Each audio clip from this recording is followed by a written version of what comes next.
Outside, KD. Off target from three-point range. Philadelphia's gone 3 of 7 from three-point range here in quarter number 3. There's the pass to Price. Duncan outside. Rose scanning the floor. Just 5 to shoot. Philadelphia needs to get a shot off. Fires the 3. Cans it from downtown. Rose has got the lead up to 5 now for the 76ers.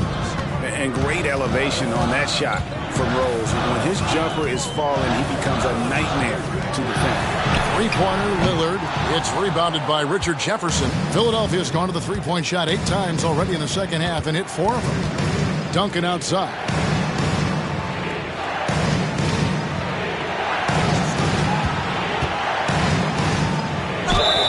Two free throws coming up, and they call the shooting foul. It's going to go on Sabonis. A tremendous scorer with the ball in his hands. Duncan, just too much for the D to handle. It's his first trip to the line. Not the best statistic for him in terms of his performance at the line. Very low numbers.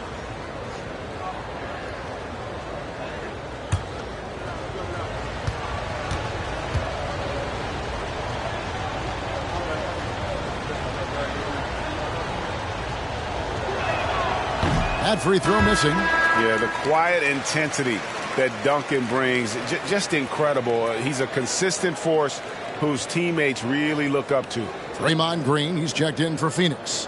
Mikal Bridges comes in for Murray. Christie, he's checked in for the 76ers.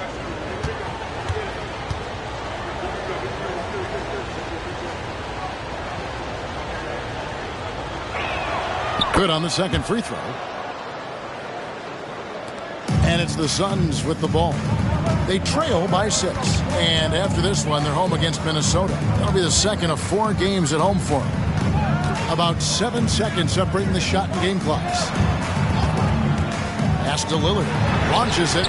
Good for basket number 7 tonight on a not-so-unlucky 13 shots. And you can just see his confidence is rising. Bucket after bucket from long range. The feed to O'Neal. It's stolen by Green. That's a 2 from Lillard. Another one falls for Phoenix. Outstanding handles from the clever guard. Lillard crafty with it in his hand and can create for anybody. James Harden getting it done for Philadelphia. He comes away with 11 points in the quarter and is showing no signs of fatigue. We'll get right back to the action when we return.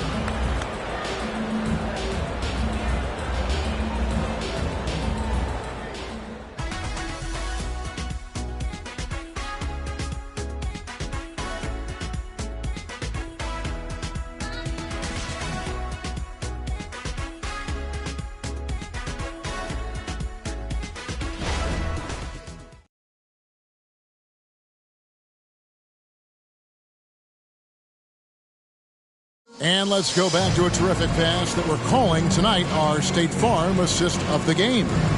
And definitely deserving of the prize tonight. How about the read he made here? Looking like a point guard, putting the pass right on the money. He'll be proud of that one. Bigs love when their passing skills are noticed. And with 3 quarters behind us, we start the 4th quarter of what is still anybody's ball game. On the court for Philadelphia to start the 4th. Christie is out there with O'Neal. Then it's Harden. Then there's Derrick Rose. And it's Ayton in at the 5 spot. Passes it to O'Neal. 76ers moving the ball around. Ayton with it. Pass to Rose. Shot clock at 6. Drills it from outside. And the dime going to Ayton, expanding the passing part of his game. Lillard against Rose. Sabonis sets the pick for Lillard. And he can't answer back. The three-pointer offline. Outside Rose. And the pass to Christie. Good. It's Harden with the assist that time. And it's a 7-point 76ers lead. Yeah, the D with very little pressure on their perimeter shooters. 3 of the last 5 baskets they've allowed have been from beyond. And you want him taking big shots for you in big moments. That one was as easy as it gets. Yeah, it's clear why they go to him in these moments. They know he's going to deliver for At the it. line for your Suns, Damian Lillard. 1 shot.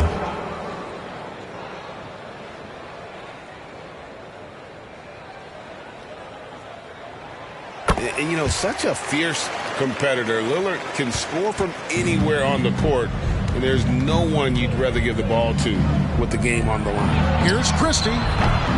Misses the 3. Suns trail by 4. Lillard outside. And Jermaine O'Neal pulls it down. And this quarter, he has clearly been off the mark. Ayton in the high post. Sabonis is there. Pass to Christie. And here is Ayton. Oh, Ayton in position. It's been like this all night for both teams. The offenses having their way. Yeah, but I think it's going to come down to who can get the stops down the stretch, because that's who's going to come away with this win. Timeout called, the Suns.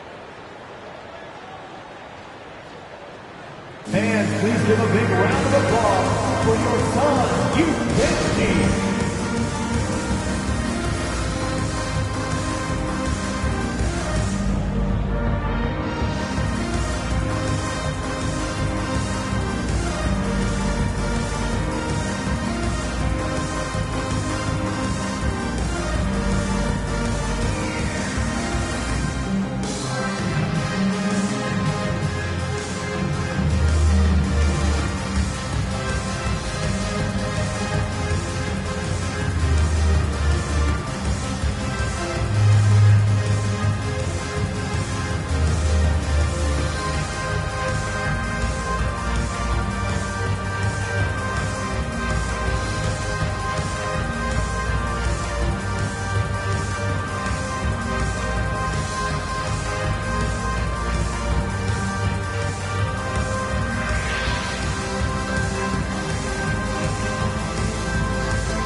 Please give a big round of applause for your Suns youth team. It's time now to hear from our Hall of Fame reporter, David Aldridge. What's the latest, David? Well, guys, during that last timeout, I listened to Frank Vogel talk to his team. His emphasis was for more effort on the defensive end. He said, we have to do a better job of communicating and helping each other out. They're getting too many easy looks. Let's make it hard on them. Kevin, they're going to have to if they're going to slow down the hot shooting of their opponent. Thanks, David.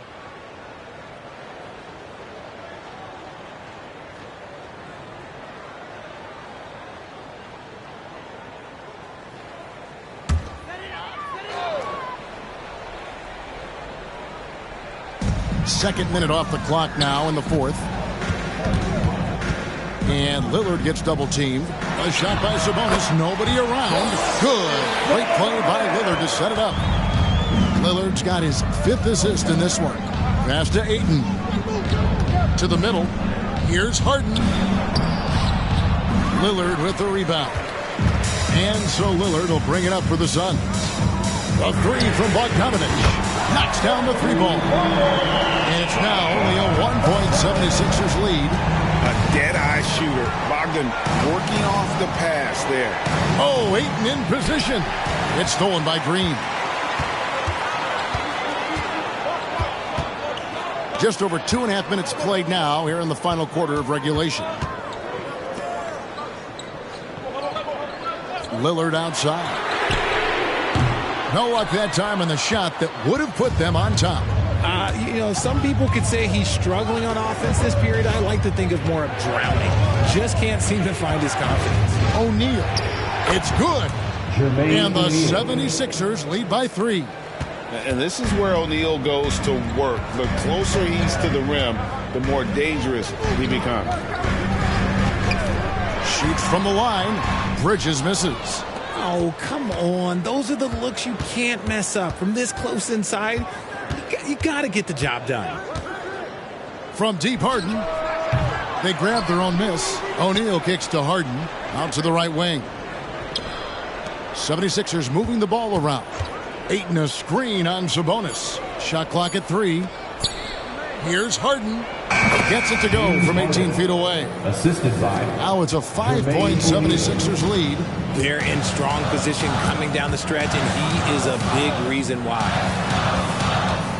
Here's Lillard, and the wide open shot from Green.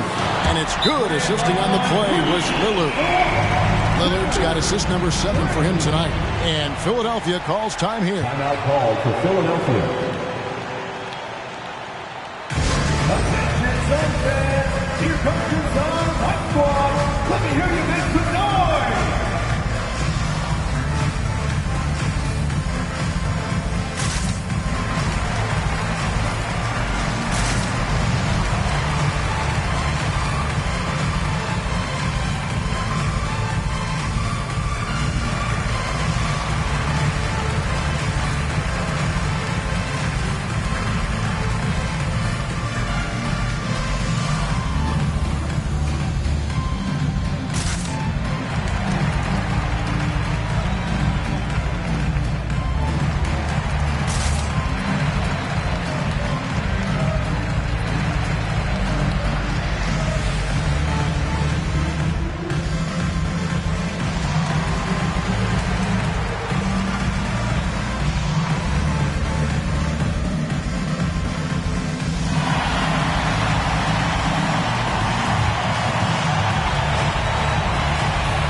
For the Suns, Victor Wembanyama is checked in for Sabonis. DeRozan comes in for Bridges, and Durant subbed in for Bogdanovich. Philadelphia also making some changes. Duncan, he's checked in for Ayton. McHale comes in for Jermaine O'Neal, and it's Price in for Rose.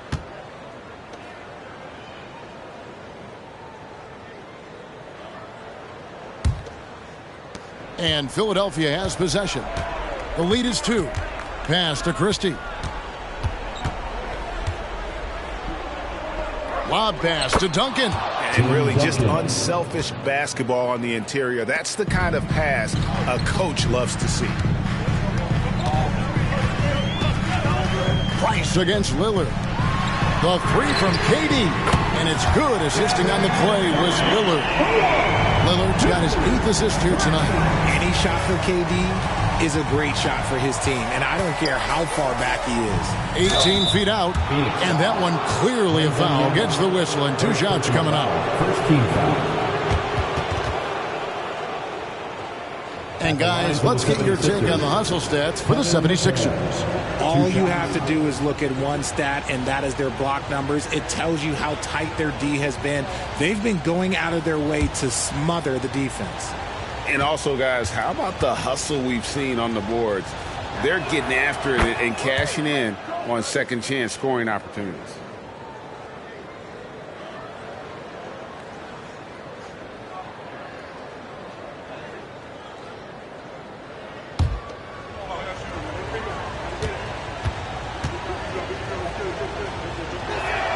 And McHale drops them both. Boy, he's got a great stroke from the line. That's not something we can say about all the league's big guys.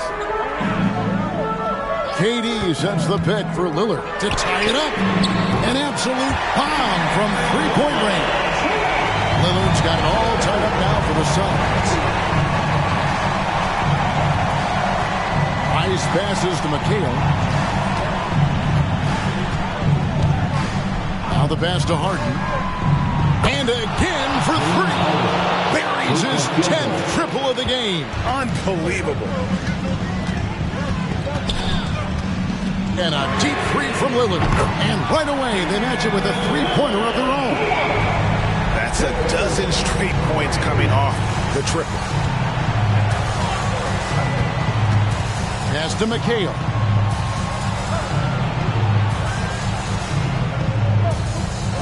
Passes to Harden. The 3. That one falls. Coming off McHale's feet. McHale's got his 4th assist in this one. Lillard against Price. Outside, KD. Green breaking loose. Another 3 for Phoenix. Ice. He has absolute ice in his veins. This guy, he lives for these moments. Here's Harden. Count it. And he'll have a chance for a 3-point play. It's on Kevin Durant. Few guys can be as trusted as Harden when you're in these situations. He knows how to get it done.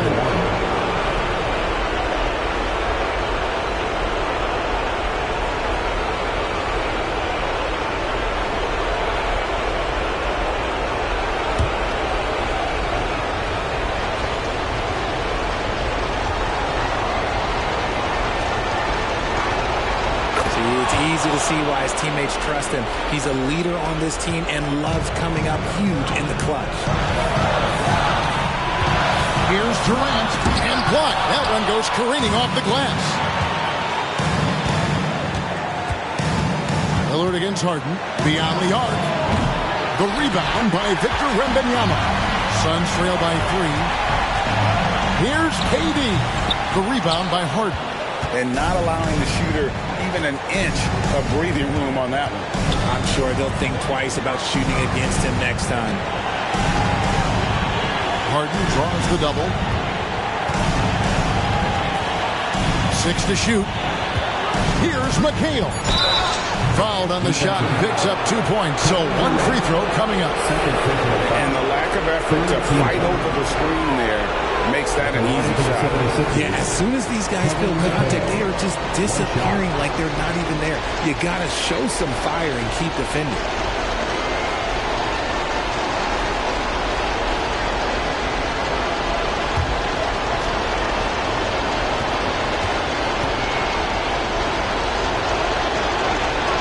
And that one falls for McHale.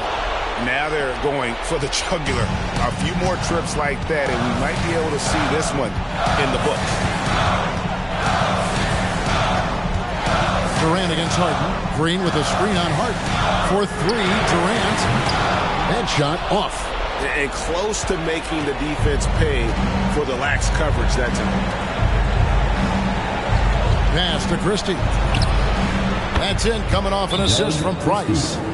Christie's got the lead up to 9 now for the 76ers. Phoenix calls timeout. They're down by 9. There's 38 seconds left here in the 4th quarter. Guys, what do you think? Yeah, pure desperation right now. Do you think there's enough time? That's right, fans. Time to make some noise for you. Suns dancers. Give a big hand to your Suns dancers dance team. Lillard finds DeRozan. Bullseye! And a great look. Lillard always looking for teammates. Doesn't have tunnel vision.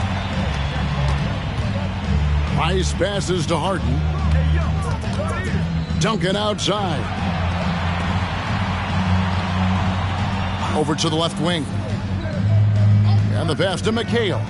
5 on the clock. The 3 from Harden. Rebound by the Suns. Outside, Green. That 3 off the mark. Now Price. So the 76ers win it. This was a hard-fought, well-earned victory for them, Greg. They really had to work for this win. That's a good point. I mean, weaker teams might have buckled at the end with the crowd amped up, everyone in the building kind of rooting against you, but they stood tall and pulled it out. Well said. And that'll do it, folks. This is Kevin Harlan saying thank you for tuning in. As we leave you with our New Balance Player of the Game, James Harden.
It's a very special day on the calendar. Noche heading down the home stretch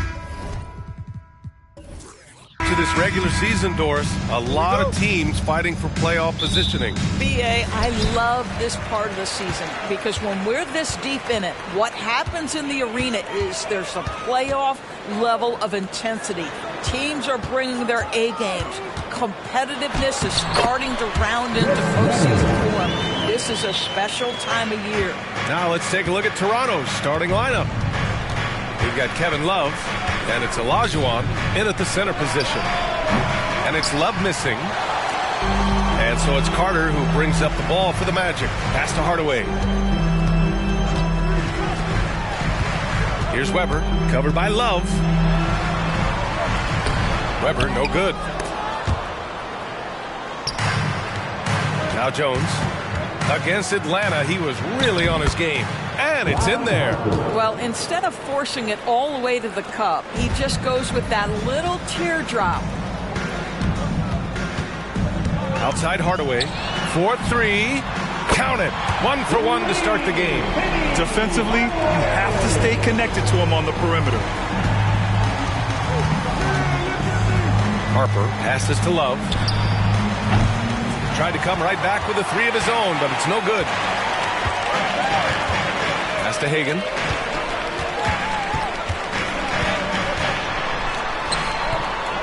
Here's Abdul-Jabbar. And the dunk to finish it off. A beauty. And I'll tell you what, this is a guy who doesn't take a break at all on the boards. Man, doing serious work. He likes being an anchor on the glass. Well, but as defenders keep forgetting to box him out, he continues to just make them pay. You got to appreciate the consistency. Night in and night out, he brings it. I know Orlando fans are excited about this young team they've got, Doris. They certainly are, BA, and I think that's appropriate. You have seen the potential for success with some of their young pieces. Now, to me, it's about continuing to develop those particular pieces and making sure these fans are proud of the effort they give nightly. Now here's Love.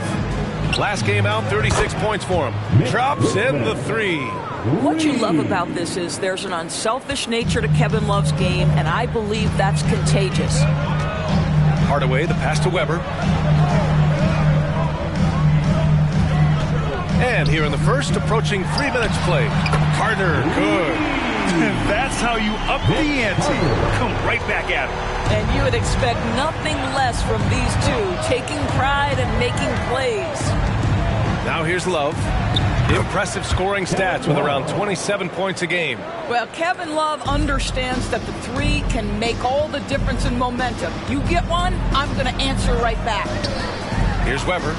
He picked up 10 in his last game. Pass to Carter.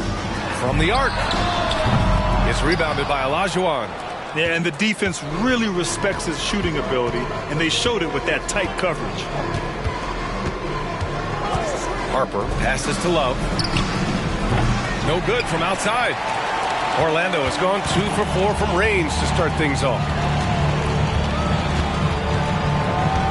Here's Weber. And he lobs it up top.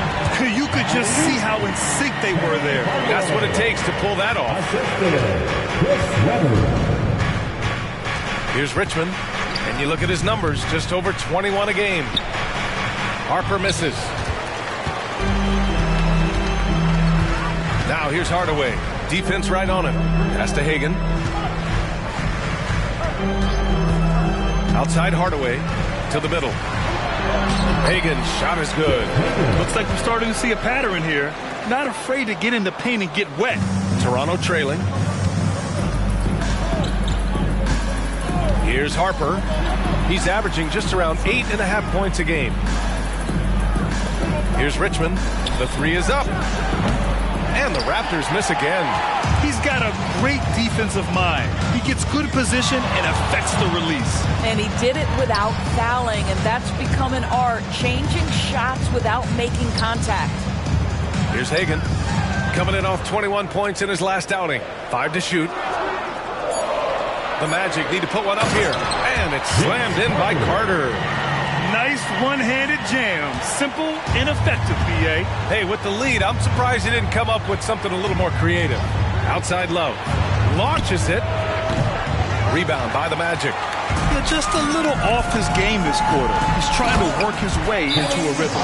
They're beginning to take control now, and this could be a crucial point in the game. Well, working hard, building out a small lead, but you can't afford any kind of letdown here. Now a timeout called by Toronto. 4:07 Nancy.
Now a look at the teams who excelled at rebounding over the last month. 5th, Orlando. And last month, this team was active on the glass. Really put forth an effort to box out and track down misses.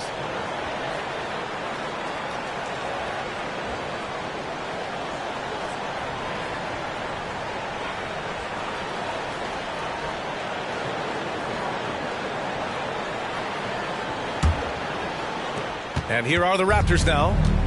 They trail by 7. To the inside. Jones. Oh, no good! Unable to end this run. Here's Hagan. Averaging almost 23 points a contest. A fantastic offensive player. Worthy passes to Carter. To the paint. Carter on the wing. Shot clock at 5. Here's Worthy. Pass to Wall. For 3. Knocks it down from distance. Defensively, their effort hasn't been great early on. And for the Raptors, they're shooting just 36% here in the first quarter. Got a piece of it. 2 minutes remaining in the first. 2 minutes. 1:57 left in the first quarter. Outside Carter. Down to 5 on the shot clock. Jacks up with 3. Offensive rebound. Here's Abdul-Jabbar. Off target at the rim. It's one thing to prevent the layup. It's another to do it without fouling. Just terrific defense. Francis, the pass to Person. Fires the 3, and that's good. His first bucket of the game. 3. Here's Orlando. They're on a 14-6 run. Pass to Hagan. Ball with it. He's picked up by Jones. Steve, 6. First personal foul. First team foul. Substitution on the court.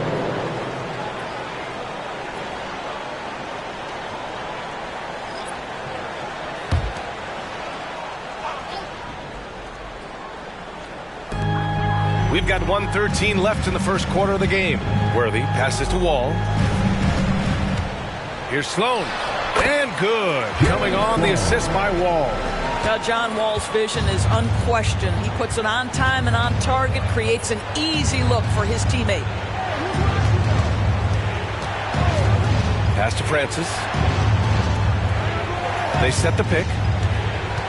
Shoots from the line, and the jumper is on the mark. They seem to concede that shot, and his response is, thank you very much. Here's Weber. Here's the 3. Drains the triple. Weber's got 5 now.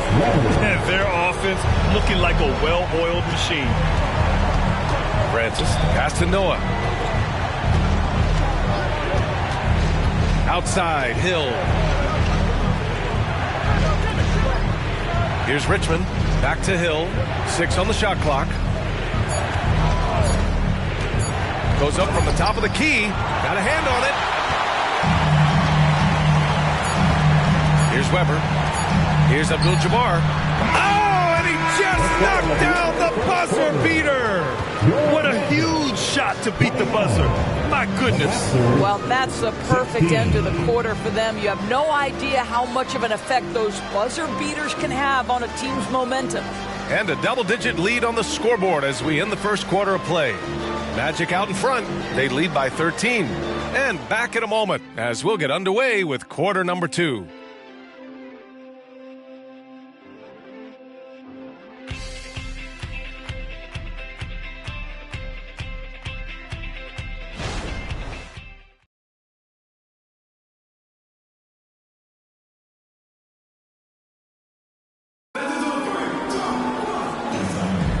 And so far through one quarter, it's been a lopsided game.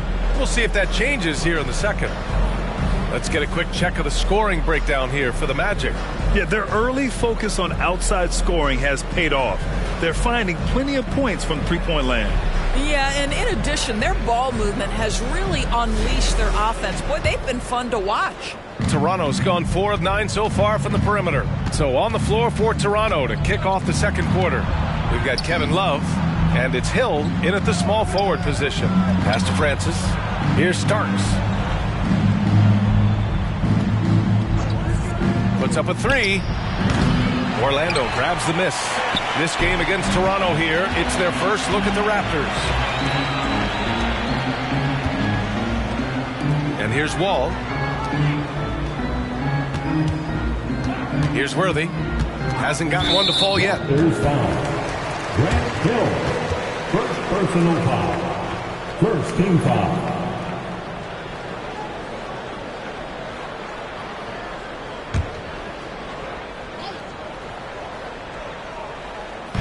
Toronto on D. It's a 13-point game. Clock at 6.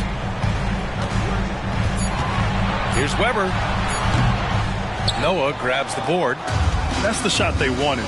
It just didn't fall. I think expect them to go back to it because that's the kind of shot this offense is designed to generate. Oh, they get a hand on it. Here in the second quarter, a little over a minute of play. And the big finish by Wall. How many point guards can do that? Wall on the receiving end that time. Pass to Love. Fires the 3. Pure from three-point range. Love's got his third bucket of the night. That pass had to be thrown not only in the right spot, but at the right time. Second quarter here, just over a minute and a half played. Here's Weber, covered by Love. Weber, no good. Well, that's a blown defensive coverage, but it doesn't matter. He cannot answer the bell. And there's the lob. Very pretty alley-oop. And Grant, you talked about it early in your playing days, blaming yourself for the Pistons not winning. Talk about that pressure on the best player to deliver wins. Well, B.A., the pressure's real, and it's tough to keep perspective and just control what you can control. When you're tasked with leading a team to victory, you expect it first and foremost from yourself. And sends it home with some passion. I think he's rubbing it in a little bit here, hanging up there like that. And let's send it over to Allie LaForce. Brian, some teams are hoping that the league will implement what they call an upper spending limit and others might call a hard cap. Small market teams being dramatically outspent by their deeper pocketed big town rivals. And while this may remedy that, it's not a move that the players are likely to embrace. So Brian, we'll see what happens. Yeah, we will indeed. That second apron might have the same effect. Allie, thanks. Here's Starks, following the bucket by the Magic. Pass to Hill. Lets it go from the wing. Drained it for 2 points. Hill's got 4 points in the quarter. And here's Wall. He'll bring it up for the Orlando Magic. They want to keep rolling here, following a win against Atlanta. Yeah, they really worked hard to find shots in that one. Some good play calls and energy on the offensive end. Well, give credit to a couple of their guys for their complete, locked-in nature. They were just focused, and they made everything they looked at. The Raptors have gone 3 of 5 since the beginning of the second. And as the season rolls on, let's look at the leaderboard. The best bigs from beyond the arc. Third is Kevin Love. And we all love to talk about floor spacing. Well, this group of bigs provide exactly that, which is what makes them so special. You know, and that causes all sorts of matchup problems for an opponent. Just the threat of one of them getting hot from three-point range affects the defensive game plan. And that one falls for Wall. When John Wall has been healthy, this guy has been a consistently solid force with his speed and ability to get downhill. Really incredible awareness.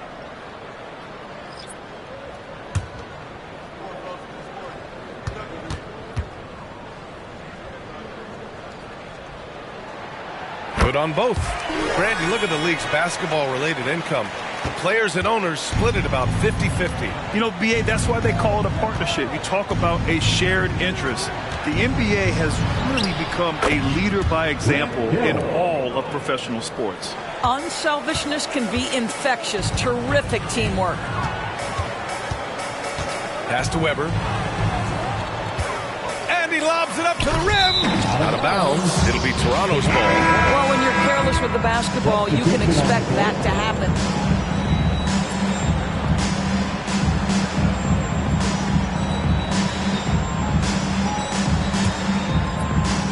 And so here is Toronto, down by 12.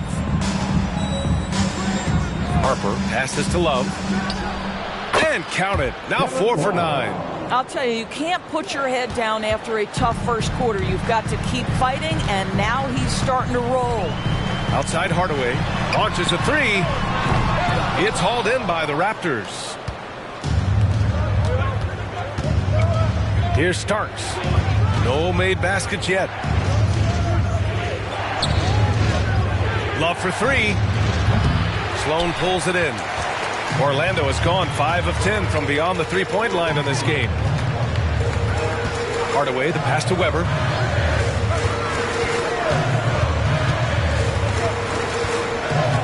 Pass to Carter. Takes the three. Oh, my. Came close to a 4-point play. He'll head to the line for 3 free throws. Ooh, good defensive intensity, but you have to stay in control always.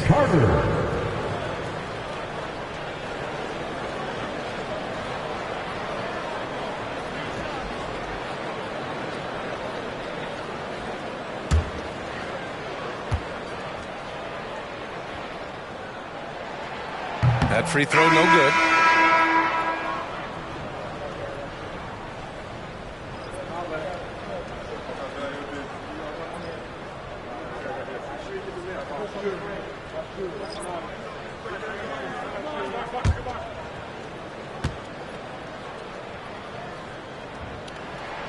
And he's good on the second.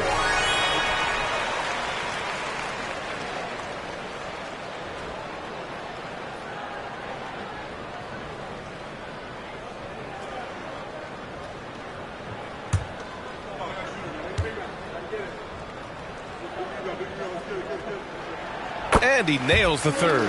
I love it. In attack mode, drawing foul calls this quarter and getting to the free throw line. Pass to Harper. There's a screen. Down low. Here's Olajuwon.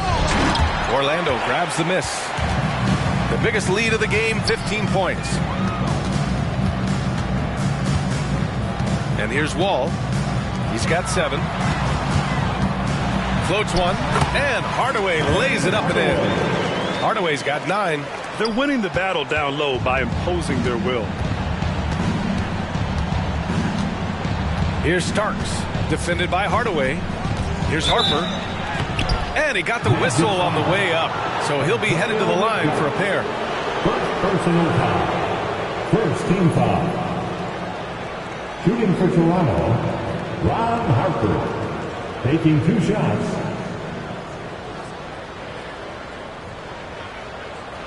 Shooting 2.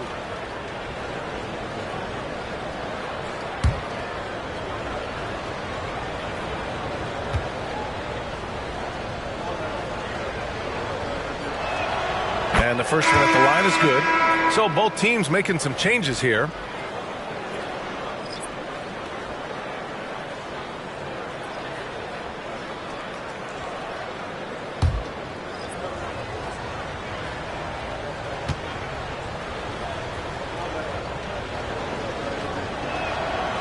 good on the second, so he makes them both. Orlando's gone 0 for 2 from outside in the second quarter.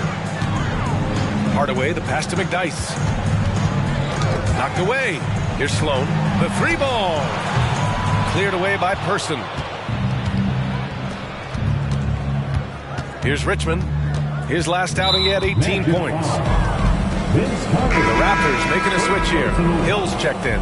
Second team foul. Raptors substitution. Number 33, Grant Hill. Pass to Person. 2 minutes remaining in the first half. 2 minutes. Carter against Hill. Shot clock at 6. And that one goes in as he's fouled. It'll be 3 points if he converts the free throw. Third team. Kevin Love's checked in for Toronto. Shooting for Toronto, Grant Hill. At the line for 1. One shot.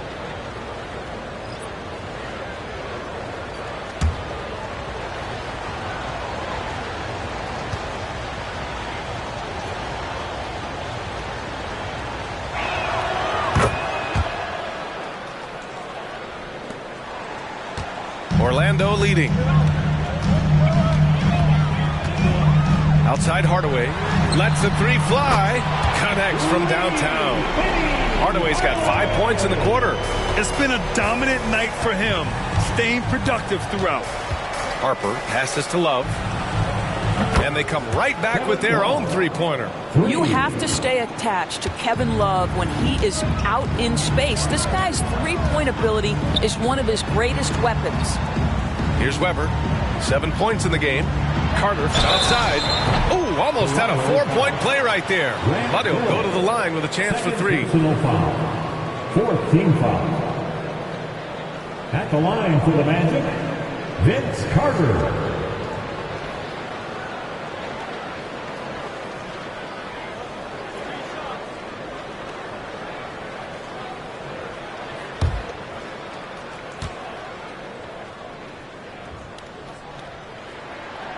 That free throw misses. Jones, he's checked in for Hill.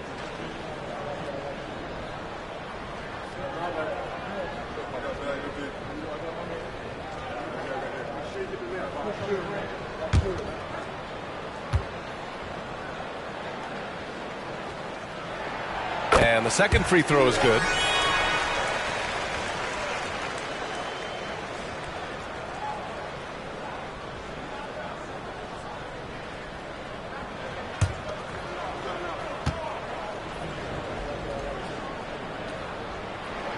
And he nails the third. We've got 1:13 left in the first half. Here's Harper. Outside Love. Pass to Richmond from behind the arc. Weber pulls it in. And they're +5 on the boards after that rebound. Hit his foot. And they're saying he kicked the ball.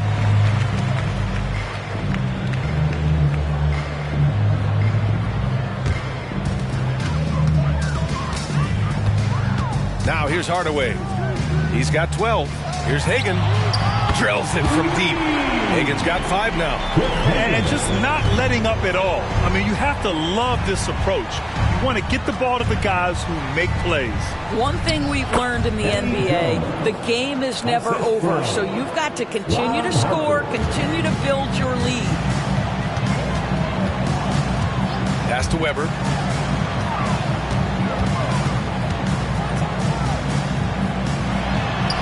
Soft touch off the glass. Weber's got 4 points this quarter.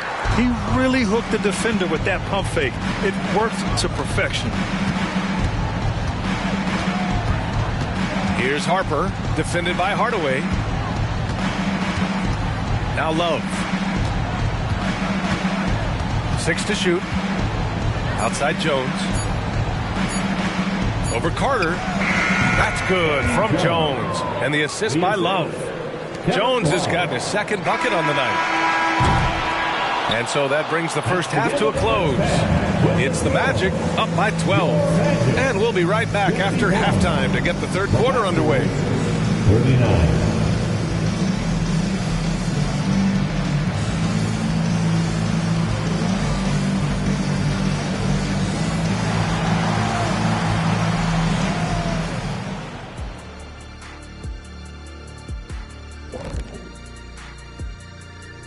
Thanks for tuning in. We love the mountain climbing, don't we? Well, there's a huge mountain to climb for the Toronto Raptors. The free throw margin is very telling. One team is playing aggressively, getting to the line, and the other one just isn't. You have to be willing to play through the contact in this league. And there's more NBA action in store for us tonight. Here are the games tipping off later. The Nets out in Brooklyn will go up against the Clippers.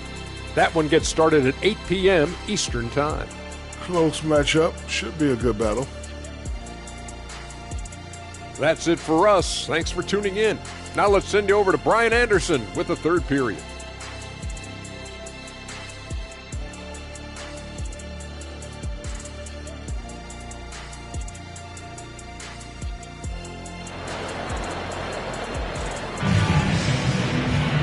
And as we dive into the second half, we'll find out if the next two quarters are any different from the first two. So far, it's been a runaway. Man, we've seen Kevin Love really having a great game. Through the first two quarters, he's been on fire. Explosive offensive performance. Boy, he has been shouldering the load. Aggressive, skilled, talented, and thus far unstoppable. And it's Weber in at the power forward. So that's who Jamal Mosley starts the second half with. Orlando has gone 7 of 14 from the perimeter in this one. Hardaway, the pass to Weber. Pass to Carter from deep. Nails it from beyond the arc. Carter's got 12. This defense is getting spaced out. 3 of the last 5 buckets have come from way beyond the arc. Outside Love. Three-pointer. Finds it again. 6 for 12 and remaining assertive. Yeah, he's in his bag from beyond the arc right now. You see his confidence. And I think the defender knows once he gets cooking, look out. The bucket looks awfully big to him right now. Woo! I just love that alley-oop slam, PA. Defense disorganized. Defense pays. Pass to Harper. Here's Richmond. Outside Jones. Cuts off the pass. Oh, and a fast break for the Magic. Carter from outside. And I think that play tells you everything you need to know. They're simply playing at a higher level, getting a steal and turning it into quick points. Richmond, pass to Harper. They set a pick. The floater, and he takes it up and lays it in. He's got 6. Boy, that's beautiful touch on the floater. And let's remember, not everyone has that shot in their arsenal. Pass to Weber. Over Love. And again, it's Orlando converting. The assist numbers certainly stand out. They've really emphasized ball movement here today. Timeout called, the Raptors. And no doubt, coach wants them to improve their interior defense. I think right now they're giving up way too many easy looks. That is a recipe for disaster. Get hype, Orlando. It's time for 3, 2, 1.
Since the All-Star break, here are the best passing teams in the NBA. Number 1, the Magic. They're clearly on the same page offensively, and the chemistry has gotten better and better. The assist totals have been outstanding.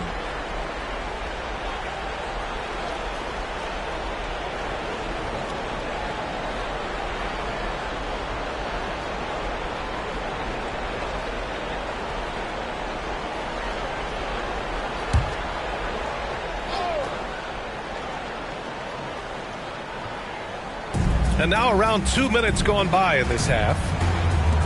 Here's Richmond. Oh, again, Toronto with a triple. Well, that possession to me highlights the importance of creating for your teammates. Pass to Weber.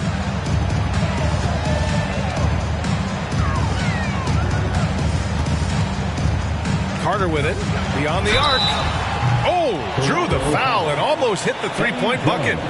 But he'll head to the line for three. First team foul.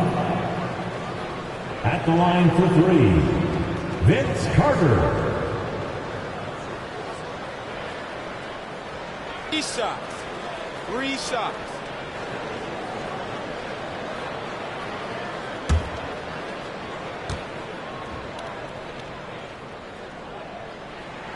And that one falls for Carter.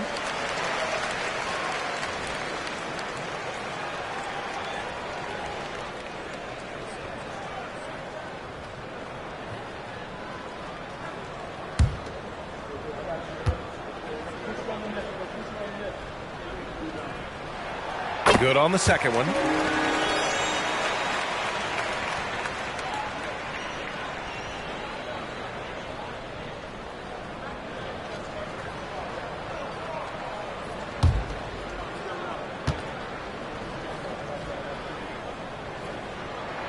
And he makes all three. Just under 2.5 minutes into this third quarter now. Here's Harper, defended by Hardaway. Outside Love. Pass to Richmond. Fires from deep. Abdul-Jabbar with a rebound. Abdul-Jabbar's got rebound number 5 here tonight. They tried to stay perfect in the half, but 3 for 4 now. Here's Hagan. 16-point lead, the largest margin in the game. For 3, Hardaway. And once again, off the mark by Orlando. Toronto's gone 2 of 3 from outside so far in the third quarter. To the middle. An easy 2 on the layup. Olajuwon's got his first points of the game. 80% shooting to start the third, 4 for 5. Hardaway, the pass to Hagan. Oh, there's the alley. Hammers the lob through. Just flawless timing right there. Right? The dish, the catch, the flush, the whole thing was perfect. And let's swing it over to the sideline and hear from Allie. Hey, Brian. Commissioner Adam Silver maintains that he is not against shortening the regular season. He said, quote, the fact that teams are focused on load management and players are resting and sends a message. And while he doesn't want to be tradition-bound, guys, he said whatever happens, they'd ensure every team visits every city at least once per season. That's an interesting point there from the commissioner. Thanks, Allie. He misses the free throw. Boy, you think about Kevin Love averaging over 17 points and 10 rebounds. He's adapted to any role. This guy's a true pro.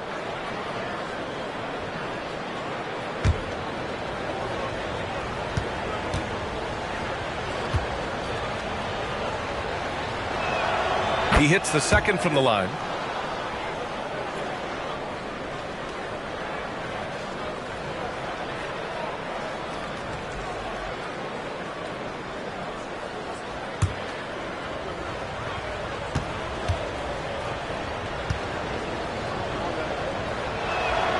And he nails the third. Here's Hardaway. 16 points for him. Pass to Hagan. This one for 3. Hits the three-pointer. Hagan's got 8 points. Defensively, you can't afford to get stuck on the pick. You know exactly what that takes. It takes energy, it takes activity, it takes intensity. Now here's Love. 19 points in the game. Here's Richmond. And the jumper is good. Give him 8 points now. For Orlando, they've gone 6 of 7 and appearing confident in this half. Pass to Weber.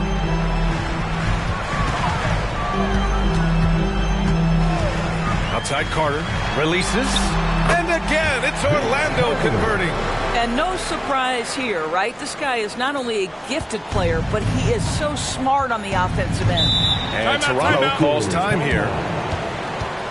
Guard it.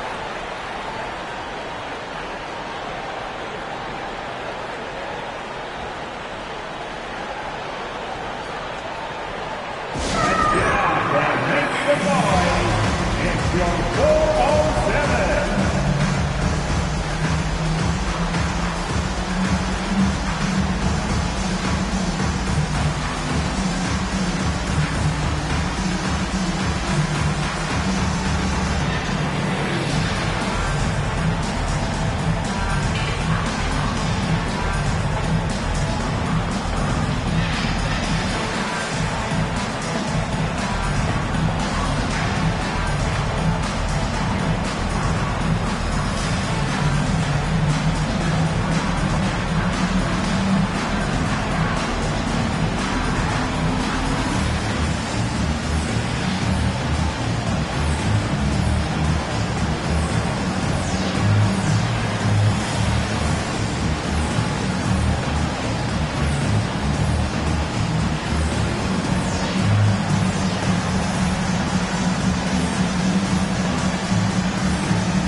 Wall, he's checked in for Hardaway. Only 5 games left to go, and then it's playoff time. Let's check in on the East.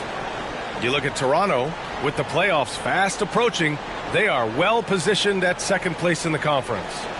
And check it out, Orlando, 5 spots from the top. And right now for the Magic, they came into this season hoping to take a big leap forward. But so far, it just hasn't happened. Yeah, it hasn't been all bad, though. I mean, they've had some nice wins, and even if they're not an elite-level team, they still have the look of a playoff team.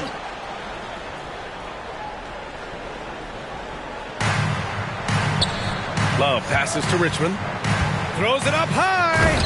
I would imagine it's nearly impossible to not get fired up after that play. Grant, check these guys out on the bench. Their reaction says it all. They are fired up. Back to Wall. Oh, blows the alley-oop jam. And it's Jones with the ball for the Toronto Raptors. 15-point game. In transition, the Magic on the run. Pass to Weber. Here's Abdul-Jabbar, covered by Love. Weber passes to Carter, just 4 to shoot. Lets it go from deep. And again, it's Orlando with a 3. Well, that's his second 3 of the game. 1 in the first half, 1 here. Here's Francis. Wall covering. Sinks it from distance. Jones has got 5 points now this quarter. Both teams are starting to find a rhythm here. And this is partly what the game has become, right? A matter of dueling 3-point opportunities. Wall lays it up and in off the pretty assist. We're talking 6'3", 210 pounds. John Wall's frame, deceptive at the lead guard position. Interior scoring is not an issue. Here's Francis. He's averaging almost 5 points a game. Sends it home from 3-point land. Jones has got 12. Boy, this guy has been terrific. The rest of the team, however, struggling. Wall, the pass to Hagan. Wall with a screen on Jones. Here's the floater. And he lays it in. 10 points for him. Such a graceful move, showing off the floater game. Toronto's gotten 4 threes to fall out of 5 attempts here in the third. Pass to Francis. Here's Richmond. He's checked by Carter. Here's Francis. Inside. Here's Olajuwon. And it's rejected. They really have a commanding lead, not just in points, but in rebounds as well. And Orlando again with the bucket. And he's coming off a huge performance, and his confidence couldn't be any higher. And his coach knows that, too. Well, the best players, to me, deliver night after night after night. So as long as he's hot, keep riding it. And here are the Raptors now, after the basket by Orlando. Ball with it. 9 points in the game. Hagan. And the basket's good with the assist from Wall. And he's carried them this quarter. A dominant offensive stretch. Pass to Francis. Here's Richmond. Shot to stop the run. Orlando grabs the miss. Abdul-Jabbar's got his 7th rebound here tonight. Oh, there's the alley. Up high and down it goes on the lob. And they're really rolling right now. That lead keeps getting bigger and bigger. And one of the things that's helped that is they're getting it done on both ends. Terrific focus on offense, and they're locked in defensively. Here's Richmond. The basket drops, and he gets fouled on the shot. 1 free throw coming his way. That was just great work to battle through contact and will in the shot. Mitch Richmond at the line for 1.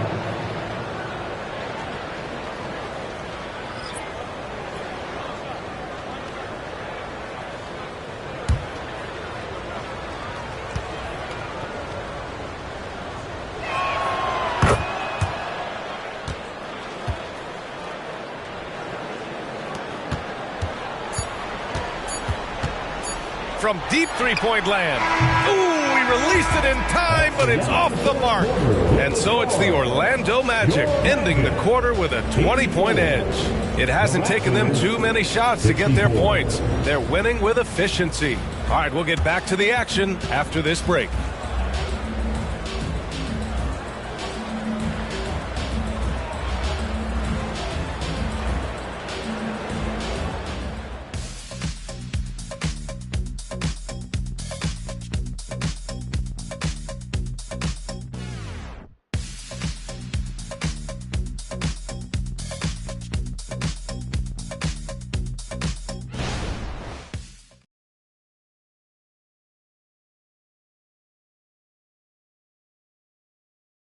And it's time now to bring you our State Farm assist to the game. Now, I know he's a big man, but he's got some point guard in him if he's making passes like this. I'll tell you, in today's game, you want skill and decision-making at every position.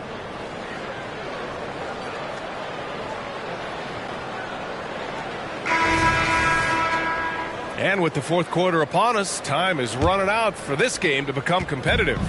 The Magic shooting at a very efficient 67% on the court for Toronto to start the fourth. And it's Harper in at the point guard position. His first triple of the second half. That makes 3 for the game. Here's Harper to the left wing. Here's Richmond. And they waste no time getting those 3 points back. Things started to click for him in the second half. You can tell the focus and the intent is all there. Pass to Hardaway from downtown. It's hauled in by the Raptors. Here's Person. Here's Harper, defended by Hardaway. Driving to the basket, and Sloan gets it to go. And a closer look here at the hustle stats for Orlando. Well, their D has been a major story tonight. I mean, those steals and putting pressure on the ball, clogging the passing lanes, impressive. I think it's also important we have to acknowledge how many scoring opportunities they've created from their spectacular defense, getting a bunch of points off turnovers. Here's Sloan to the inside. And how sweet was that play? Pinpoint pass, set up the alley-oop flush. Harper passes to Richmond. Here's Person. And the Raptors, another 3. Yeah, he needs to take a lot more shots. He's been efficient, trying to get his teammates involved, but it's time for him to step up. Sloan, the pass to Hardaway.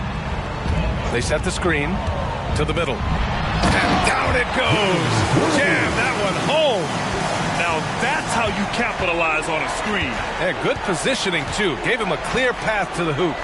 Where was the defense? No fighting through the pick, no rotation. My goodness. 12 straight points off threes. This defense is not extending very well. Orlando calls timeout. Orlando.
Raptors making a switch here.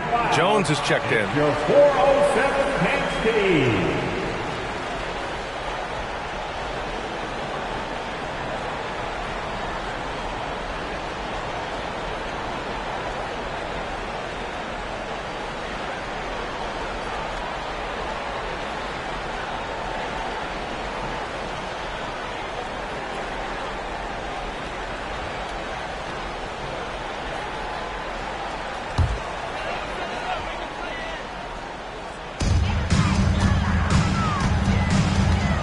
We're in the fourth quarter here. Just under 2.5 minutes gone by.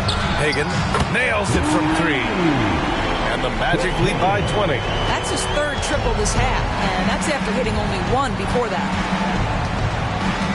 Harper passes to Person. The 3. Orlando grabs the miss. Abdul-Jabbar's got 8 rebounds in the game. And right now, they're +8 in the rebounding category. That's helping them run away with this. Out of bounds. Magic ball as Orlando keeps possession. So both teams changing it up here.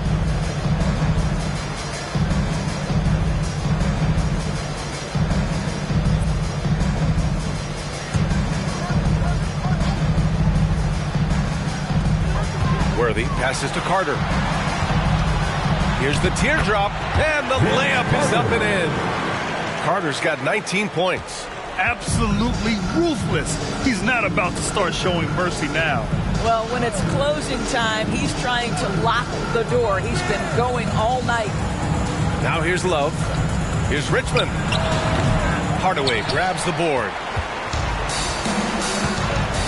Here's Worthy.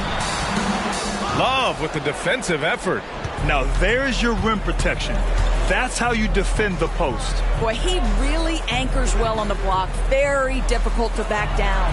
Jones from outside knocks down the triple. Well, if you offer no resistance defensively, he's going to knock down the 3. It's really that simple, guys. Now Hardaway pass to Hagan. Fires for 3. Sinks the tray. Hagan's got 16 points here in the second half. When this guy starts hitting threes, watch out. He's just pouring it on this half. Now Love. Here's Richmond. The 3 is up. Oh, again, Toronto with a triple. All 5 of the last buckets they've given up have been from downtown. And here's Hardaway to the paint. Here's Hagan. That one's true. He's now 9 of 10. They just look so overwhelmed inside. That's why they continue to get attacked. Harper passes to Love. No good with the triple. Orlando has gotten 3 threes to fall out of 4 attempts here in the fourth. Oh, got that one up quick. For Toronto, they've gone 6 for 9 here in the fourth quarter. Outside Jones. Pass to Harper. Back to Jones. And he was fouled while in the act of shooting, so he'll take 2 free throws. And Grant, in league news, how about your former coach? Coach K taking on an advisory role with the NBA. Well, B.A., tremendous experience and leadership from that man. 4 decades at the college level, the men's national team. I mean, the league recruiting a blue chipper if there ever was one.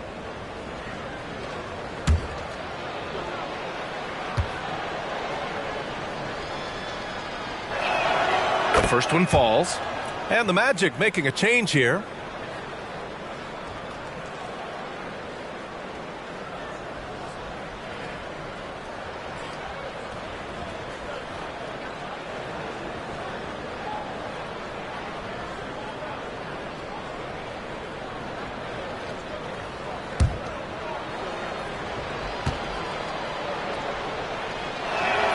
Jones hits them both. They've been playing with much greater physicality this half. Getting themselves to the free throw line is a bust. Pass to Hagan. Fires from deep. Love grabs the miss. Love's got 4 rebounds in the game. Harper passes to Love. The putback. And Hagan pulls it down. And here are the Magic now. Here's Weber. Floats one up, and yep, it's good. Weber's got 11 points here in the second half. That's 3 buckets in a row off assist. The Raptors shooting 55% since the start of the fourth. And Toronto calls time here. And in terms of the league as a whole, there have been some of the highest scoring seasons in history the last few years, Grant. Well, BA, it's all about pace. And across the board, teams are playing much, much faster. Faster than ever. It also seems like defense might be turning into a lost art. So I don't know if it's all for the best. The 3-2-1 hike. Take it away.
Present our New Balance Player of the Game. And guess what? This was his game all night. I mean, he tore through the defense and almost never took a bad shot out there. Really, a level of offensive consistency most players can only dream of. And you know, this home arena really appreciates this guy. And it's clear that he takes pride in playing his best in front of them.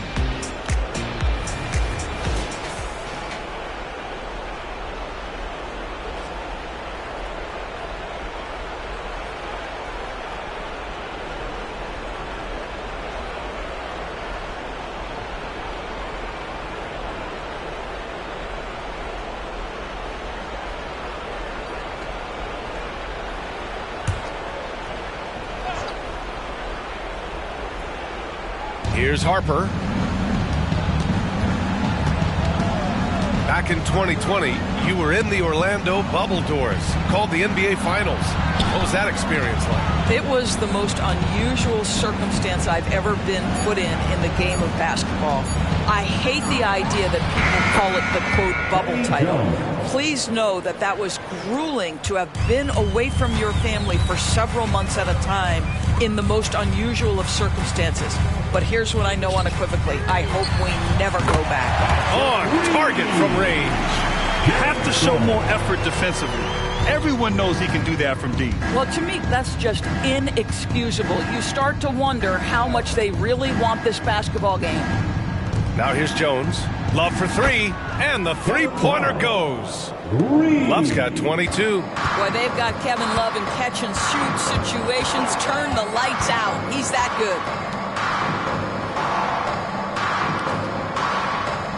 1:25 left in the fourth. Hagan can't get it to go. And for the Raptors, they're shooting it well at 59%. And let's face it, this one was never really in question. They came out with purpose and just overwhelmed the opposition. A great win for the Magic. And the disparity in the talent was obvious by the end.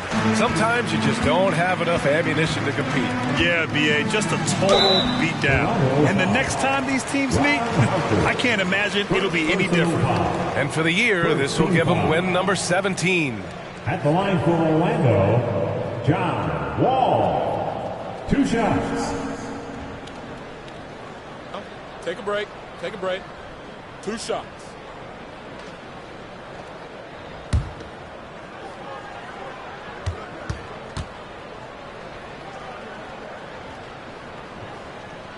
And he drops the first. A line change here for Toronto.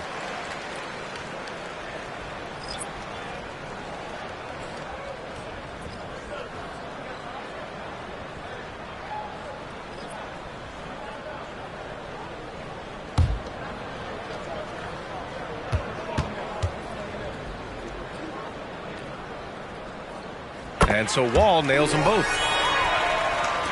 There's 57 seconds left to play in the fourth quarter of this one. Francis, the pass to Person. Knocks down the long J. They're really employing a deep-range initiative here in the fourth, and it's working. It feels like they have worked their perimeter game to perfection, swinging the ball, cashing in from the outside. What a performance. Here's Sikma. Here's Wall. No good off the back of the rim. 27 seconds left in the fourth quarter here. They set the pick. Francis. He drops it from range. Well, they needed this run way earlier. At some point, it's too little, too late. Yeah, but then again, this run came against a team that may have felt it had already won, and you get the sense it let its guard down. Outside Wall. So no problem for Orlando as they get the win. They didn't have too many problems tonight. They didn't. Just a tremendous team effort. Once they had that big lead, they were not going to let the visitors back into the game. Well, folks, that's going to do it for now. For Allie LaForce, Grant Hill, and Doris Burke, this is Brian Anderson. Thank you for watching tonight's game. But as we go, let's take a look at the New Balance Player of the Game.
That's a look from earlier on as the Nets head to the locker room. There in no. It's Thursday night and it's the NBA. Oh, we get to see.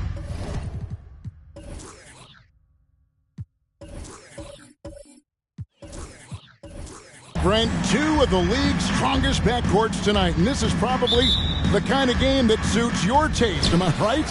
Oh, I love it. I love it, Kevin. This game is going to come down to guard play. It's not just about the backcourt scoring. It's just as much about that strong perimeter defense. So with Thompson sitting on the bench, here's who Tyronn Lue's going with. They've got Nowitzki. Iverson is out there with White, and it's Lanier in at the 5. Just 2 to shoot. For 3, Roy trains the three-pointer. Roy's got the first basket of the game for the Nets. Good to see Roy knocking it down from long range, wanting to be a bigger threat than them. Pass to Nowitzki. Off to a good start as he hits his first shot attempt. Always fun to look at. Not tremendously efficient, but the floater, boy, those sure are pretty. Outside Roy. And it's Allen Iverson with the foul. That's his first foul. Kind of a ticky-tack foul there, but you have to be aware that's how the refs are going to blow the whistle tonight. About 1 minute into the first quarter. Jones dishes to Roy. Right wing. Shot clock at 6. Jones kicks to Richardson. Donaldson the pass to West. Shoots over White. West misses. On offense, here are the Clippers. They're getting their first look of this season at the Nets in this one. And really, this is a team that expects to beat everyone when they step on the floor, but they were only able to split the series last year. And they don't want a repeat of what happened last year here. They know this is an opponent they can handle, and they don't want to give away anything like they did last year.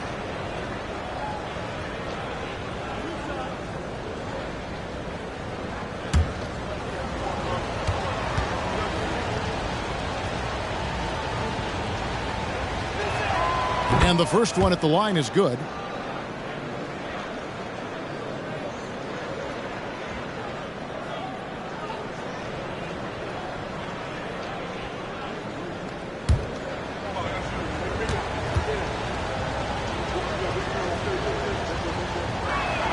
And good on the second, so he makes them both. And taking a look at the LA Clippers, Brent, a team that just keeps coming up short, unfortunately. Well, the Clippers have definitely been more competitive lately, and it's kind of like phase 2 for them with this group. They still haven't been able to get over the hump, and they have some work to do.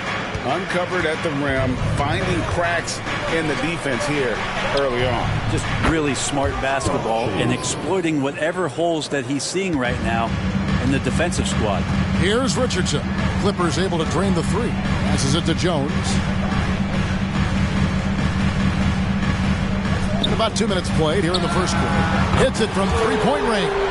I mean, that's what I'd call the prototype. When you talk about catching and shooting, West squares those shoulders, elbow, and perfect alignment. Money. Now here's White. Looking at his point production, he averages almost 8 points a game. And I think that one could have easily have fallen for him. West passes to Jones. Back to West. And that comes off the assist by Jones. West has got his second basket of the night. And I like to see this. They're calling his number early, and he's delivering. Well, he's going to just keep going now. That's early confidence for him. The 3 is good, and he got fouled in the act of shooting. This could turn into a 4-point play. Offense clicking early here. 3 for 4 to start this one. And he's got his first chance at the line here. Gotta admire what he's been able to do at the free throw line this season. How about over 90%?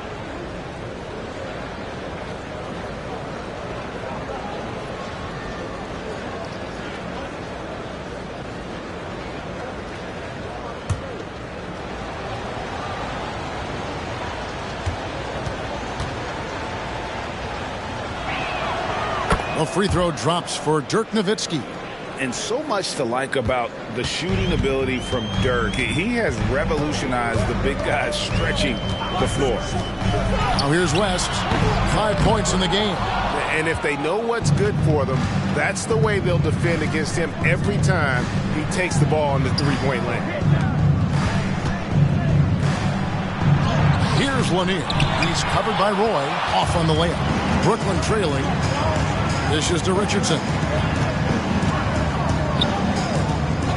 Jones against Iverson. There's the pass to West. And that one drops.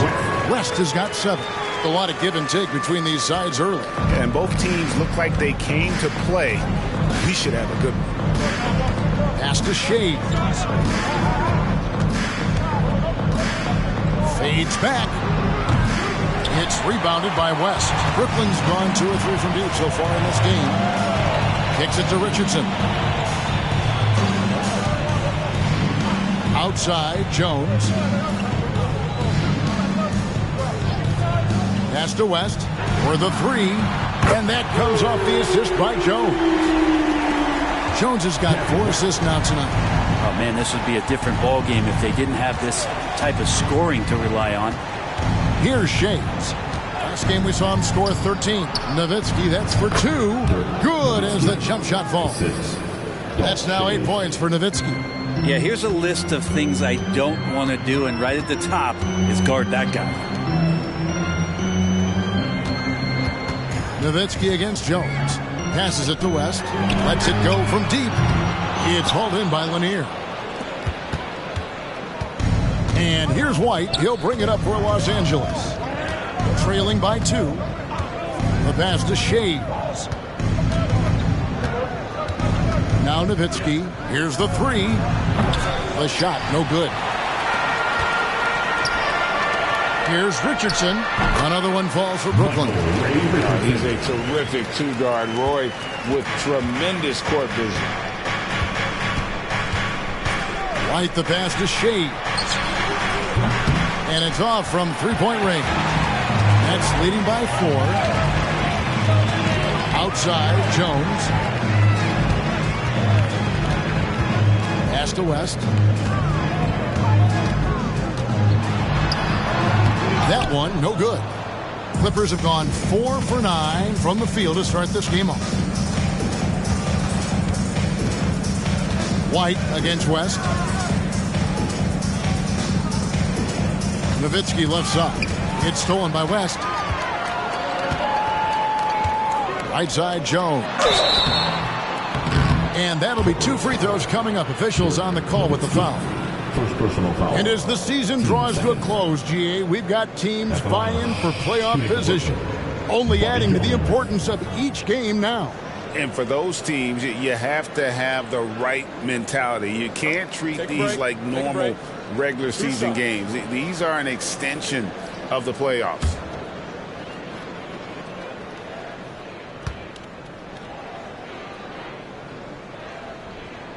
And he knocks down the first one.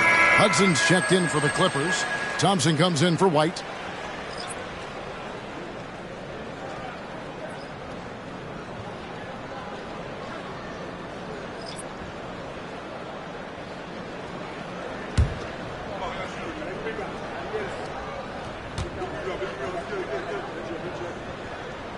And so Jones nails both of them. And among NBA bigs, he is known for his ability to deliver at the free throw line. First quarter. And play stops. Whistle on what looks to be an illegal screen. Taking a look at some numbers for West. Unbelievable play for him over the last month. And with a top 20 ranking in field goal percentage, you put the ball in his hands, and he converts at a remarkable rate. And yeah, one of the most dangerous scorers in the game. He's already come up big in some key games this year. His teammates really feed off his presence, I think. Now, here's Roy. He isn't playing a big part of their offensive scheme, averaging around 15.5 points a game.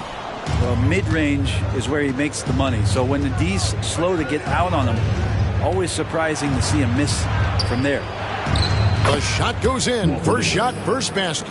And that's what the pump fake's there for. Get your man off his feet and drive right around him. Richardson the pass to Tomjanovich. Sinks the three-pointer. And the Nets lead by 7. And they are shooting the lights out from distance here early. Nowitzki on the wing. Oh, drew the foul and almost hit the three-point bucket. And he'll go to the line to shoot three. What confidence from Nowitzki, managing to get his shot off while still drawing contact.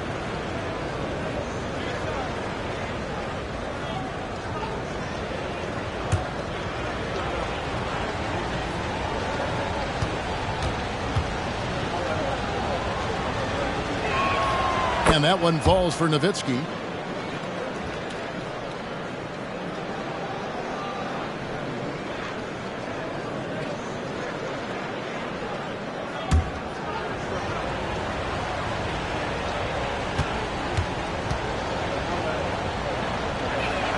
And he sinks the second.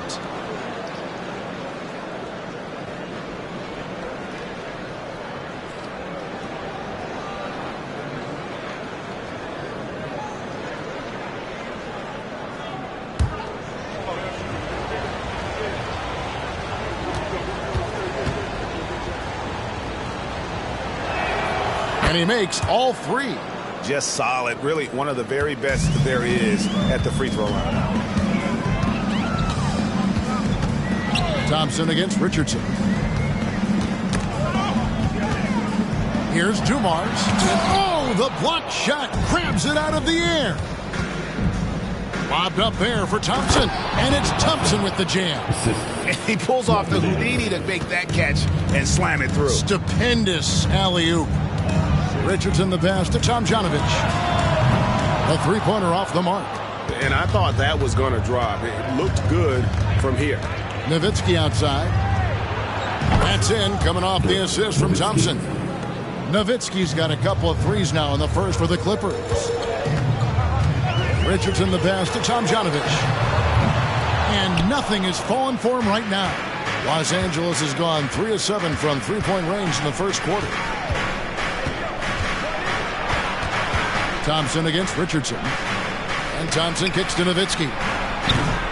Off the mark there with the three-point shot. And even though he didn't get a piece of that shot, you love the pressure he puts on the shooter. Yeah, that's the kind of energy that you want to see on every possession throughout the game. Ooh, Dirk Nowitzki has been leading the charge for the Clippers. He totaled 14 points in the quarter. He's given them all the offense they need right now. We've got more in store for you right after this.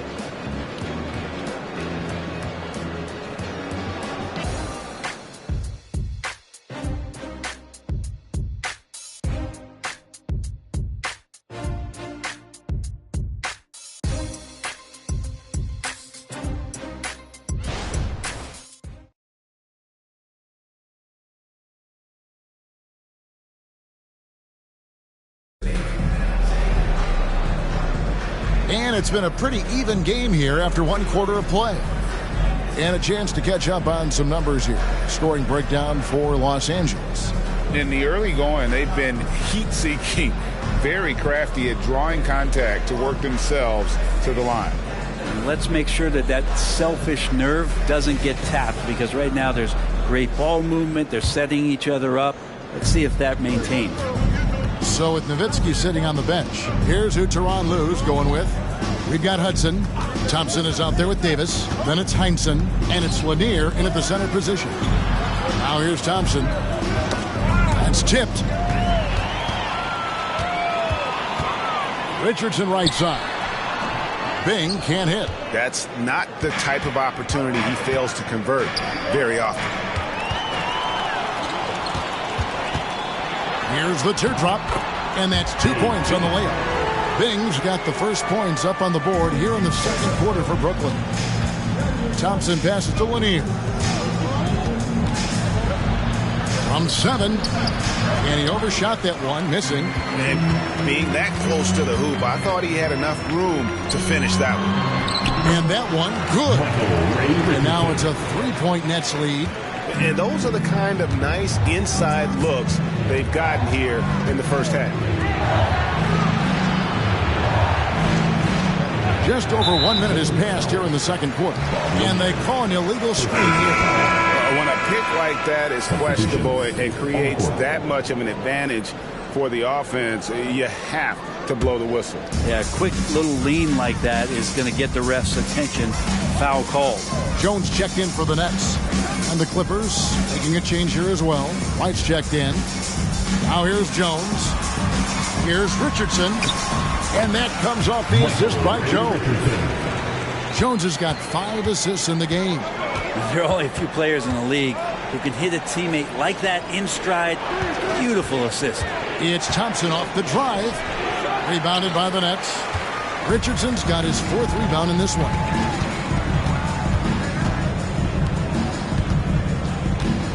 From deep three-point land, the Clippers grab the miss.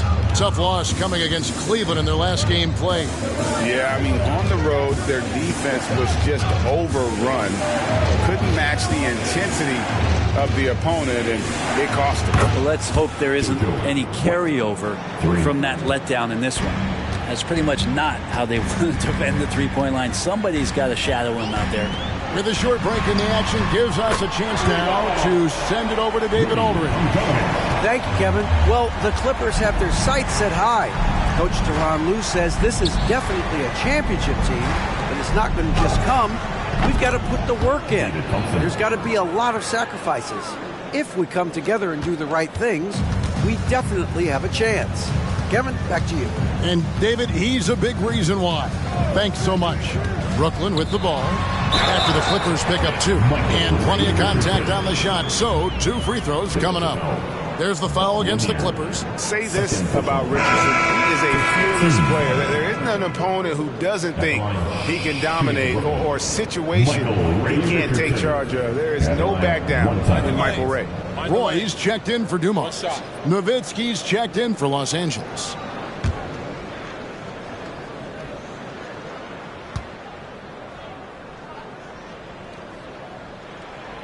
That's good from Richardson.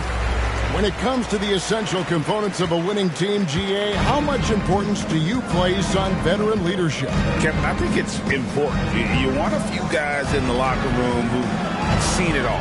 Players who can keep the ship steady if the team kind of goes awry or has a tough stretch. Tremendous offensive output tonight. Dirk can stuff the stat sheet.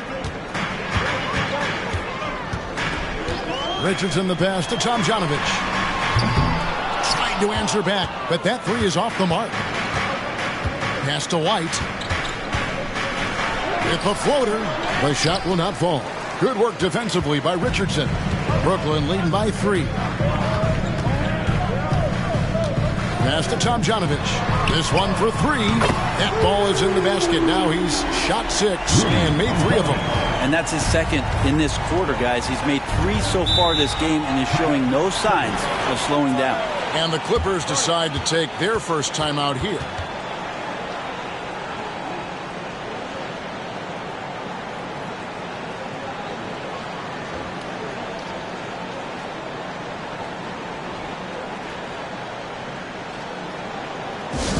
It's my time, man. Here we go. Brooklyn's own Team Hype.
A different look for the Clippers. Davis comes in for Hudson. And Iverson's subbed in for Thompson.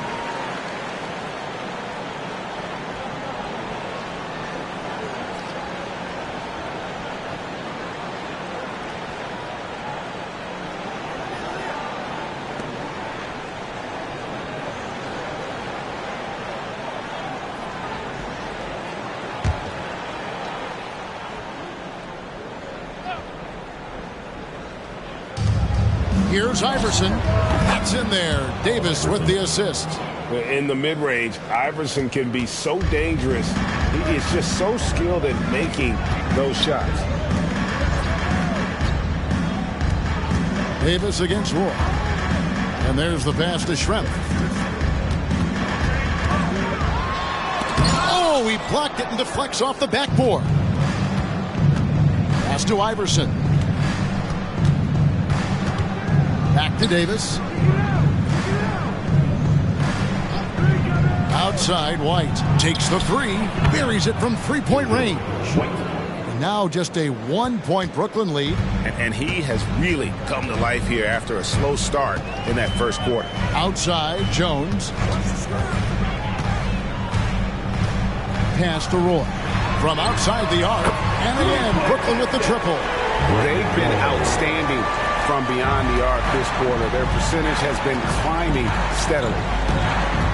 Outside, Davis. Passes to Nowitzki. White looking around. Down to 5 on the shot clock. Davis, that's for 2. Off the mark with the outside fadeaway. Nets leading by 4. Roy kicks it to West. Outside, Jones. The pass to Roy. Fires the 3. The Clippers grab the miss. Davis, the pass to White. Back to Davis. Outside, White. Softly drops in the floater. White's got 8 here in the quarter. Brooklyn's gone 7 of 15 from three-point range tonight. They're not afraid of that shot. Richardson the pass to Jones. Floats one up, and the rebound goes to Nowitzki. And so White will bring it up for the Los Angeles Clippers, trailing by 2. Over West. And it's White missing for Brooklyn. They've gone 7 of 13 from the field since the start of the second. And there's Jerry West on the assist by Roy. West has got 13. And that's what you get when you combine the range and just his overall confidence. Mr. Outside. And the Clippers call time here.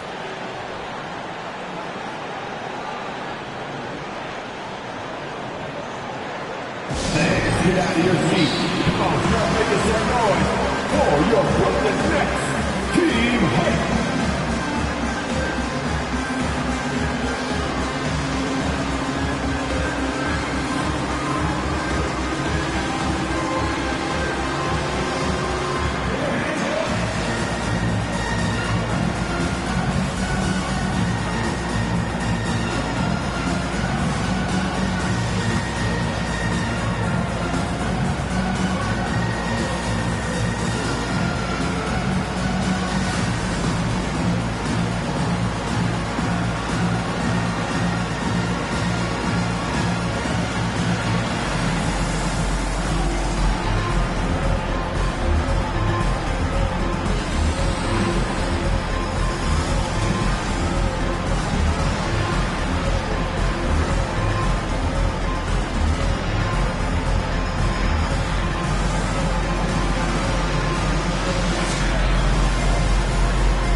He's checked in for Schrempf.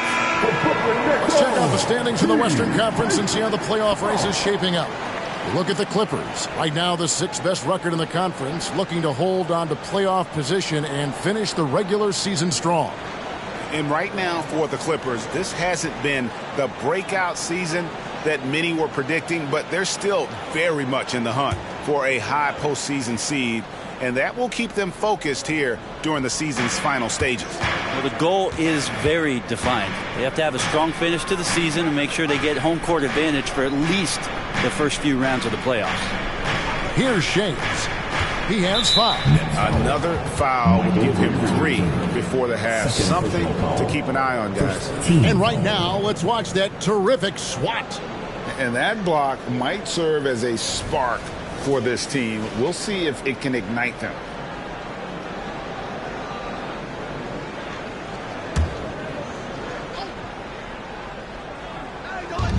There's 1:17 left in the first half. Outside, White. Shot clock at 5. The Clippers need to get off a shot. The 3 from Iverson. Brooklyn with the rebound. And we haven't seen them get to the line as much here in the second quarter. They might be settling a tad too much offensively. West finds Jones. JoJo White. First personal foul. Team second.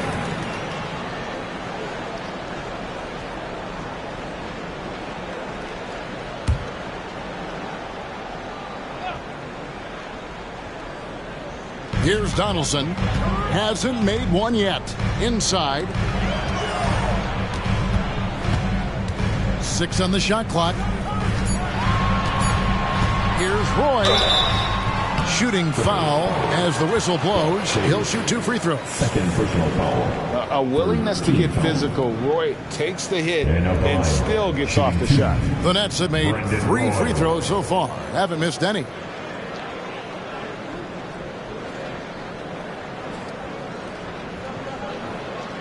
Take a break. Take a break. 2 shots.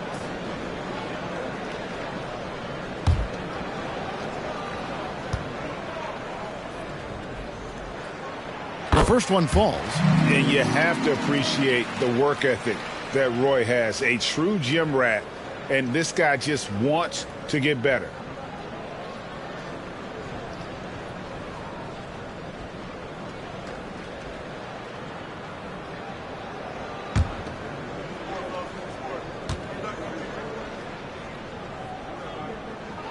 So he gets them both.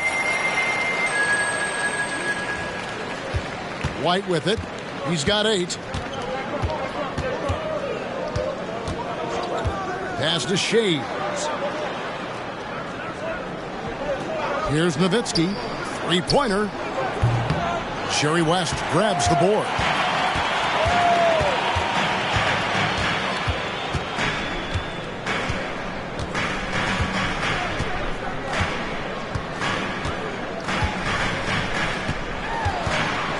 Jacks up a 3. A shot off that time. And that concludes the first half. Nets out in front, up 7. Time now for the halftime break, with the third quarter soon to follow, right here on 2K Sports.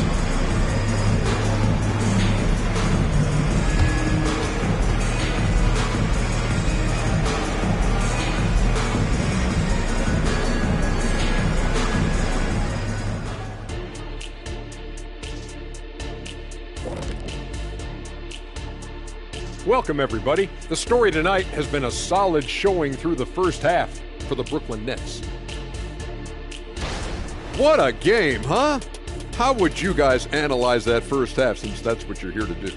The only thing Shaq's been analyzing this first half is the buffet table. He hasn't paid attention to this game. How many oatmeal raisin cookies are there? How many chocolate chips? You have all of those stats, I bet. Come on, Kenny, be serious. Nobody eats anything with raisins. With 7 snickerdoodles. Hey, raisins can be okay if you just want to be a regular guy. Here we go again. All right, and looking now at the first half, it's been an almost but not quite story for the Los Angeles Clippers. Defensively, they haven't guarded the three-point line at all tonight. And you know they don't want to extend out to the point where they're giving up things inside. But you do have to make some kind of adjustment. Yeah, can't take the same approach and expect a different result. Thanks for spending halftime with us. Time to get it back out to Kevin Harlan for the start of the third quarter.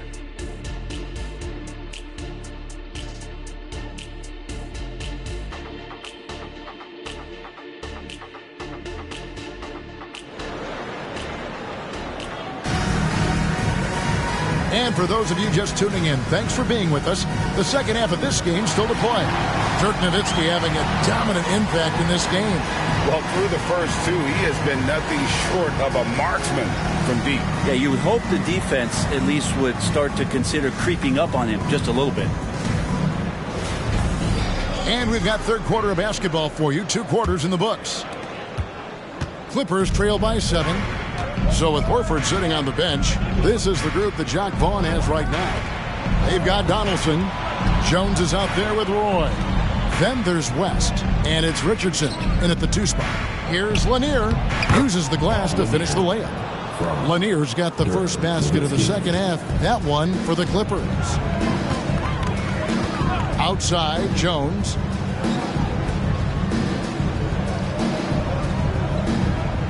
Pass to West. Shoots the 3. And that comes off the assist by Jones. Jones has got assist number 8 here in this one already. West against White. Passes it to Shades. The pass to Nowitzki. Got a piece of it. 5 to shoot. And they wasted no time getting those 3 points back. Nowitzki's got 20 points. And the defense has to be up on Nowitzki more than that because he's too good a shooter from outside. Pass to Richardson. Out to West. Jones with the screen on White. Here's West. White with the defensive effort. Clippers trail by 5. Just over a minute and a half have passed here in the third quarter. Shades kept alive. Here's Lanier, and he goes in for the dunk. That's going to be a big morale booster. And you know what? It could come down to those second chance buckets when it's all said and done today. Well, especially in a close game, every possession matters. Now here's Jones. And the basket by West. How many times have we seen a possession like that from them today? Ending with the basket, coming off a pretty pass. Iverson passes to Shades. Now here's Nowitzki. Fires from deep. White. And it's put back in by White. White's got 10. Oh, a nice tip in to salvage the points from that missed shot. And those second chance points can add up. Now here's Jones. Pass to West. Beyond the arc. It's rebounded by Allen Iverson. Clippers trail by 4. He dishes it to White. Passes it to Shades.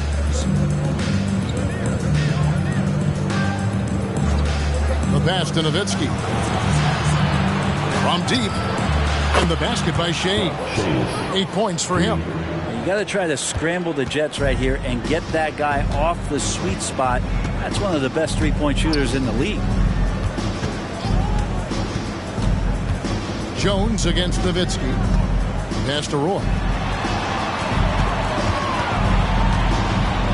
Back to Jones. The Nets need to get a shot off here. Here's Donaldson. And they pick up 2. And the Nets lead by 3. Textbook bounce pass there, perfectly timed. Here's White. He's got 10. Nowitzki for 3. Wow, came this close to a 4-point play. He'll head to the line for 3 free throws. Yeah, there was definitely some contact there on the three-point attempt. Nowitzki, 3 shots. 3 shots. 3 shots.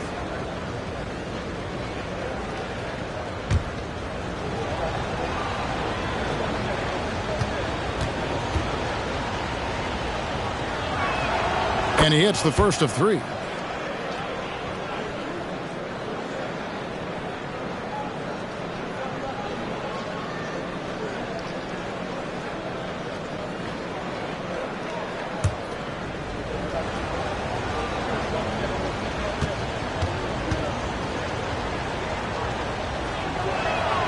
Makes it, and the next one could tie it up.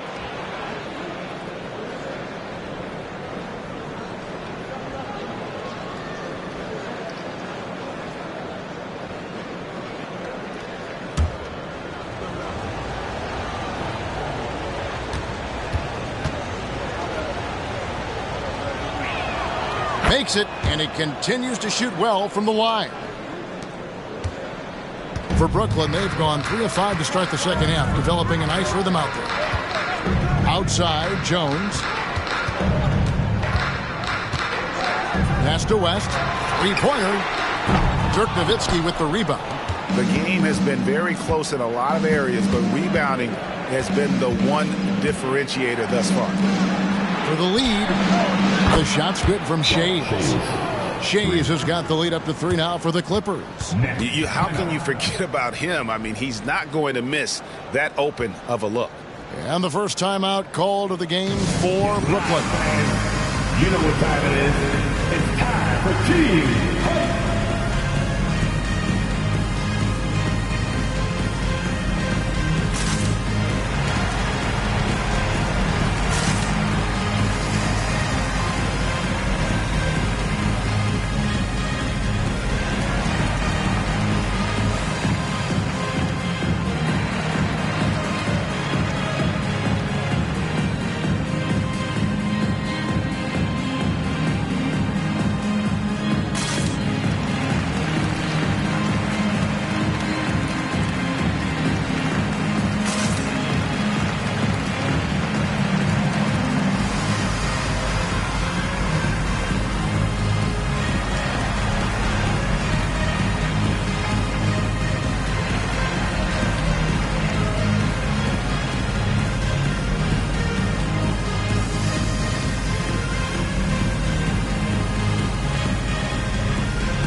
Los Angeles making a switch here. Thompson's checked in. Here now, the 2K leaderboard, showing us the best passing teams in the NBA over the course of the last month. The Nets second, fourth, the Clippers. And you can see the communication for both of these teams has been improving. Everybody seems to be on the same page, and that explains those great assist totals. Nets trail by 3. Now, here's Richardson. 11 points in the game. On the wing, Brandon Roy. Drains it from beyond the arc. Roy's got 11 points. And obviously his momentum from the last game has carried over here tonight. And the coach pretty smart for zoning in on him and giving him opportunities to stay with that confident play. Here's Shays. 11 points in the game. Just 5 on the clock. And it's the Clippers scoring again. An even stronger second half. Tremendous efficiency at the offensive end of the floor. Passes it to Tomjanovich. And again, Brooklyn with the triple. Guys, he's been a one-man air raid coming at them time and time again. Kind of like he's in his living room right now. He's found a comfort zone. Once he gets that, the defense knows they're in trouble. Here's Shays. He's got 13. Nowitzki for 3. And another one in the scoring column for him. He's 7 of 10 from the field. Both teams running perimeter-oriented plays that are working. Well, both of them looking towards the three-point line. And I like to see that, especially when the results are made buckets. Now here's Nowitzki. 26 points for him. Iverson, no luck. And they had some botched coverage that turned into no coverage. Iverson against Roy. Over Iverson. Great D on that shot, and it's off the mark. Los Angeles has got more than a 50% success rate on their three-pointers since halftime. They're 4 of 7. Here's Shays. Drops in the tray. Shays has got 11 in the second half. No questioning Iverson's skill for moving the ball. A guy this open is an easy dime for him. Tomjanovich passes to Richardson. Here's Donaldson. Roy kicks it to West. Takes it inside. And the shot clock expires. 24-second violation. A moment now to check out some numbers for him. And he's been very active with his hands. How about the steal numbers this month? He's been really hounding on the defensive side. So for the Nets, Al Horford's checked in for Donaldson. And it's Dumars in for Roy. Clippers leading by 5. 1:19 left in the third quarter of the game. Back to Iverson. Great pass to set up the lay-in. And after really leaning on that three-point shot in the first half, seeming like they're just getting away from it here in the second. More of the shots coming from the interior. A three-pointer is right on target. And I don't care how far from the bucket he is. You've got to have a man on him. He's just too good from deep. Here's Shays. And the three off target. For Brooklyn, they've gotten 6 of their 12 shots to drop for him here in the second half so far. Richardson the pass to Tomjanovich. No good from outside. Clippers shooting 56% in this game, really stringing quality possessions together offensively. Oh, just a picture-perfect alley-oop. You gotta love that one, Kevin. A little surprised, Greg. He didn't go for the big slam, but it works just the same. Shot clock and game clock separated by less than 6 seconds. And that one's good, Tomjanovich. 3 triples in the first half, 3 in the second. Boy, do they add up.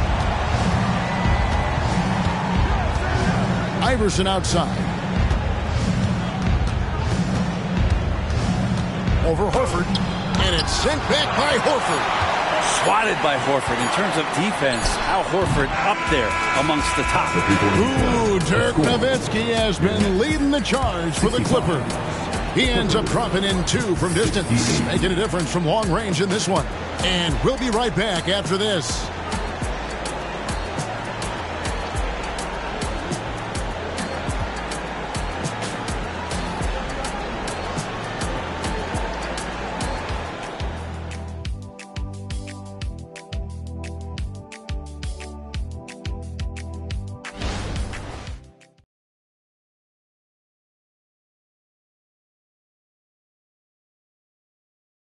And a worthy candidate tonight as we take a look at our State Farm assist of the game.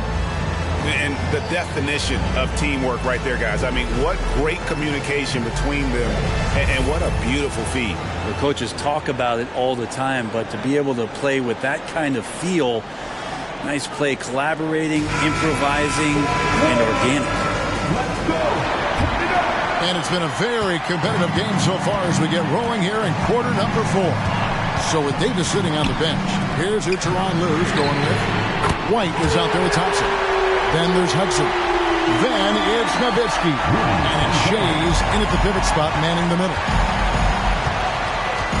Thompson outside.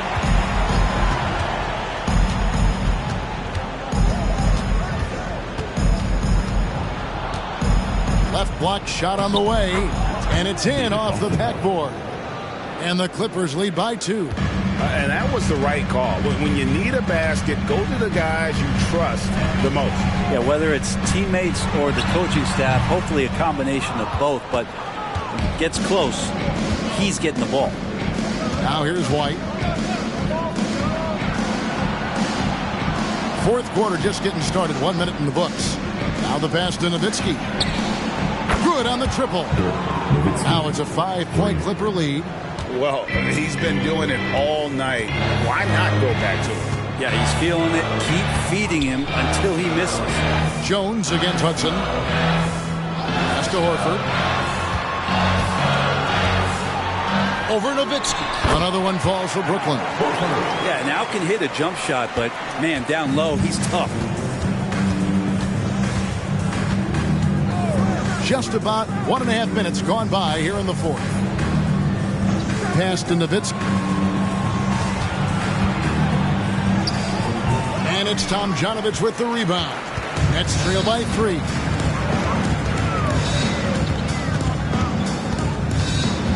Pass to Bing. Jones looking for an opening. And the pass to Horford. A 3. And the Nets, another 3. And they're getting their points now almost exclusively from the triple. 4 of their last 5 makes are from beyond the arc. Now here's White. Here's Hudson over Jones. And it's sent back by Horford. Roy against Thompson. Pass to Bing. Back to Roy. And then Roy with the jam. Man, how about the incredible timing on that alley-oop? He absolutely hammered it down. Thompson sets the pick for White. On the wing, Thompson. He's covered by Roy. Good ball movement here by the Clippers. Hudson. That's good, and it's Nowitzki with the assist. Nowitzki's got his third assist on the night. Bing, the pass to Tomjanovich. And the Nets, another three. And until he cools off, I'd keep the ball in his hand. Los Angeles calls timeout.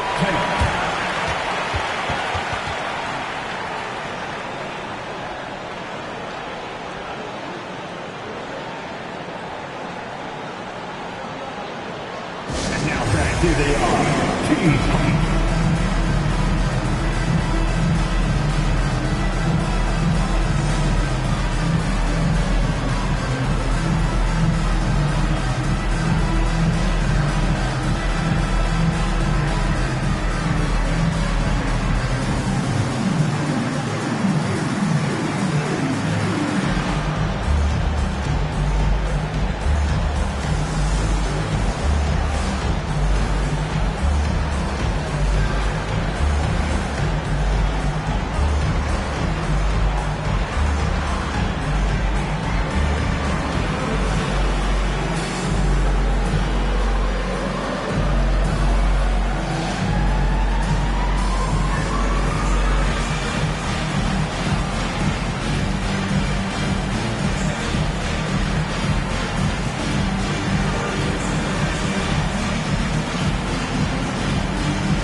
Now let's send it over to the sidelines and get a report from David Aldridge.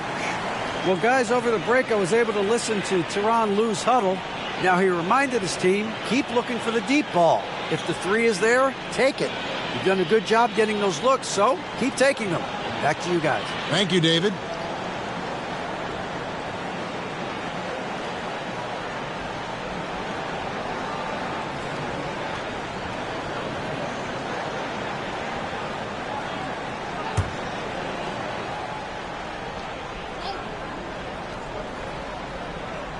Well, if you're just tuning in, welcome. We've got about 3.5 minutes gone here in the fourth quarter. Pass to Hudson. Out to White. Passes to Lanier. Just 5 to shoot. Driving inside. Oh, that's blocked. Here's Tomjanovich. White covering. Outside, Jones, and he gets the whistle for the 3-second call. After committing a turnover like that, you're just praying the game doesn't come down to the last possession. You'll remember that one. And Brooklyn making a change here. Roy's checked in, and Los Angeles making a change here as well. Dirk Nowitzki, he's checked in for Hudson. Nowitzki for 3, and the Clippers miss again. Well, even though he misses that one, the defense has got to talk about that, and that's a bad miscue, and you can't give up looks like that all game long. Outside Roy, from past the arc. They get the rebound, and contact on the shot, so he'll be shooting free throws here. And you don't ever want to get into the habit of letting the offense get to the rim. And some stats here, guys. The scoring breakdown for the Nets. Guys, the D hasn't had an answer for the three-point shooting, which is why they continue to just fire away from deep. Well, looking at the stat sheet, I could just see here tonight sharing the basketball. The stat that comes up most is assists. So sometimes you have to look for your teammate. That makes things happen. They've done it.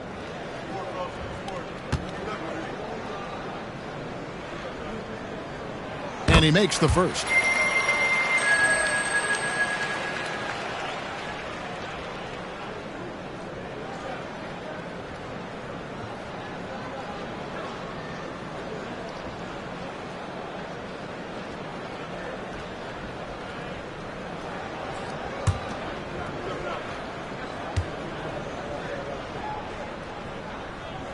And so he hits both.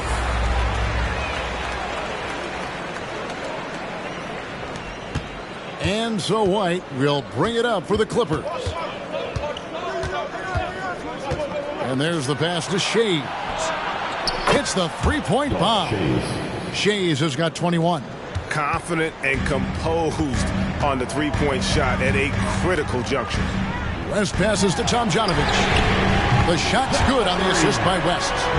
He doesn't look satisfied with the lead right now. He wants more, and he looks like he's going to get it. Pass to Shades for three, and again, it's the Clippers from deep. Could come down to selection. Bad shots in the first half. Here in the second, using his head, finding some more efficient opportunities to score. Here's Tomjanovich, trying to come right back with the three of his own, but it's no good. White with it. West picks him up. Nowitzki for three, and it's Tomjanovich with the rebound. Things are going south right now. This is not the type of shooting that his teammates expect from him. Fires for three. Good! Another from three. Buries his 10th triple of the game. Unbelievable. Los Angeles calls timeout. The most passionate fans in the land. Let's go with Teacher Prime. And your next youth next game.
Clippers trail by 4.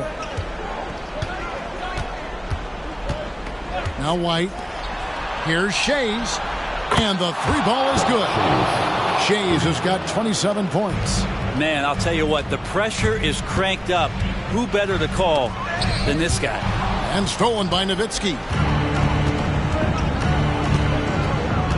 Outside White. Pass to Shea to take the lead. Rebound Brooklyn. 1:56 left to play here in the fourth. Jones finds West.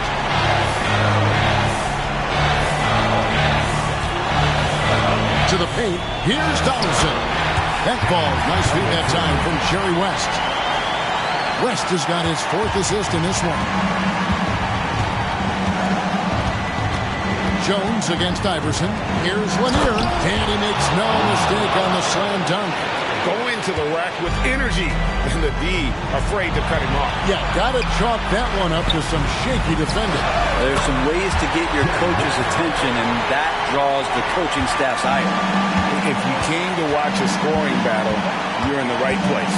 Yeah, both of these teams locked in on the offensive end. Going to be a high-scoring affair tonight.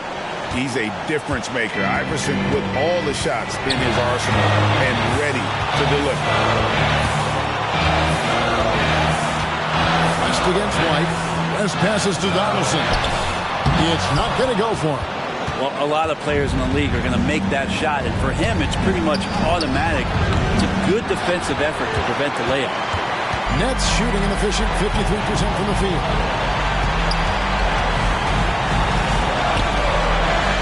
Double by Iverson. Jones kicks to Roy. Nails the tray. That is world class. Love seeing that there. A huge possession, and he nets it. Here's Iverson. It's in! And he has brought them to within 2 points. But a shot over the bigger defender, that could prove to be a massive bucket. Sometimes, despite the odds, you have to rise to the occasion. Nice mid-range jumper there.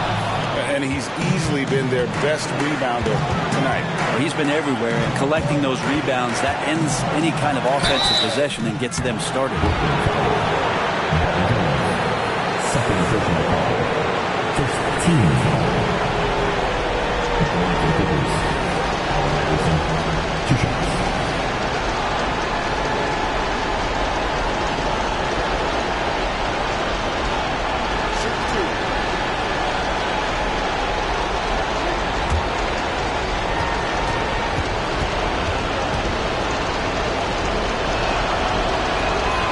Gets the first, and that narrows the gap to 1.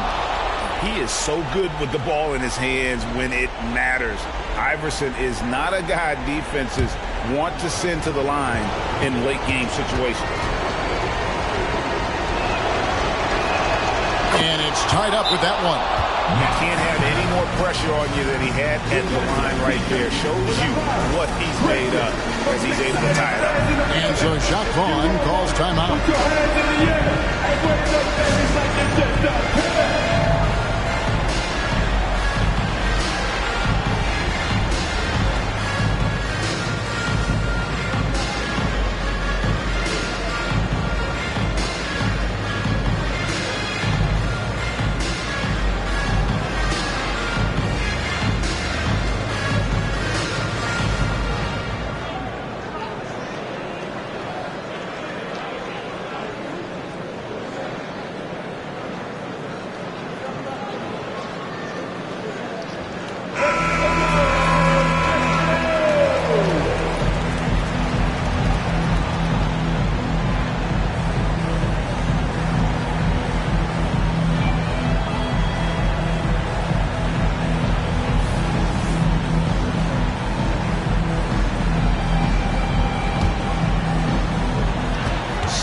Seconds left in the fourth quarter.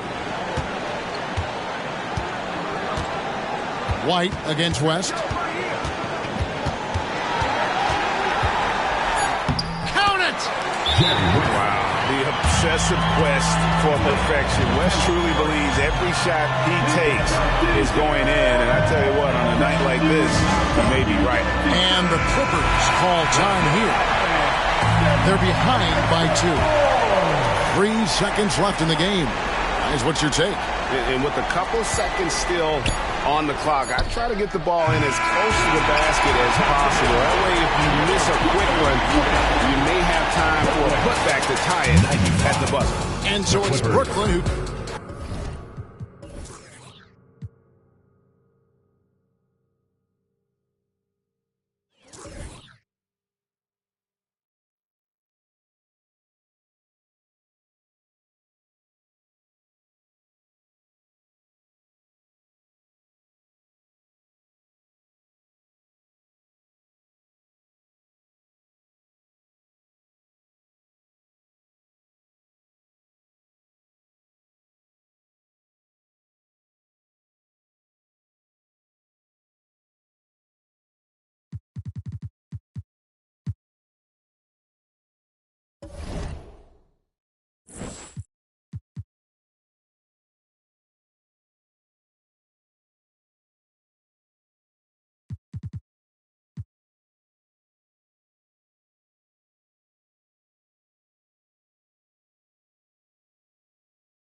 Now let's meet the starting lineup for the visit. And the NBA.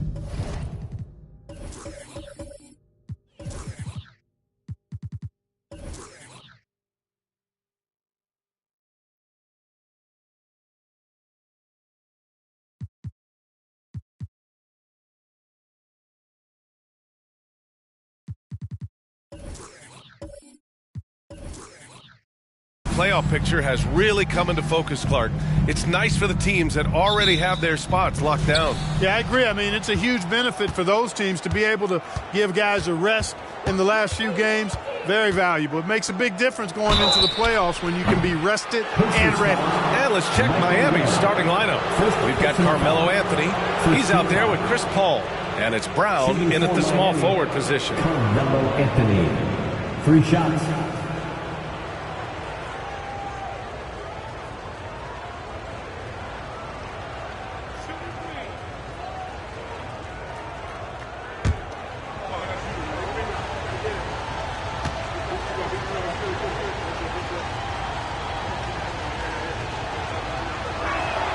And he knocks down the first one.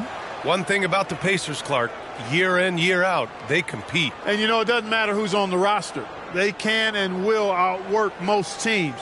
Even the best teams can't afford a letdown against the Pacers.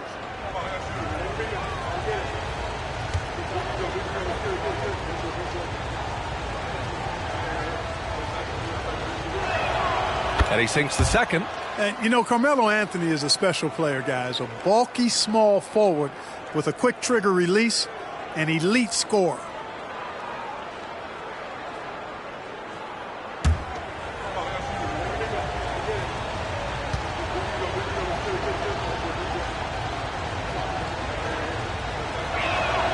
And he nails the third.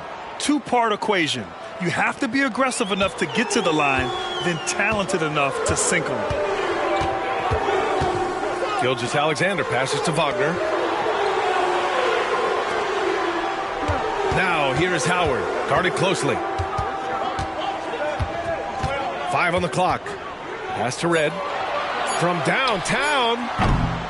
Rebound by the Heat. They couldn't put the pieces together, losing that last matchup with Phoenix. Things couldn't have gone much worse for them. I mean, they dropped a game they theoretically should have won, and those 2 overtimes just left them exhausted. Outside Gilgeous-Alexander. Right at the free throw line. Nice start for him, sinking his first shot. Wagner, he'll find the wide open teammate more often than not. Heady player. It's Brown on the wing. Back to Paul. Pass to Brown. Here's Eden, guarded by Howard. Eden passes to Paul. Kick out to Brown. He drains it as the shot clock ticks down. Man, how about the cool, composed attitude of Jaylen Brown in these spots? I mean, rising up and knocking it down with the shot clock up against him, that's pretty good. Now here's Gilgeous-Alexander. Playing Milwaukee, he was nearly unstoppable. So it'll be 2 free throws. He was fouled in the act of shooting.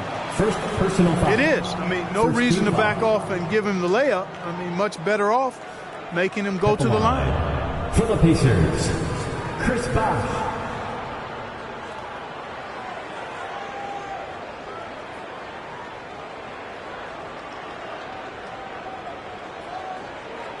Take a break. Take a break. 2 shots.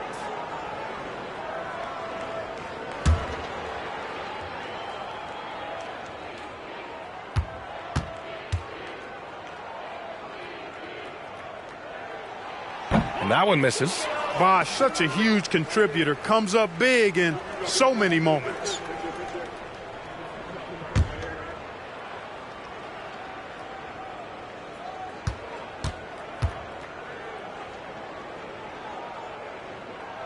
Good on the second one.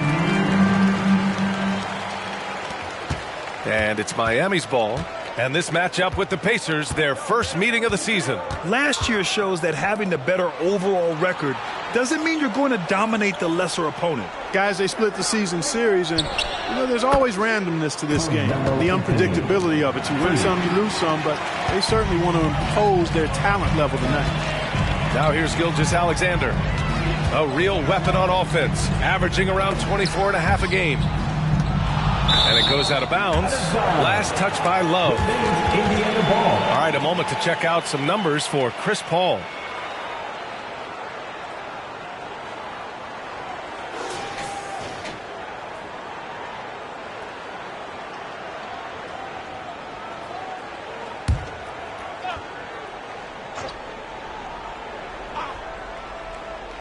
Gilgeous-Alexander with the ball.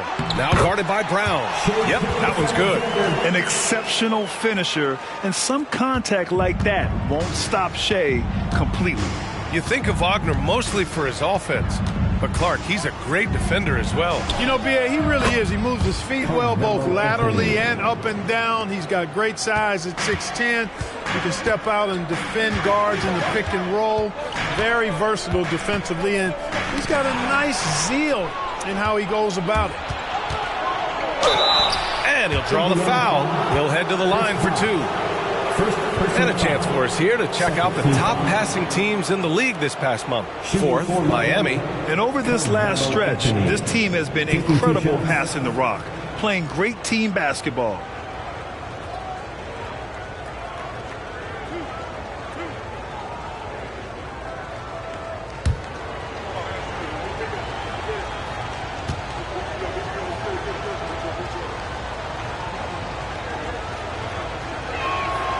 Free throw drops for Anthony.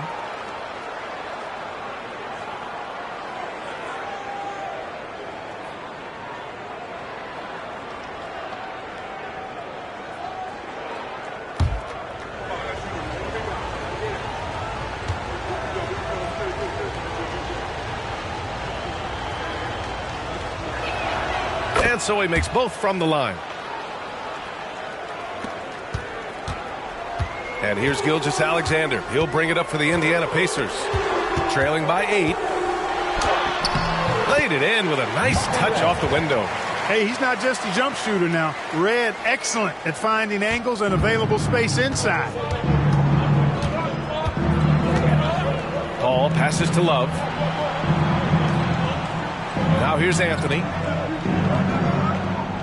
Outside, Brown. Again, the Heat misses. You got to move past that one. I mean, they'd want him to take that again. Well, you know, I hear you. That's a good look, but when you're that wide open, I think you got to knock it down. They've hit 4 of their first 5 shots. Great execution and attention to detail. Paul taking his time here. From behind the arc. The putback. It's good on the putback. The effort, the position, the timing, all there. And add instincts to that. He can sense where the rebound's going to go. And that sixth sense, guys, might be better than just about anybody else's. Gilgeous-Alexander finds Howard. Back to Gilgeous-Alexander. Tipped. And that'll be Indiana's ball as it goes out of bounds. Pacers able to keep the possession. And the fans love seeing incredible moments on defense like that block. Boy, I like the fact that's intimidation right away. Got to show those shooters you're going to be in their face all night long. Morant, he's checked in for Indiana. And Miami with a change here, too. Smith, he's checked in for Jaylen Brown.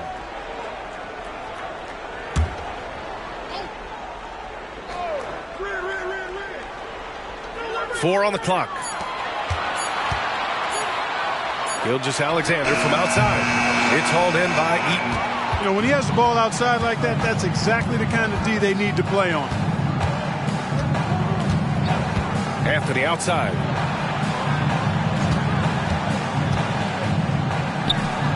From the top of the key, he buries it. Anthony's got 13. The big story thus far, how well they've shot the rock. Very high percentage so far, and if you want to start a game hot, that's the way to do it. Now, here's Howard. Yet to see a basket. And he lobs it up to the rim. And slam dunk by Gilgeous-Alexander. Not just an aggressive scorer, Morant is also a fantastic distributor. Paul against Morant. Now here's Love. He's been productive, averaging just over 7 points a game. Lets it fly. And Anthony gets it to go on the assist by Love. He's got 15. Guys, this has been an incredible performance this quarter. I mean, he's getting the ball where he likes it and wants it and just going to work. Time called here. Indiana decides to talk it over.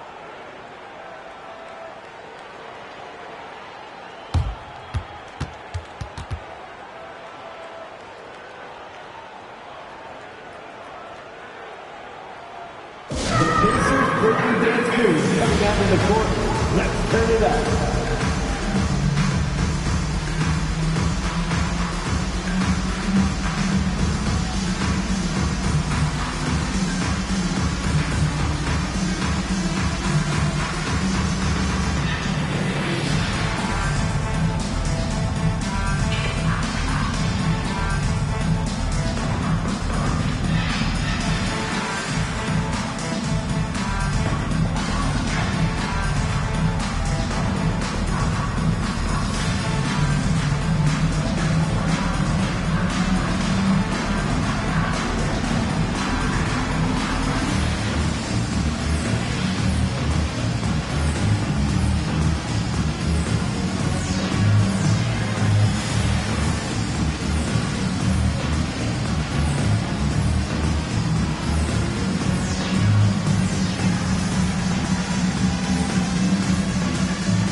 Making a change here. Murray's checked in. And overall, you like what they've done on the offensive glass, extending possessions. They're top 10 in second chance points. And they do shoot it at a very high clip. One of the most efficient offenses in the league. They don't take too many bad shots.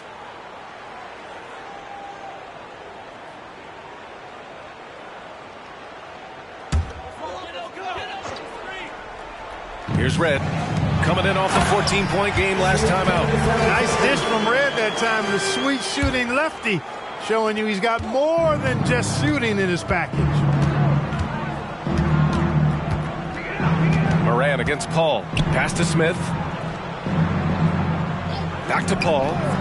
Launches a three. And the three-pointer goes. You don't want to let him get into a rhythm from out there. The Pacers have gone 6 of 9 and finding their rhythm now. Howard with a screen on Smith. Gilgeous-Alexander finds Howard. And it's Miami with a rebound. Oh, gritty defense. Protecting the rim at all costs against a guy who has all sorts of ways to finish. Back to Smith.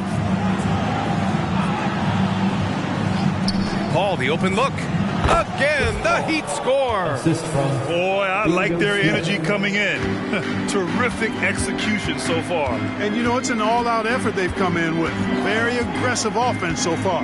Outside Gilgeous-Alexander. And a great assist by Moran as that one goes. Gilgeous-Alexander's got 11 points. Did not take him long to get into the flow of this game, knocking down 5 of his first 7 shots. We've got 1:08 left to play in the first. Anthony misses. And the shooter had very little space on that attempt. And, guys, that's exactly the kind of high-impact defense they want to see out of him.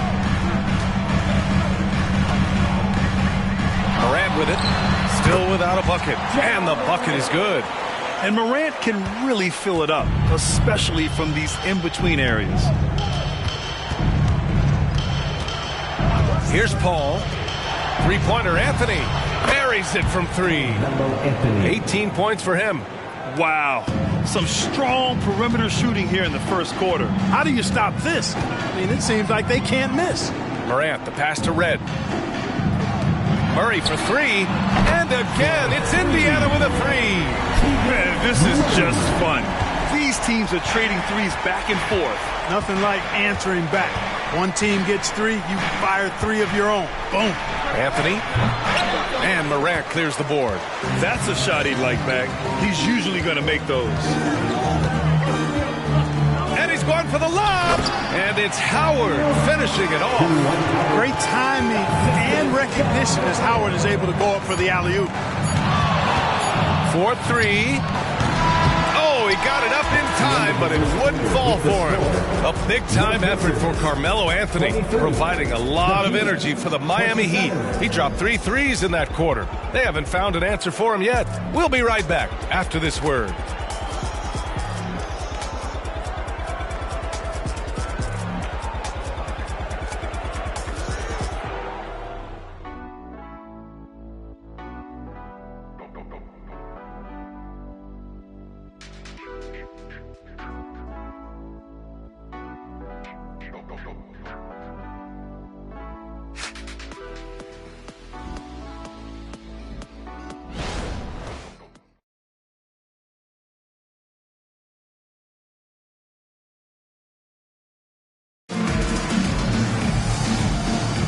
And for those of you just tuning in, second quarter action is where we are.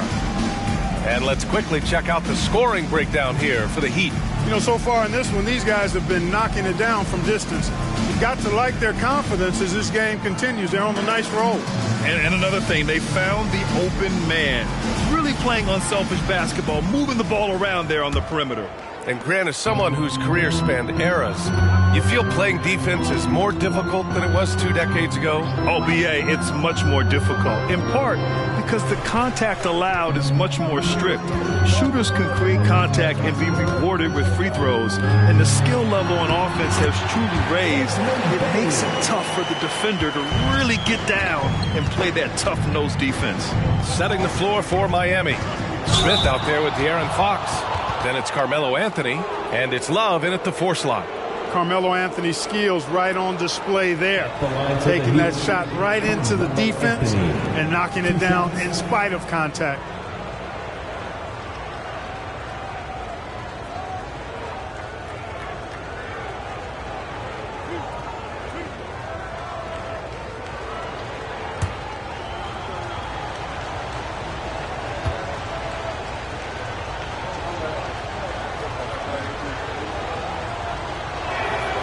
Free throw drops for Anthony.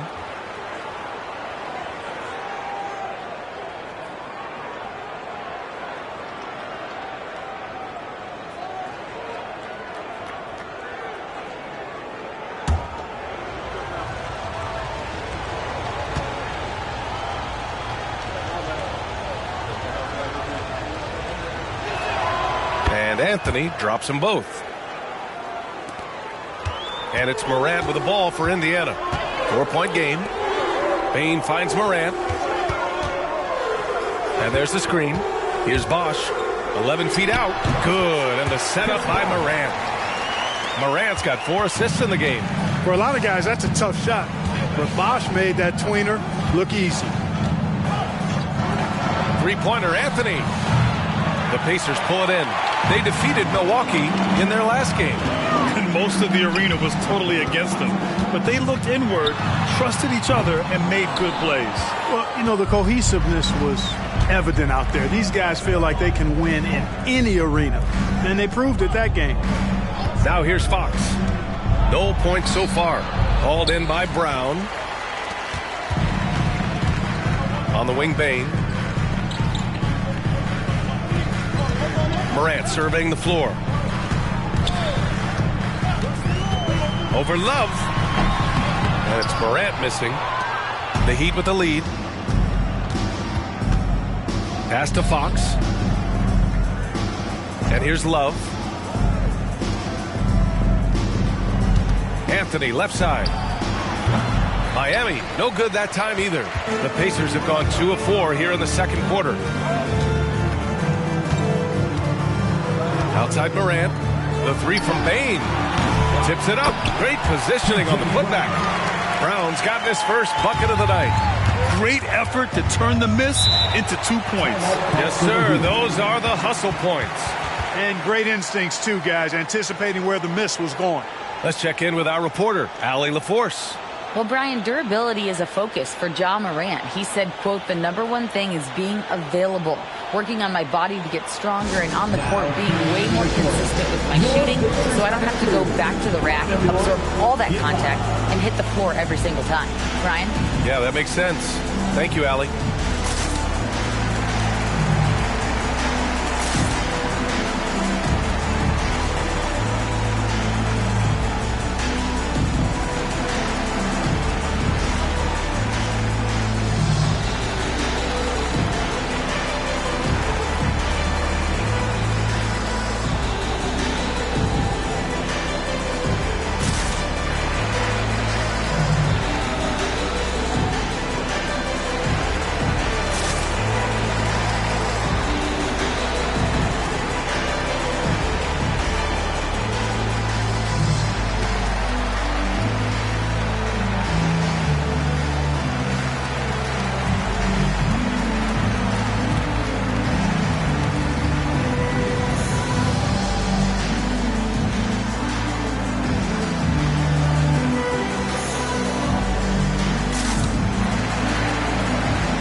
checked in for Miami. Chris Paul comes in for Smith. Just 2 games before the playoffs get going. Let's see how the field might look. You take a look at the Heat. 6th best record in their respective conference right now, hoping to end the season on a high note. And, of course, the Pacers, they are way behind in their conference. I think for the Heat, it really hasn't been the dominant season they were hoping for. But they're still in the hunt for a high postseason seed. And they need to stay focused. I mean, they have to ensure they hang on to a high seed. It's imperative for them. Now here's Brown. 35 points his last game.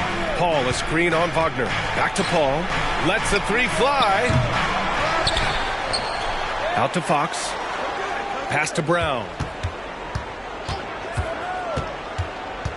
Shot clock at 6. Fox for 3. Unable to get that one. Indiana's gone 0 for 2 from outside in the second quarter. Now here's Morant. Now for those joining us now, we're in the second quarter, about 3 minutes gone by. They now take the lead. Morant's got his second basket. Looks like we're starting to see a pattern here. Not afraid to get in the paint and get wet. Well, I agree with you. 4 of their last 5 baskets have been exactly of that variety. Now here's Paul. 5 points in the game. 3-pointer, Fox. Yes. And it's Paul with the assist that time. For 3. Paul's got his 3rd assist of the night. Man, I tell you what, when Fox is making threes, he's hard to guard. That's a part of his game he's got to continue to work on. Here's Wagner. Still no points. Back to Morant. There's a screen. 3-pointer. Oh, Morant sinks the triple. That's how you up the ante. Come right back at him. A little back and forth from long range. I love it. That's a terrific answer there. Back to Fox. From deep. And again, Miami with a triple. Really starting to find himself now, guys, after getting shut out in the first quarter. From deep, Morant. Miami grabs the miss. They've led by as many as 11. Paul passes to Fox. Back to Paul. And he's going for the oop here. And Fox powers it home. And I like how Paul constantly looks to set up his guys, knows how to orchestrate the offense with his passing. Down low. Oh, there's Morant with the slam. Beautiful setup on the alley-oop. Great catch, great flush. Well, I tell you what, that's the play we'll remember if they can put together a little surge to break this game open. Now here's Paul. He's got 5. Shot from the wing. And there's Fox on the assist from Paul. Paul's got 6 assists here tonight. Very consistent tonight at the offensive end. Right there, he helps fuel the fire. Time called here. Indiana decides to talk it over.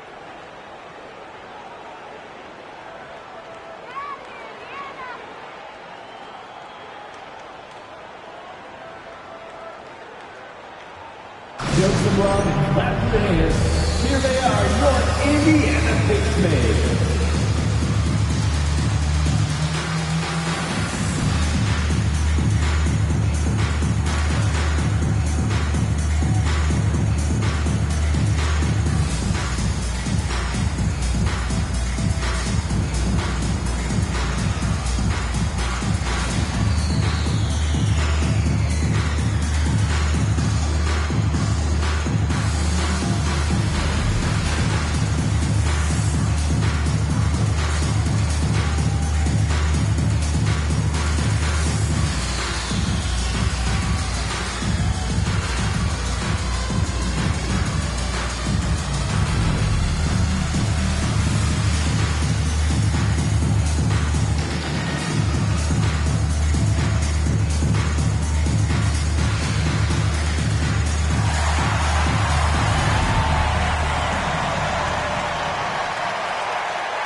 Change it up. Give it up. And a moment now to check the leaderboard and see which point guards have been money from the charity stripe since the All-Star break. Second, Chris Paul. And, of course, Shai Gilgeous-Alexander.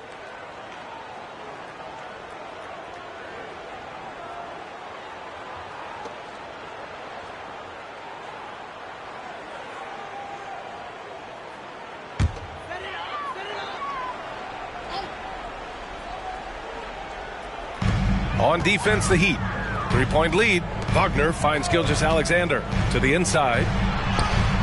Kaminsky can't hit.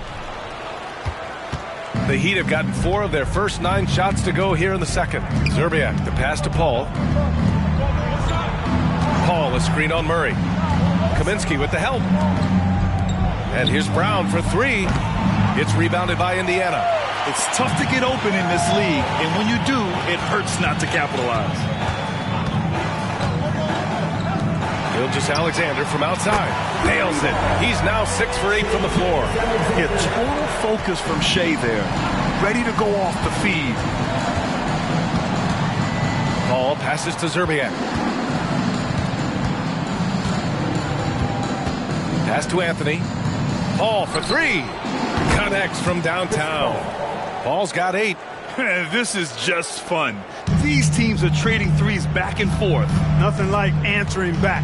One team gets 3, you fire 3 of your own. Boom. 3-pointer. A big triple. Gilgeous-Alexander. He's certainly starting to heat up from outside. That's his 3rd for the game. His 2nd in this quarter. Anthony left side from the arc. Yes. And it's Paul with the assist that time. Anthony's got 23 points. Another triple for him. His 4th of the night after that monster first quarter where he hit 3 of them. Kaminsky outside. The 3. Anthony grabs the board. And you just can't afford to give up that kind of look very often. Pass to Szczerbiak. Lets it go from deep. And again, Miami with a triple. Well, I think they're getting caught in that in-between zone, no man's land, giving up 3 straight from beyond the arc right now. And there's a pick. His first shot attempt. And there it is for him. Wagner knows how to pick and pop, sets a solid screen, and then gets out of it quickly into the roll to his shooting spot. Anthony, the pass to Brown. And again, Miami with a triple. One of the things you've got to admire and respect about him is his aggressiveness at the offensive end, always in attack mode. Picked by Kaminsky. Gilgeous-Alexander surveying the D. Wagner up top. With some arc. Here's Kaminsky. Uses the glass on the layup. Kaminsky's got his first 2 points. We've seen that more than once today. An effortless basket inside. Well, listless and lifeless at the defensive end. I mean, especially inside. They've really got to pick up that interior defense. 3-pointer, Anthony. Here's Cycli. And that's not going to go. And a pretty tightly contested game here as we end the first half. It's the Heat. They're up by 5. Well, now a minute to check in with Allie LaForce. She's courtside. Hey, Allie. Thanks so much, Rick. What did you think of your team's offensive execution in the first half? We got to get it moving more. We got to get it driven more. They're very physical. You're trying to run plays. They blow all that stuff up. And so bottom line with our offense, we got to get some more stops. That'll help our offense. Defense leads to offense. Thanks, Coach. All right, Allie, thanks for that. We will see everyone right back after this break, ready for the second half.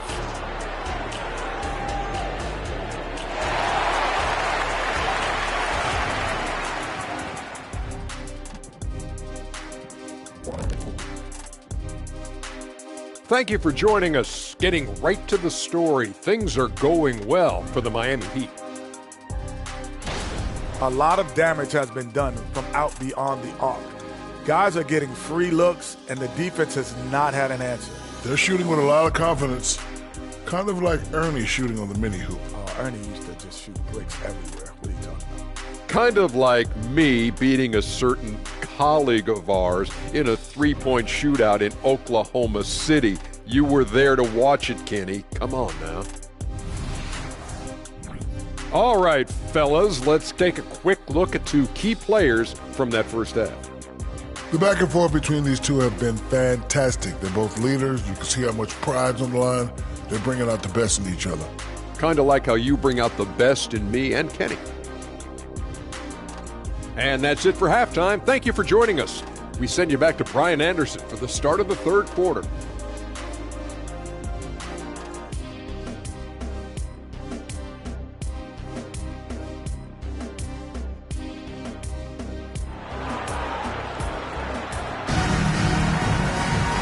And in that first half, we saw a pretty tight battle.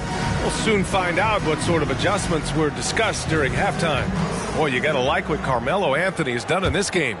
Yeah, he's showing off how skilled he is at attacking the defense and converting at the line. Well, you know, in that first half, it was a common occurrence. He got to the stripe time and time again. They've got Wagner. Shai Gilgeous-Alexander is out there with Dwight Howard. And it's Bosch in at the 4. That's the 5 for the Pacers. You know, at the end of the day, size does matter, especially on the glass. Pass to Red.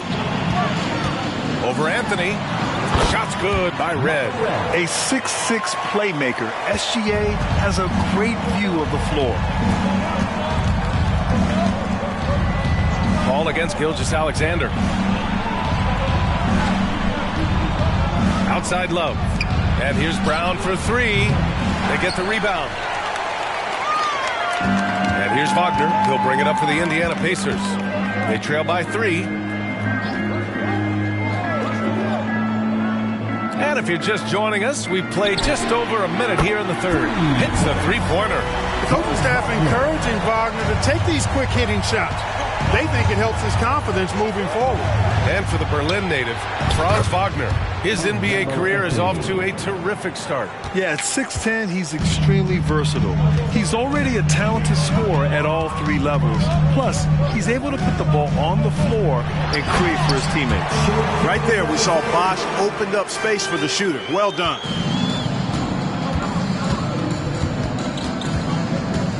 Ball against Gilgeous-Alexander. Ball passes to Anthony. There's the double team with Gilgeous-Alexander. Pass to Anthony.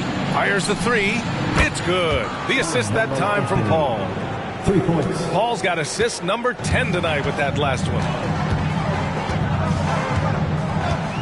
Here's Red.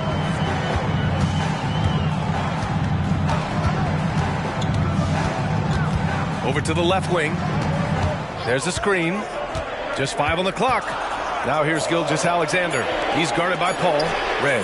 And again, it's the Pacers from deep. They're on fire right now, shooting 80% to start the second half. Paul passes to Love. Ooh, Howard with a block. And, you know, this is a definite strength of Howard's game. I think he's a rim protector of an elite level. Pass to Red for the lead. And again, it's Indiana with a 3. Here in the second half, these teams still neck and neck. I really like how each team is matching the other's intensity. Anthony outside. Fires the 3. Howard grabs the miss. Surprising to see him miss here, but they'll be happy with that shot most possessions. And it's Howard finishing it off. Really, really hard to keep Howard out of the paint. I mean, once he gets the position he wants, he's going to look to throw it down. Ball finds Love. And that one's good. Love's got his first points in this one. What a sweet assist by CP3. Ball against Gilgeous-Alexander to the paint. And so he draws the foul, headed to the line to shoot a pair. Howard's such a gigantic presence inside, so athletic, so strong. Sometimes the defense has no choice but to foul him and then hope he misses.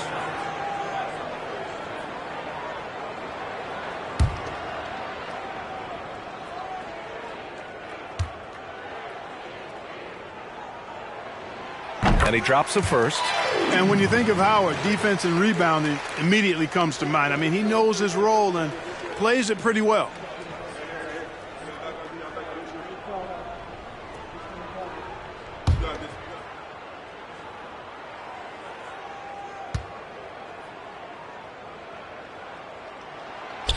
So 1 for 2 that time at the stripe. Miami trailing. The Pacers pull it in. Howard's got 4 rebounds in the game. Pass to Red. Back to Gilgeous-Alexander. Ooh, poked away. Ooh, plenty of contact on that shot. Officials call the foul, and he'll take 2 free throws now. It goes on Chris Paul. Yeah, what's special about Gilgeous-Alexander is how shifty he is, which also makes it so tough on defenses.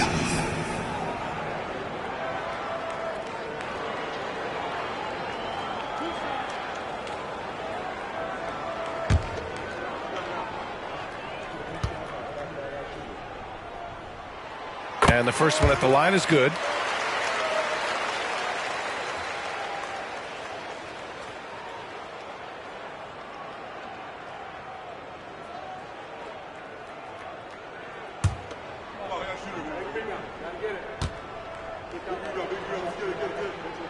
And so he hits both.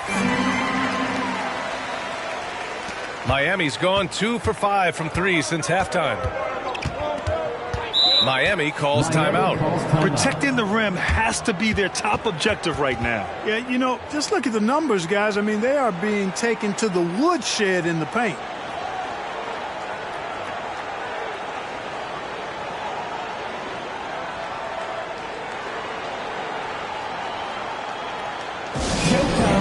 Here are your dance crew.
Checked in for Wagner. Smith, he's checked in for Miami. Over the last month, these are the highest scoring teams in the NBA. Number 1, the Heat. This team has really found a great offensive rhythm lately. Running smart plays, sharing the ball, and racking up points.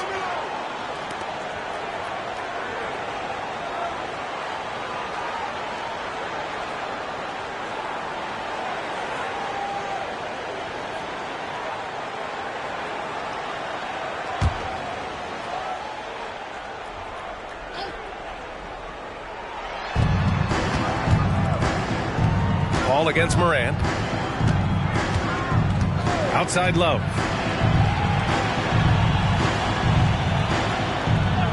Five on the clock. Three-pointer Anthony.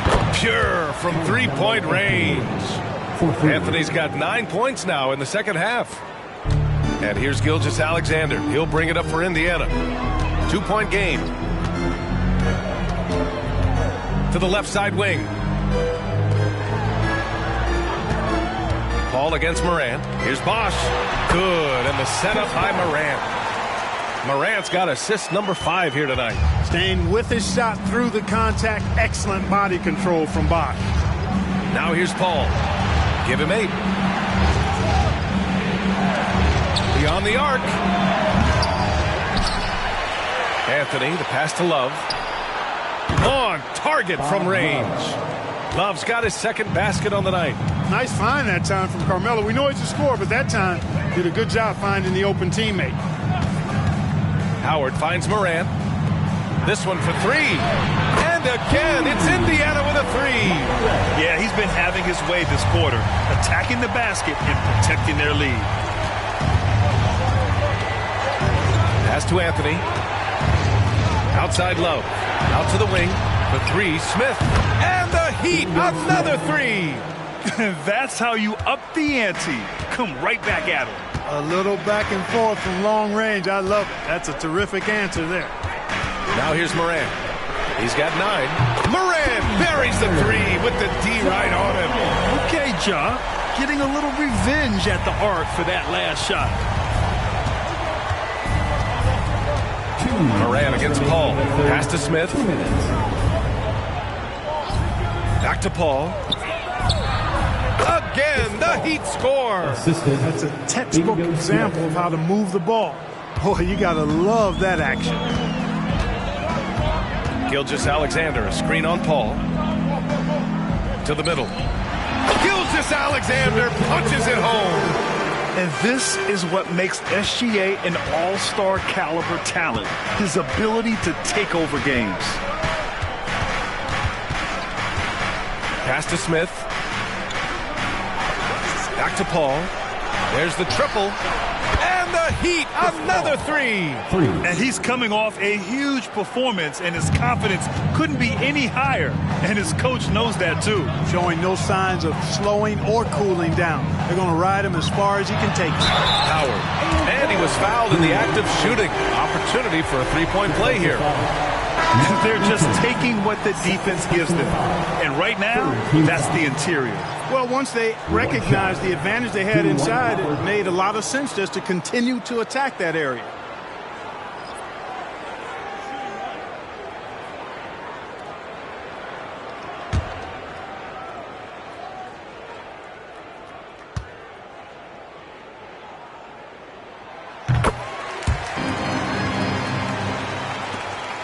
The Heat have gotten 8 of 14 attempts to go in the second half so far. Out to the right wing. Inside. And down it goes. Dunked it through off a beautiful setup.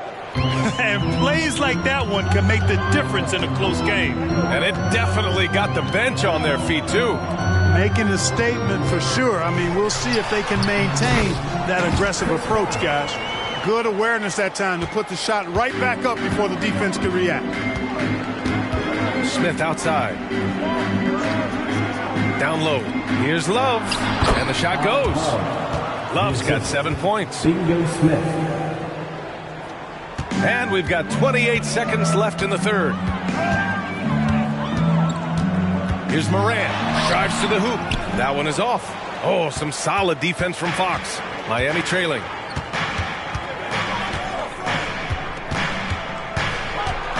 For the tie. Rebounded by Gervin. On the wing, Bane. Up and over Smith. And as we finish the third quarter, it's still close. Both teams trading buckets. The Pacers out in front. They lead by 2. Don't go anywhere. The final quarter is coming up next on 2K Sports.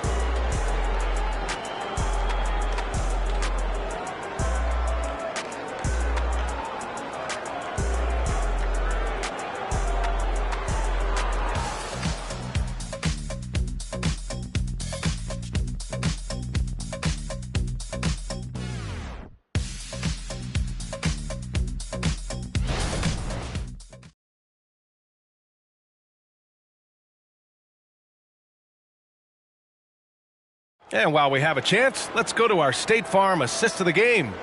And I'll tell you what, this was a no-brainer tonight. Take a look at the precision on this feed. Couldn't place it any better. Served him up a tasty room service dime right there, boy.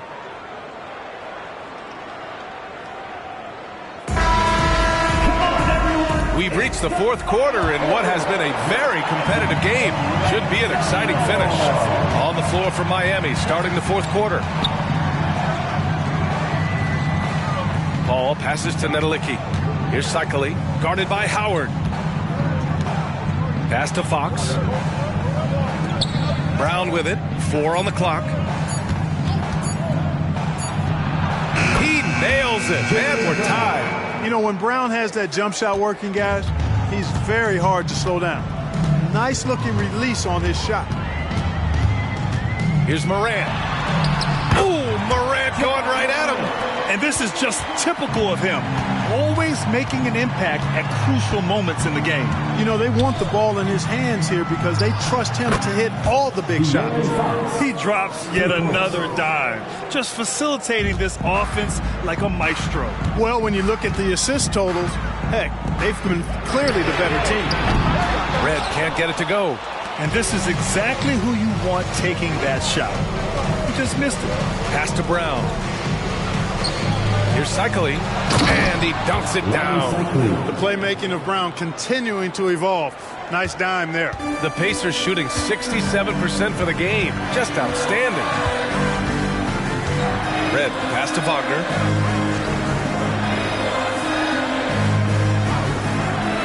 To the inside, Morant. Fantastic finish inside by Morant. Morant not afraid to get in there and play big, showing his toughness in close.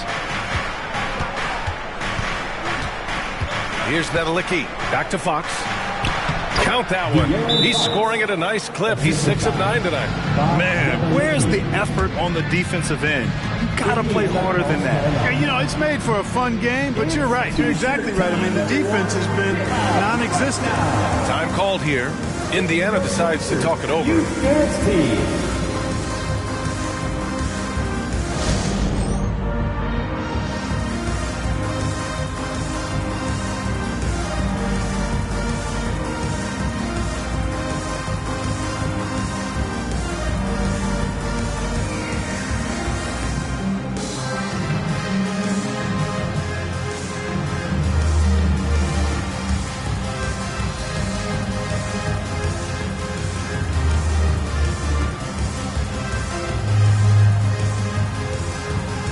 Pacers making a switch here.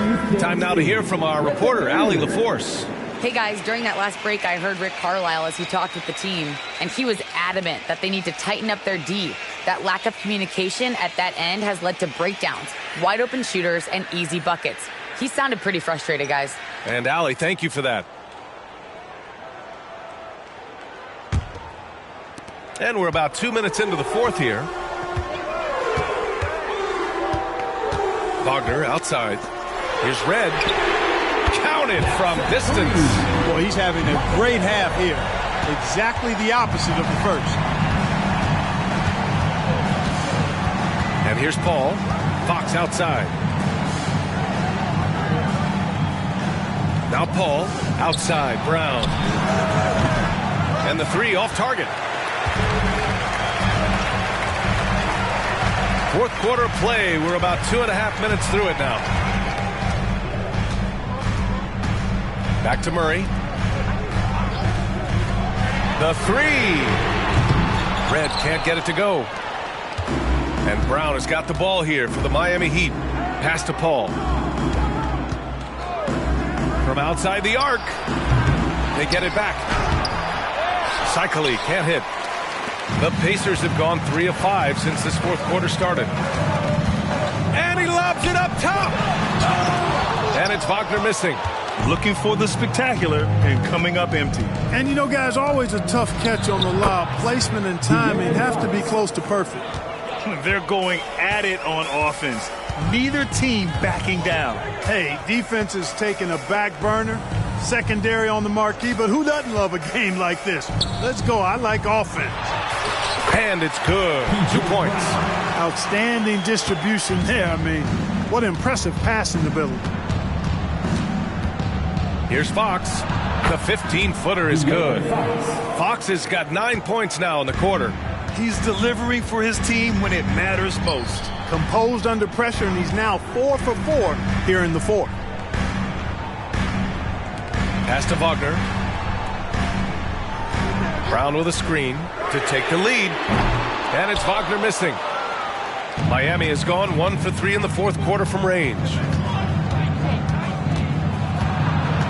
Here's Paul over Bain. Paul with the bucket. Good job executing in tight. Paul doesn't fear anybody when he's in attack mode. Here's Red. He's covered by Fox. Count it, and one. He'll have a chance in the three-point play. It's on De'Aaron Fox. And a moment here to take a look at the scoring breakdown for the Heat. Well, you love their unselfish play. Keeping that ball moving, good shot to great. That's winning basketball. You know, they've been knocking down triples, too. They've continued to make the most of their opportunities from behind the arc as well.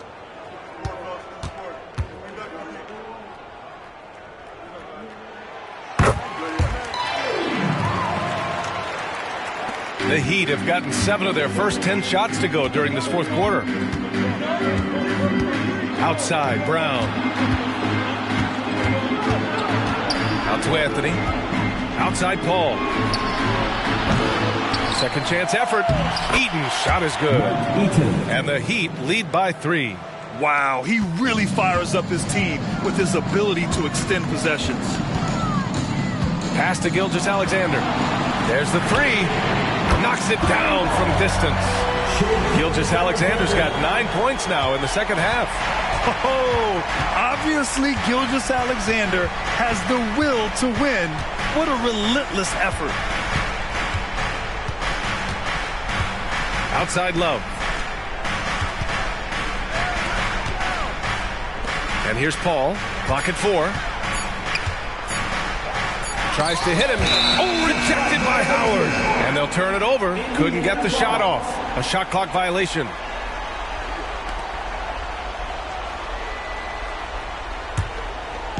And here are the Pacers now. Outside Gilgeous-Alexander to take the lead. And a foul called on the way up. So he'll take 2 from the free throw line. It goes on Chris Paul. I love when Gilgeous-Alexander looks to score because it forces the defense to act.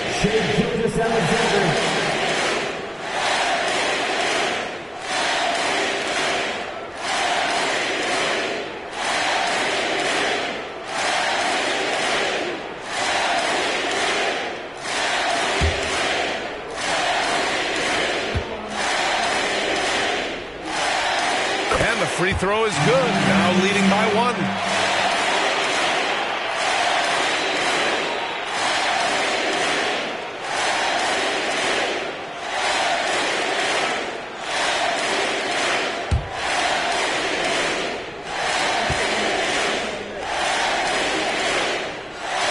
Free throws good from Gilgeous-Alexander. He's basically automatic from the line, not the guy you want to send there now. Paul against Gilgeous-Alexander. Paul passes to Love. Pacers foul, Chris Bosh. 3rd personal foul. 1st team foul.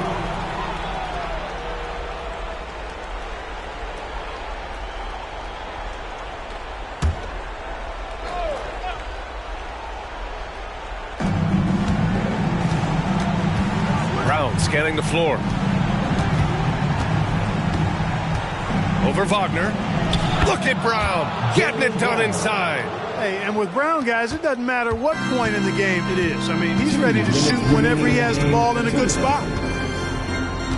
Gilgeous-Alexander passes to Howard. Pass to Bosh. Now here's Gilgeous-Alexander. Sinks it from distance. Gilgeous-Alexander's got 8 here in this quarter. You expect he's going to find a way to pull through in the clutch. And the Heat call time here. They're trailing by 3. 1:46 left in the 4th quarter. The Pacers Brendan James crew coming out of the court.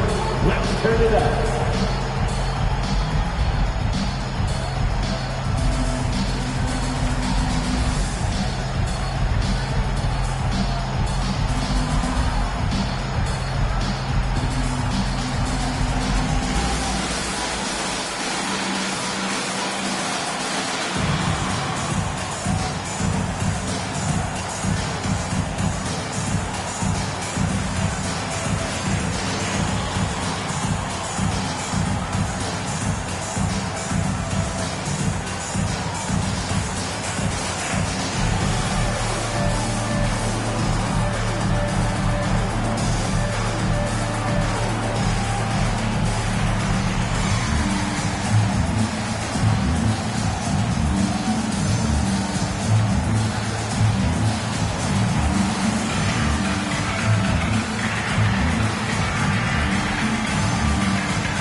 Everyone, come on, let me hear you.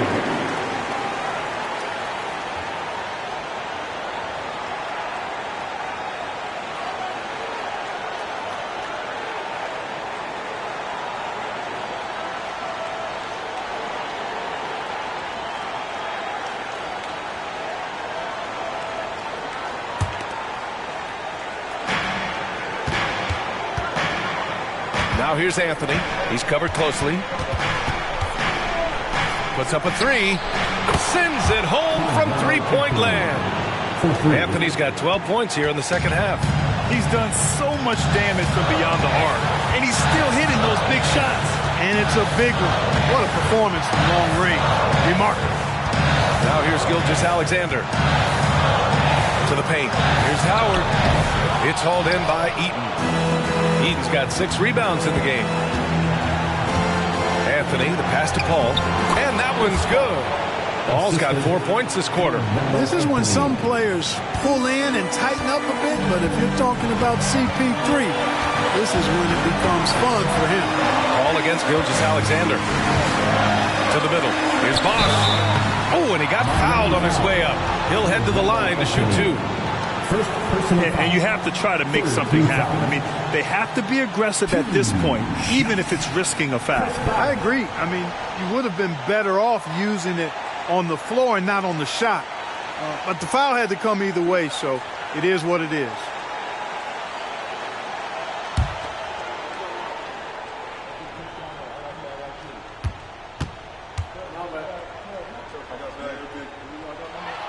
He gets the first, and that narrows the gap to 1. Well, I'll tell you what, Bosch is one of the few big men who you can really rely on at the free throw line. Excellent from the strike.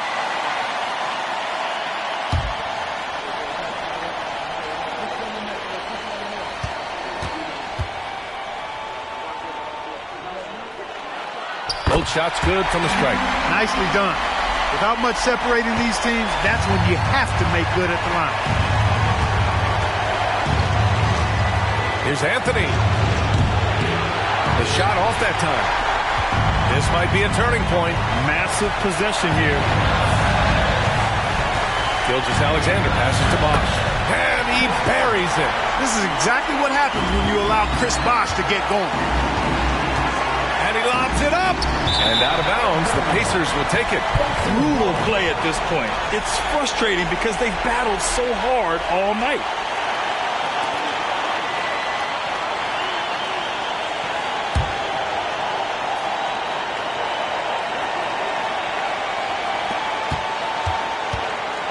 This is their chance to stretch the lead, Grant. Yeah, it's a must. They have to execute and avoid the big mistake. Gilgeous-Alexander on the wing. He's guarded by Paul. Talk about stepping up in a big way. Well, that was 1-2. He wanted the ball. Nobody else was taking that shot. Time called here. Miami decides to talk it over. They're trailing by 4.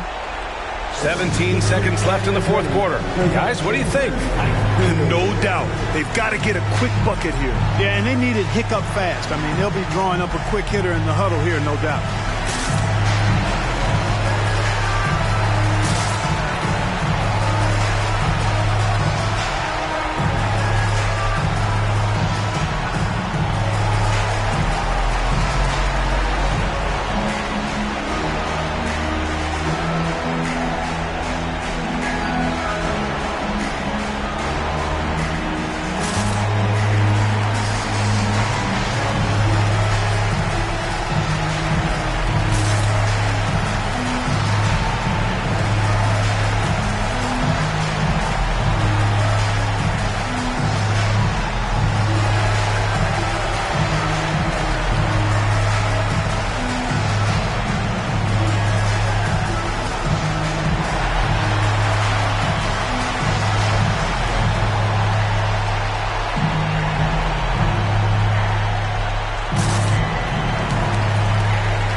Pacers High School.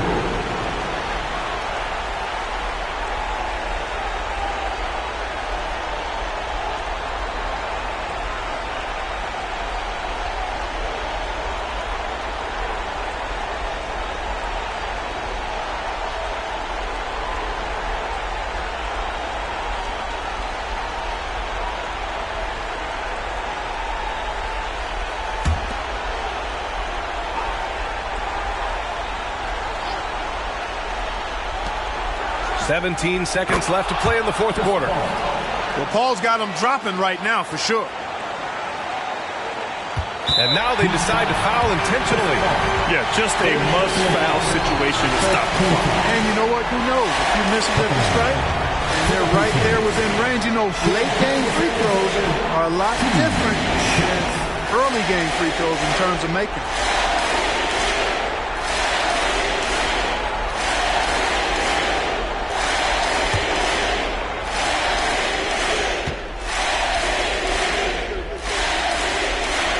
free throw is good, and that'll put him up 2. And when you're a player like SGA, handling the ball late in crucial moments, you better get used to being at the line in big spots. Absolutely massive free throw. That'll force them into a three-point attempt. Three-pointer, Anthony. And buries it from deep.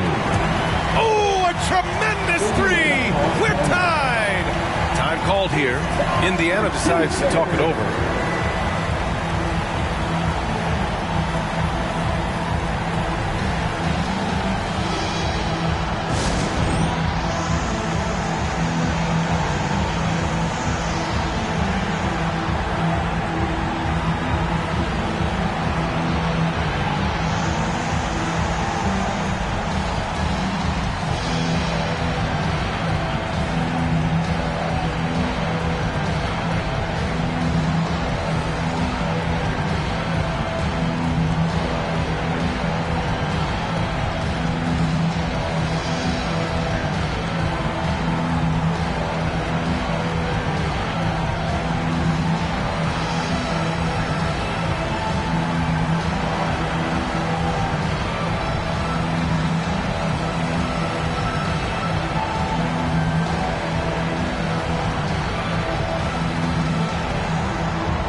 Seconds left in the fourth quarter of this one. Outside, Gilgeous-Alexander. Oh, had a chance to win it right there. Couldn't get it to fall. Time expires. We're going to overtime. Don't go away. We'll be back momentarily.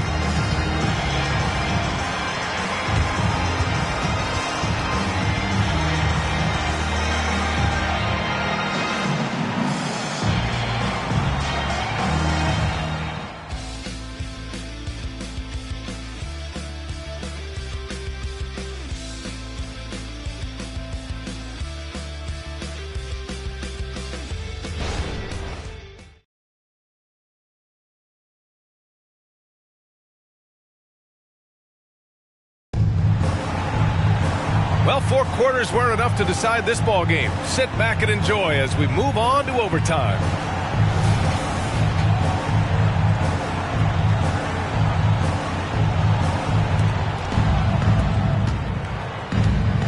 Now here's Paul.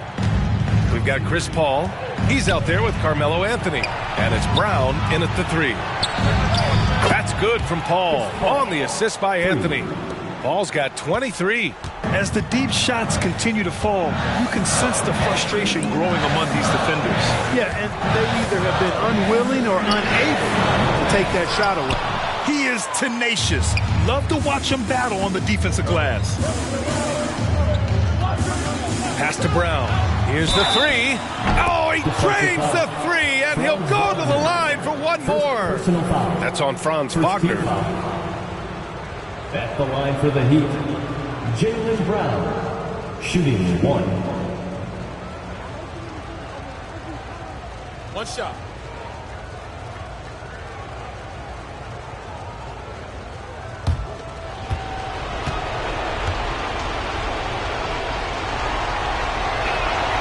Look, you've got to give Brown a lot of credit for his growth as a shooter. That wasn't something he did when he first got to the league. He put in a lot of work. He shoots it well from the floor and line. Here's Red. To the inside. Howard. And it's Howard finishing it off. Dwight Howard wants to be the man during these possessions, and he's been able to come up in crucial spots. Paul passes to Anthony. No good on the 3. The battle of the boards has been something to watch. Yeah, tit for tat on the glass. Just one more aspect of what's been a very closely contested ball game here. Now here's Gilgeous-Alexander. Count that bucket. Gilgeous-Alexander's got 37. Despite the play of the team, I think he's had an outstanding game. He's really done well here. Paul finds Love. Unloads. That one's good. Nothing but net. And the Heat lead by 5. Chris Paul, so smart as a point guard. Any weaknesses in the defense, he's going to exploit. Gilgeous-Alexander up top. He's guarded by Paul. And it's Howard finishing it off. The great read between those two guys. The defense didn't stand a chance, B.A. These two teammates right here, Grant, they are connected. Man, I tell you what, guys, that's a big play to make in a close game. Potential momentum builder there. Three-pointer, Anthony. And again for 3. Buries his 10th triple of the game. Unbelievable, B.A. Unbelievable. Indiana calls timeout. They trail by 6. 1:51 left in the OT period.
Clap your hands for the Pacers Breaker Dance Crew.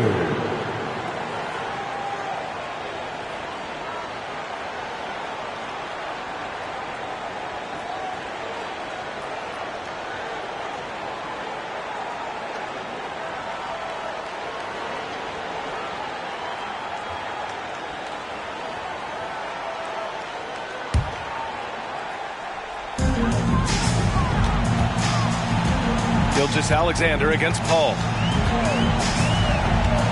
Gilgeous-Alexander passes to Bosch. Over Anthony. And it's Indiana scoring again. The team needed a hoop, and Bosch got it for him. No hesitation at all. Gilgeous-Alexander against Paul. Outside Love. Eaton passes to Brown. Oh, JB rattling the rim. Big time hops on display there. What a throwdown by Brown. Gilgeous-Alexander against Paul. They set the pick. From 13. And Gilgeous-Alexander missing. Now, there's an example of good defense beating good offense. It's deflected. Things aren't looking good here. I mean, they need points and they need them back.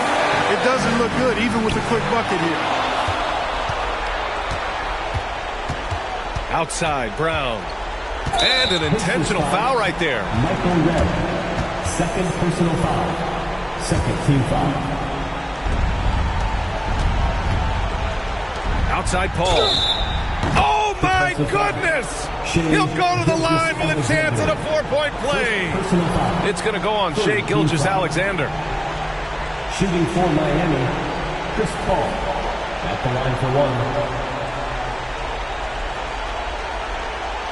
What's up?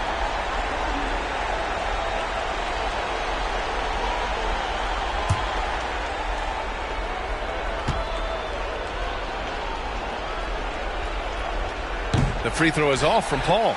You know, Chris Paul has probably forgotten more about basketball than most of us know. He's an encyclopedia of knowledge for the game. Now here's Gilgeous-Alexander. Back to Wagner. Clock at 6. Here's Red. Nails it from beyond the arc. And boy, does Red fill it up fast. He can be red hot at times, pun intended. And they go to the intentional foul. Shea Gilgeous-Alexander. Second personal foul. Fourth team foul. At the line for the Heat, Chris Paul taking 2 shots. Take a break. Take a break. 2 shots.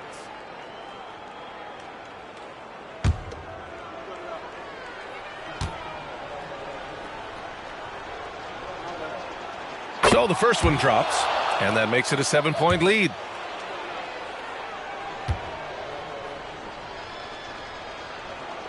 And so both free throws good, and it's an 8-point ball game.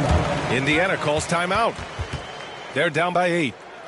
17 seconds left in OT. Your thoughts, guys? And time's running short. They just couldn't get over that hump. You know, maybe working on their 60-second drill, even if it doesn't pay off tonight, maybe for the future. Pacers, high crew, everybody. Make some noise.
Pacers high crew. Keep that energy going.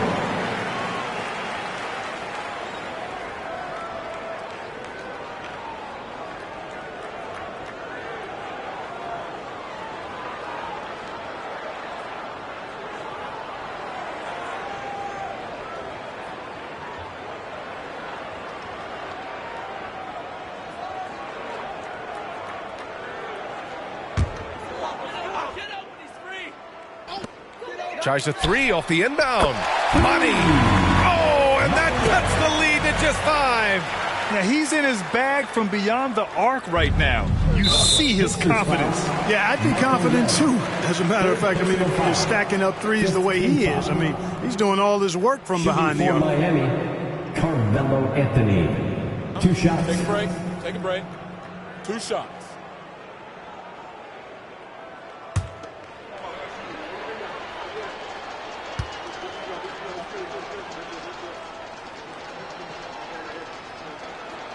He drops the first one, and that increases the lead to 6.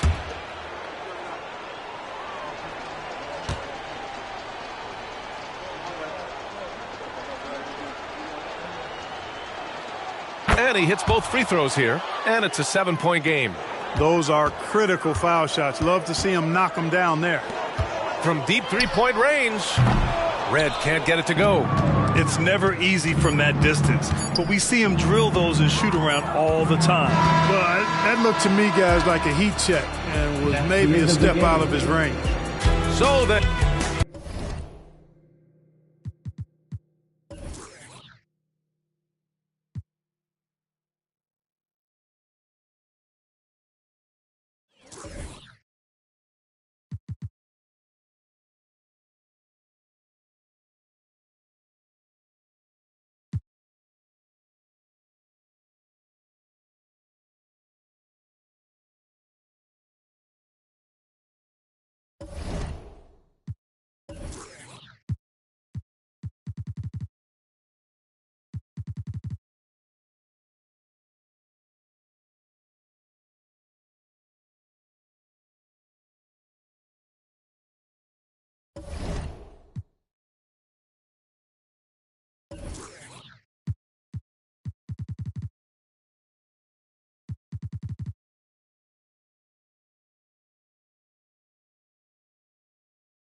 It's the NBA and one thing, Greg, you notice about both these teams, they look to play through the passing game. And all the better for us. I mean, as fans of the game, seeing that kind of flow and teamwork, it just makes the game fun to watch. And now the Golden State Warriors starters. We've got Chet Holmgren. Jaren Jackson is out there with LeBron James. Then there's Tyrese Halliburton. And it's Curry in at the 2-guard spot. So the Utah Jazz able to put the first points up on the board.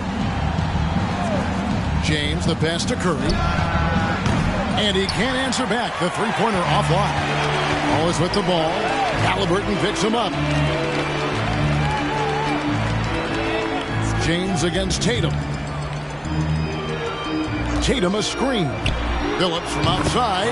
And again, it's the Jazz from deep. That pick takes the D totally out of the equation.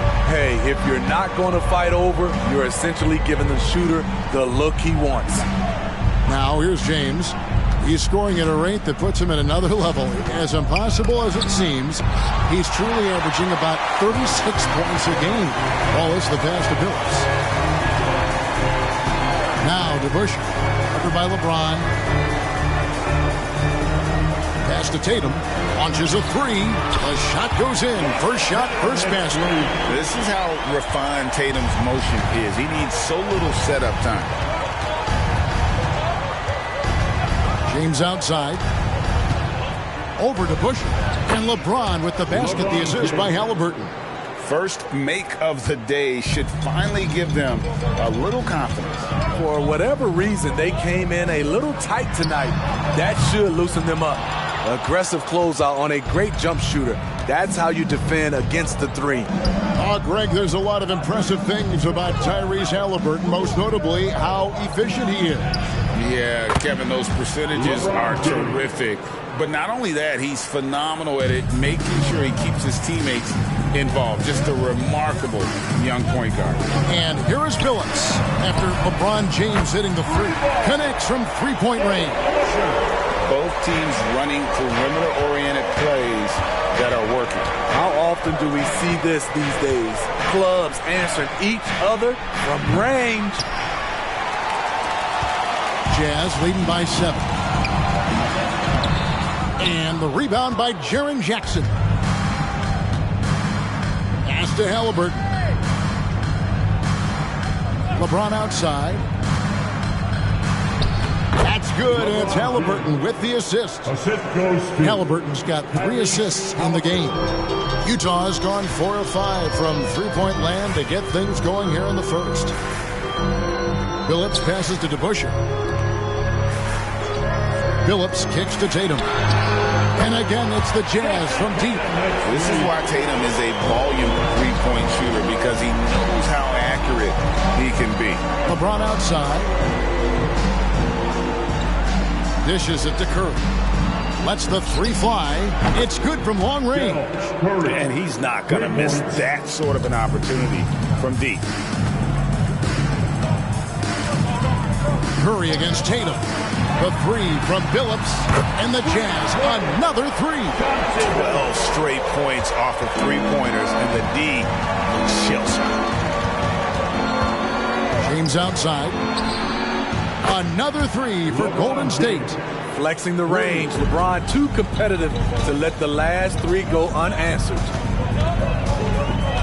And there's the call on Curry. That is his first foul of the game. And the Jazz making a change here. Mitchell's checked in. The Warriors also with a sub. Shawn Kemp, he's checked in for Jaren Jackson.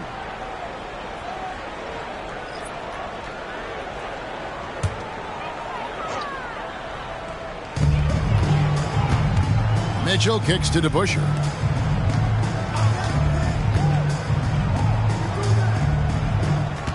Mitchell sets the screen for Tatum. 5 to shoot. That one falls.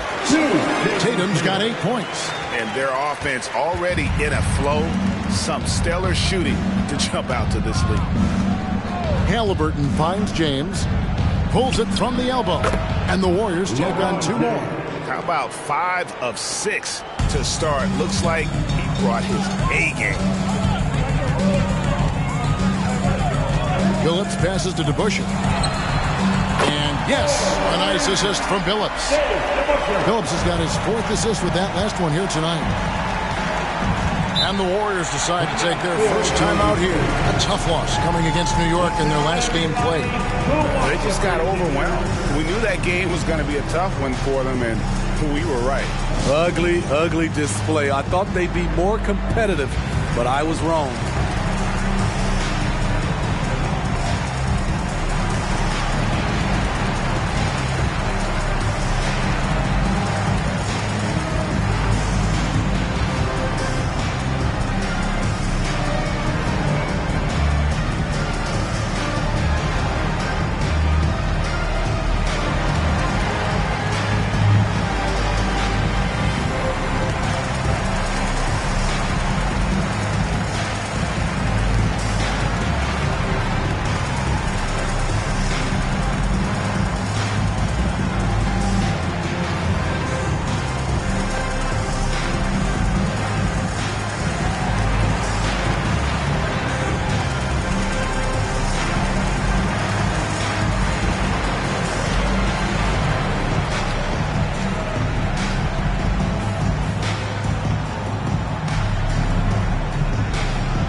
Porzingis is checked in for Utah.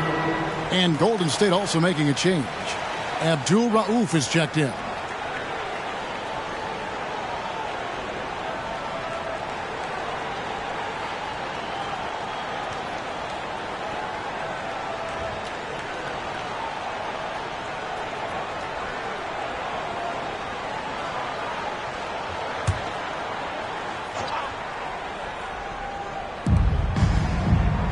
Out to the right wing. Holmgren dishes to James. Oh, and there's the alley-oop. Porzingis with the steal. In the corner. Tatum with it. Outside, Billups fires the 3. And Holmgren pulls it down. Warriors trail by 8. Halliburton outside. Back to James. Over Tatum. Here's Holmgren. And terrific work on the offensive glass, and he picks up 2. I mean, length and skill. And Holmgren has a lot of both. Billups passes to DeBusschere. Oh, he got hacked on the 3-pointer. He'll head to the line. Shawn Kemp picks one up right there. And that could have gone from bad to worse if that 3 had dropped. And it came pretty close to falling. And a look at how the offensive approach has been going here so far for the Jazz. Well, in my opinion, the way the 3 has been falling for them here early on, you have to think they'll keep firing away. And another thing Coach will be thrilled with, the assist numbers, spreading the wealth and creating some offensive opportunities.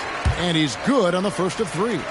And coming down the back 9 of the NBA season, Steve, the second half, what are the contending teams most focused on at this point of the year? It's about keeping their rhythm, adding a little bit more each day, maintaining health. You want to be ready to go once the playoffs arrive. That's the big thing, though, rhythm. And he's good on the second. And guys, it's really amazing the effect DeBusschere has on this team, especially on the defensive end. He's smart, he's cagey, and incredibly tough.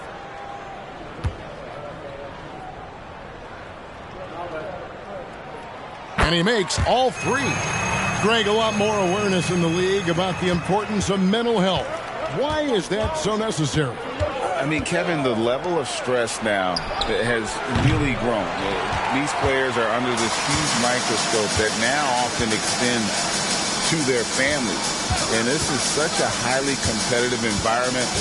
It is far more than just a game. Yep, it counts. Phillips has got 8. Building up a big early lead, they have taken charge of this game. Play calling has been fantastic. They've been a step ahead of the defense since the opening tip. Now here's LeBron. 38 points for him last game against New York. And his shot blocking helped as well. Those 2 blocks he had were big for them.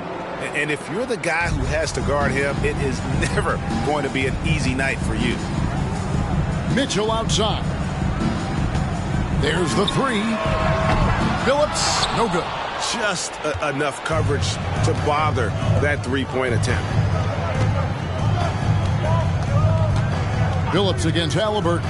James wide open. That falls. Nice feed that time from Halliburton. And now just a 5-point Jazz lead. Tatum on the wing. Back to Phillips. 55 seconds left to play in the first. Clock at 6. Back to Tatum. Gets the three-pointer to fall. 11 points in the game. And off to an incredible start here early from long range. Now, here is Halliburton. Still without a basket. Stolen by DeBusschere. Phillips with the ball. Mitchell outside. Phillips, a screen on Abdul Rauf. Here's Mitchell. And Holmgren pulls it down.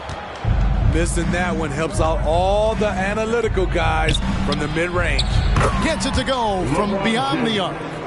And you can tell he's looking for his shot. He just believes in it. You know why? Success breeds confidence, and he's certainly been successful from there, time and time again.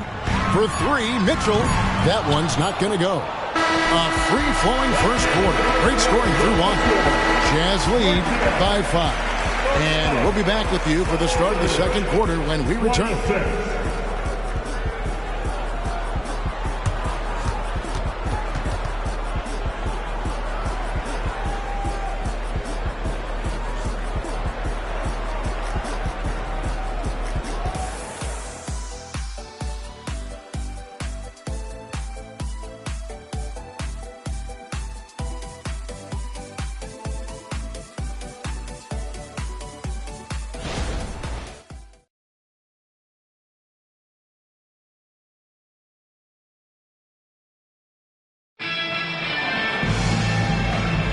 And thanks again for tuning in. If you're just joining us, we've played through one quarter of action so far. And taking a look at the Jazz performance here, guys, what have they been doing or not doing? I know it's early, but all those three-pointers, boy, do they add up. And that's their strategy. Try to overwhelm you. Try to put you in a hole you have to dig yourself out of.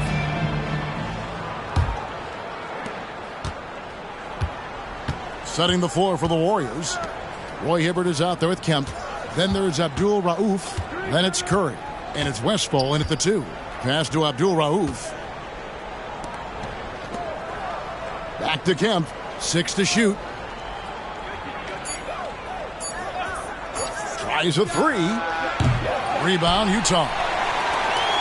They've led by as many as 11 points. They're getting their first look at the season at the Warriors in this one.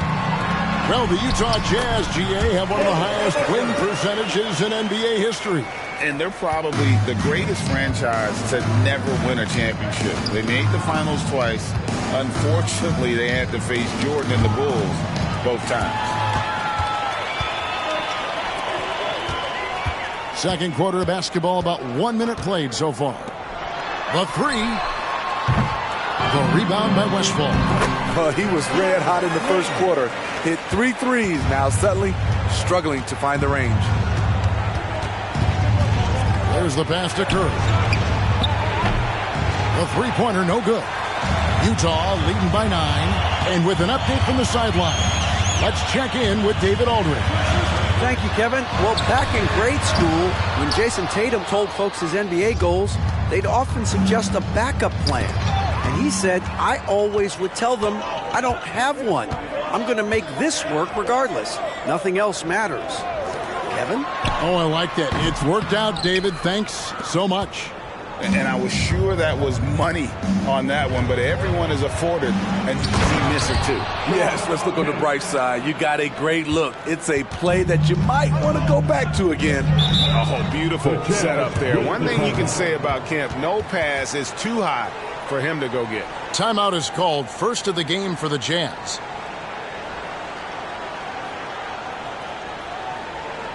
Look at this, Jazz fans. It's your Utah Jazz Network.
different look for Utah. Porzingis is checked in for DeBusschere. Wallace comes in for Tatum. And Elliott subbed in for Mitchell. Jackson, he's checked in for the Warriors.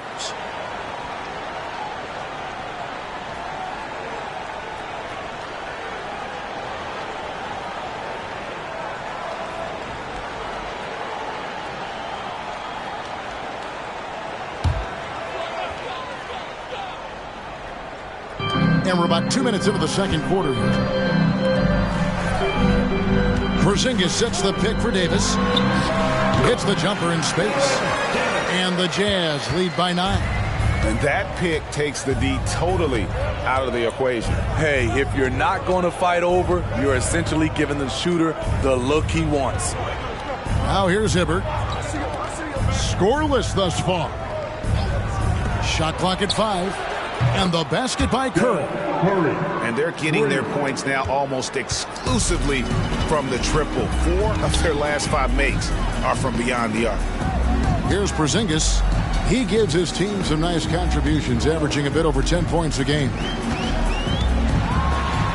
The shot from the low post is good. Porzingis has got his first basket. No wonder defenses have a hard time limiting Porzingis inside. Just look at that massive wingspan. There's Jackson with the 3. Rebounded by the Jazz. They've led by as many as 11 points. They defeated the Wizards in their last game. I like their aggressiveness in that one. No one's going to give you anything. You've got to go out and take it. Majority of the night, they were in attack mode. Tremendous effort all the way around. And here is Curry. Aaron Davis getting his 3 to go. Here's Westphal, covered by Elliott. Golden State needs to get off a shot. Porzingis with the block. And with that 7'6" wingspan, Porzingis has always been a big-time shot blocker. Chauncey Billups is checked in for Elliott. And the Warriors also making a change. Halliburton's checked in for Abdul Rauf. Jazz leading by 11. Closing in on 4 minutes played here in the second quarter.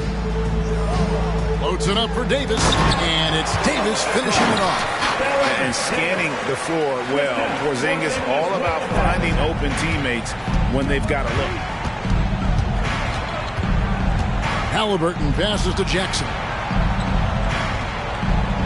Here's Curry to end the run. And again, it's the Warriors missing. Outside Billups.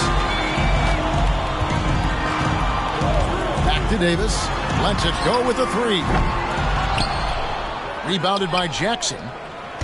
And so it's Jackson who brings it up for the Golden State Warriors. Trailing by 13. They've got the Timberwolves ahead of them next in Minneapolis. That will conclude their brief 2-game road trip. Now here's Jackson.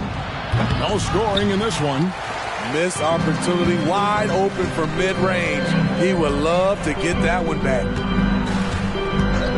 Davis, the pass to Porzingis. Pass to Billups. All alone. And Utah again with the bucket. And it just seems that every pass they make is leading to a score. Just great ball movement. Outside Jackson. Back to Halliburton. And stolen by Billups. Davis in the corner. From the arc. It's rebounded by Tyrese Halliburton. Puts up a 3. That shot misses. Jazz leading by 15. Pass to Billups. Back to Davis. Passes it to Billups. Takes a 3. Warriors with the rebound. Jackson's got his 4th rebound in this one. Well, he was in rhythm, hitting 2 threes in the opening quarter, but hasn't made one since. And looks like the illegal kick was set. Yep, that's right. That'll get their attention. And guys, point of emphasis for the league is to really crack down on illegal screens. Yes, the last few years, the rules changes have tended to benefit the offenses. This evens things out a bit. Here's what Utah's going with right now. Tatum comes in for Yao. And Elliott subbed in for Baron Davis. Now here's Tatum. They lead by the biggest margin of the game, 15 points. Well, you know Jason Tatum can score, and that's exactly what he's done thus far. Timeout called the Warriors.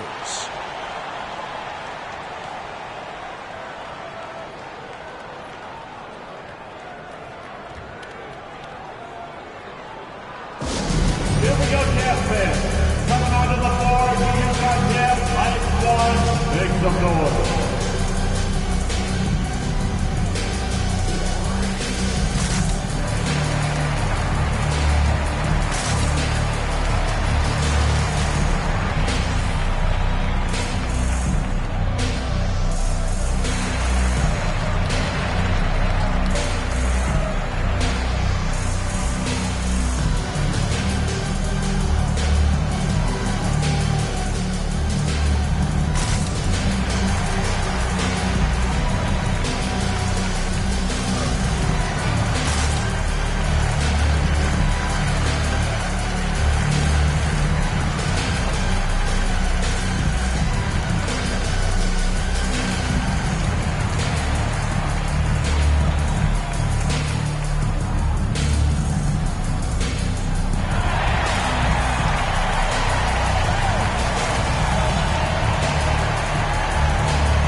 Comes in for Porzingis, and it's DeBusschere in for Elliott. And then for Golden State, Chet Holmgren, he's checked in for McDaniels, and Curry subbed in for Abdul Rauf.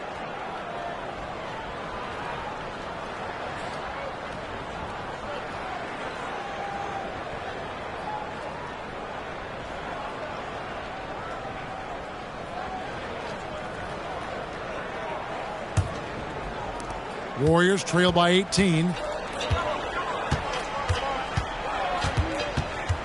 1:46 left in the first half of the game.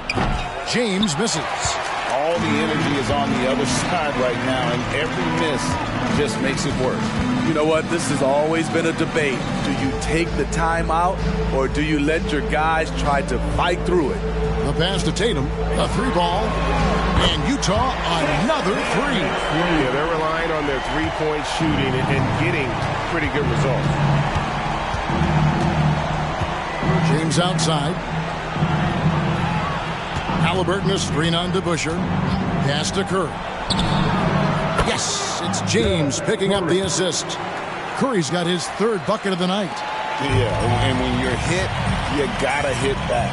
And you know he was going to try to respond. Those threes canceling each other out perfectly. And they call the foul, so a chance at the line for one more coming up. That sends Jason Tatum to the free throw line. That's on LeBron James. No doubt, Greg, Jason Tatum is an all-NBA player, and this guy continues to improve. And JT's scoring average increasing in each of his first 5 seasons. I just love how he gets to the line more, being more aggressive. Tatum was the guy on a finals team at just 24 years old.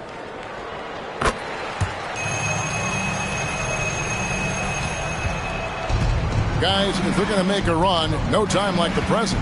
Yeah, and it's certainly, we had to expect a better game than this. Been very ugly thus far. Now, here's Curry. He had a 12-point outing in their last game against New York. Jackson gets that one to fall after missing his first 2. 1 for 3 from the field. And running offense through Holmgren, great court awareness and really unselfish. Phillips passes to DeBusschere. And the Jazz, another 3. Playing at his tempo, his pace. He's been dialed in all night. Halliburton against Phillips. Tried to come right back with the 3 of his own. It's no good. Wallace inside. Guarded by Jackson. The 3 from Phillips. It doesn't go for him. And through one half, it hasn't even been close. It's the Jazz opening up a huge gap.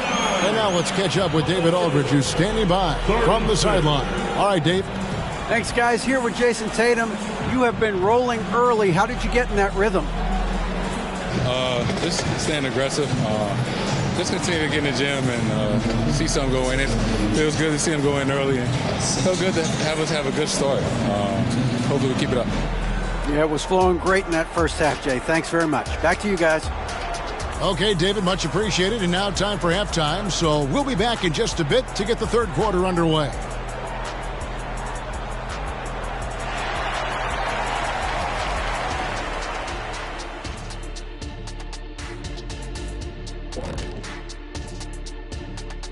Welcome to halftime. First things first, a look ahead at other games on the docket tonight. The Hawks playing at State Farm Arena as they go up against the Celtics. 8 p.m. Eastern, that one gets started. I'm predicting a somewhat lopsided outcome, just saying. And switching gears now to Jason Tatum. Fellas, he's had a terrific first half. Hard not to love what Tatum is doing out there, hustling on both ends of the floor, punishing. I mean, he's punishing the D with his scoring ability and keeping his team energized, Shaq. He's giving them everything they want and more. Get it, young fella? And more. And more than that. Thank you for being with us. Now let's send it to Kevin Harlan for the second half tip.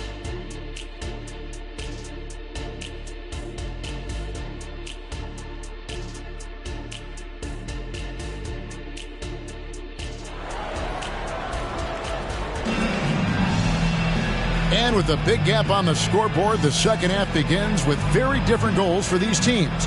One side trying to mount a comeback, one side trying to protect their lead. You know, guys, Jason Tatum has really been making it happen. Man, he's been running wild on them through that first half.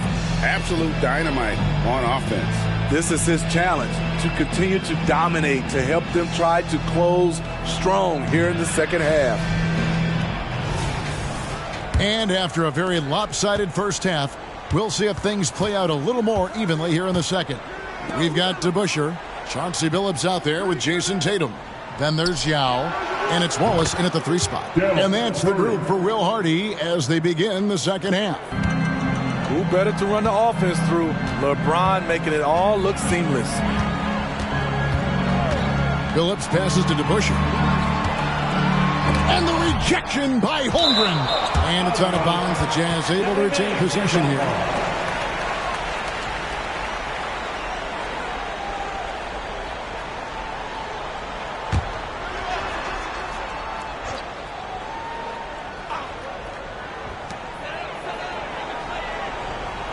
Outside Billups.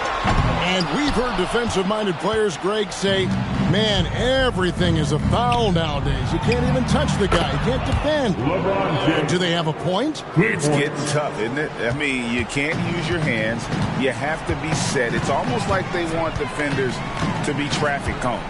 And here's DeBusschere after LeBron James hitting the 3. Yao in the post, working on Holmgren. Clock at 4. Tatum wide open. He fires one. And yes, a nice assist from Billups. Billups has got assist number 8 here in this one already. Billups against Halliburton. Now the dish to James. High, arcing shot, and it's good on the way in. 23 points for LeBron. And you know, he's enjoyed the kind of day you expect in terms of shooting the basketball. He can bring them right back into this game. And they're 1 of 4 here to start the second half. Jackson kicks to Halliburton. LeBron outside. There's the triple. Now Meng pulls it in. Yao's got his 6th rebound on the night. After hitting 3 straight, they finally missed one. But you can see the rhythm coming out of the half. Just not feeling it from beyond the arc. Sometimes that happens. He's trying to shoot his way out of it. James against Tatum. And it's James missing. That's the kind of D you need when he's got the ball near the hoop. They were all over it. Pass to DeBusschere. Out to Wallace. Launches it. Drills it from outside. And the Jazz lead by 21. And Yao just so big, he's able to see over the top of the defense, and that allows him to find an open team. And he hits it and gets hacked on the play. A three-point possibility if he can convert the free throw. And, boy, he's really in a groove. Dominant performance last game. Same thing this time out. Here's the thing. He's a guy who will go on hot streaks for you over a number of games.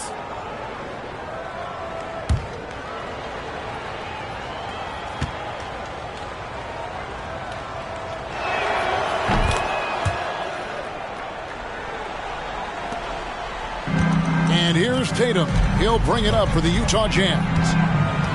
Earlier, they held a 23-point lead. And now look at Jason Tatum. The last 10 games, he has been on a heck of a run. And he's among the top 20 players in three-point field goal percentage. He has been locked and loaded from beyond. And you noted it, his points per game average is unreal right now. He's literally propping up the team's offense, scoring whenever they need him to. Now here's LeBron. He's got 26. Jackson setting the pick here for James. Over Wallace. Great touch on the 16-footer. James has got 10 points here in the second half. They're still behind, but not because of his efforts. He's been unbelievable this quarter. The three from Tatum. The basket good off the assist from Billups. And really, as the three-pointers keep dropping, you get the sense that the frustration is mounting for the defense. This is his second attempt at the line tonight. And with an 86% free throw average, you can count on him to come through on most trips.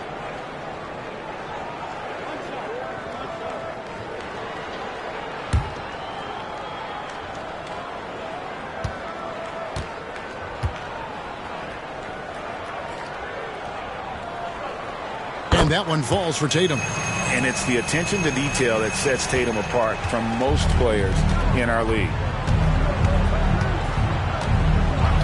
James outside from downtown, traps in the tray.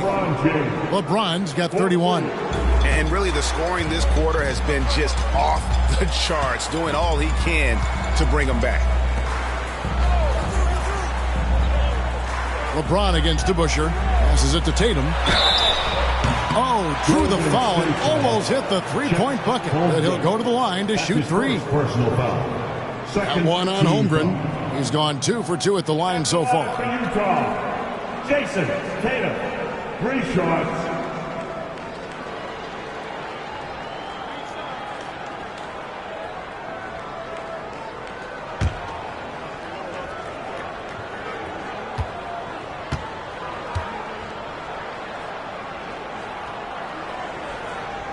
First one falls for him.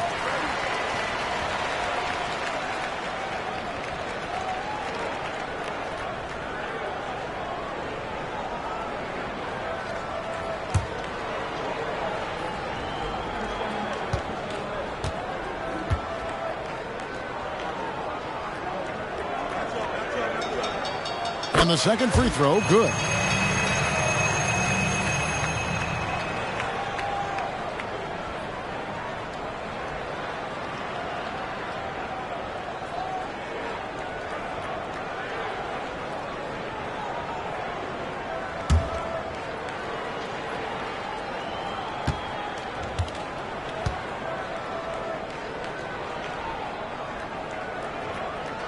And he nails the third.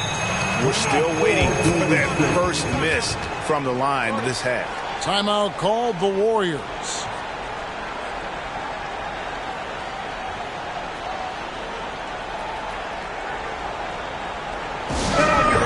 Make some noise for the Utah Jazz. Quentin Sandford.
break in the action. Let's go to the 2K leaderboard. These squads have been lights out this month.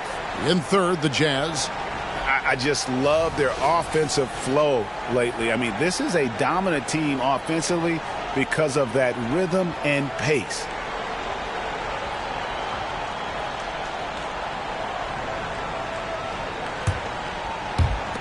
Warriors trail by 20. And here is James. He has 31. James DeBusschere. Second personal foul. Second team foul.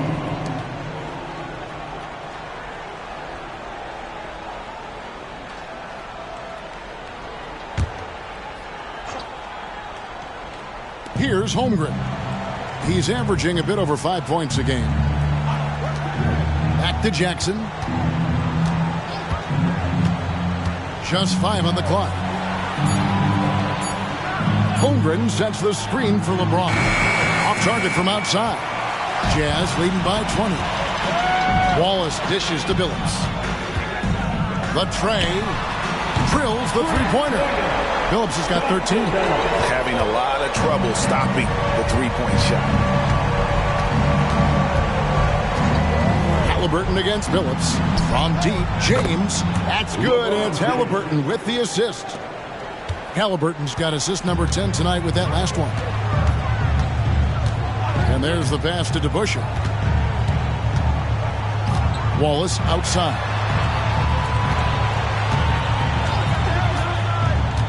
Castellao. He kicks it to Billups. Tatum draws the double. Doesn't go for him. Curry with some nice D. And all quarter long, it's been the same story. Inconsistent with his offense.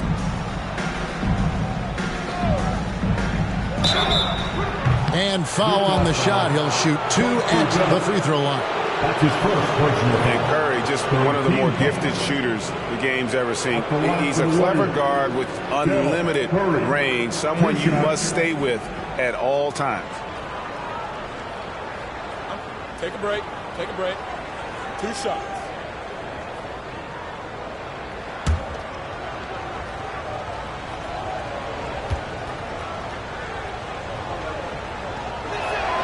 Free throw good. Curry. The Jazz making a switch here. Mitchell's checked in.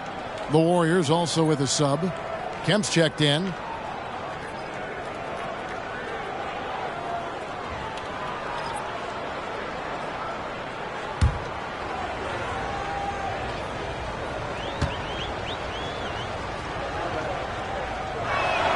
And both free throws good for Curry.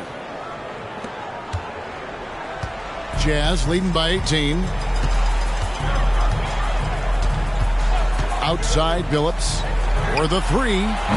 DeBusschere can't get the basket.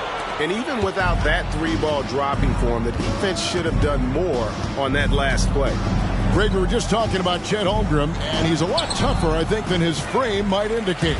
Physically and mentally, he does not back down. In fact, he's often the one who initiates contact. You think you're going to bully him, he's going to try to bully you. And dependable at running the offense, Billups just understands his teammates depend on him to get them involved. Halliburton passes to LeBron. Knocked loose, and it's out of bounds. The Warriors able to retain possession here. Only 3 games until the start of the playoffs. Let's see how the West will be won. Taking a look at Utah, they've continued to play strong basketball, if not utterly dominant, as the last part of the season grinds toward the playoffs. And it looks like, guys, they'll hold on to that #1 spot the whole way there. And, of course, the Golden State Warriors. Not really any threat right now, as their record showing a lot more losses. And, guys, for the Warriors, they've had a horrendous start to the season. They're really creating a lot of work for themselves here moving forward. I did not see this coming. I thought they were set up to have a great season. But, boy, it has been far from great up to this point. He has gotten into a terrific groove here, trying to wheel his team back into this. Pass to Yao. And he could not get that one to go. Out of contact, and he'll go to the line for 2. Sean Kemp picks one up right there. Obviously, Yao is just so huge defensively, it's almost impossible to guard him legally.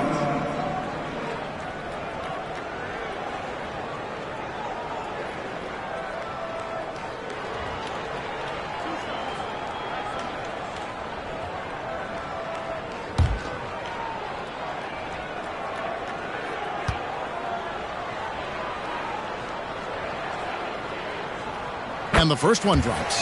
And you know, he's such a huge figure from a cultural standpoint. Yao is also someone teammates love playing with because of that easygoing personality.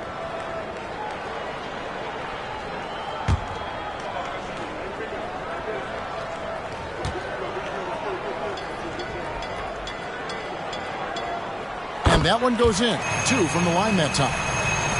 1:36 left in the third quarter. Throws it up high, and it's Kemp slamming it down. The pass from LeBron moves the ball so well. Mitchell kicks to Yao, out left to the wing, knocks it loose. Elliott against Curry. For 3, Mitchell buries the long-range jumper. I love that they're continuing to attack despite being up big. I'm impressed with their intensity tonight. They came in focused and they've executed. And Westphal gets it to go. Matching baskets from the perimeter, an earmark of today's game. Hey, players love competition, and the fans love it as well.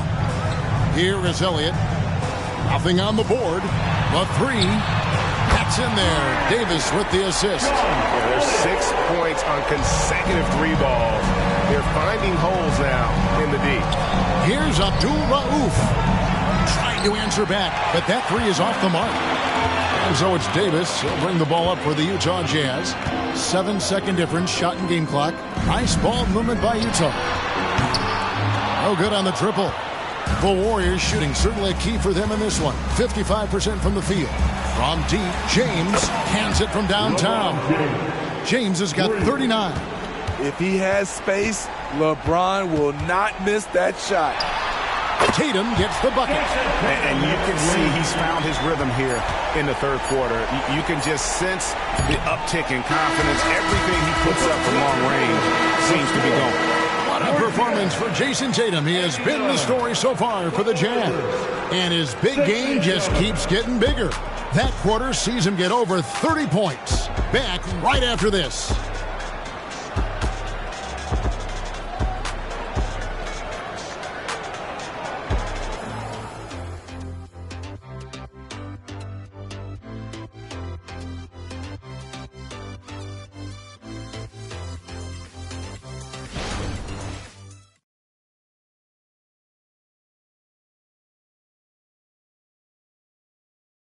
And a moment ago inside the huddle with head coach Steve Kerr. Move it to the next guy, drive and kick, let it come out in the wash, all right?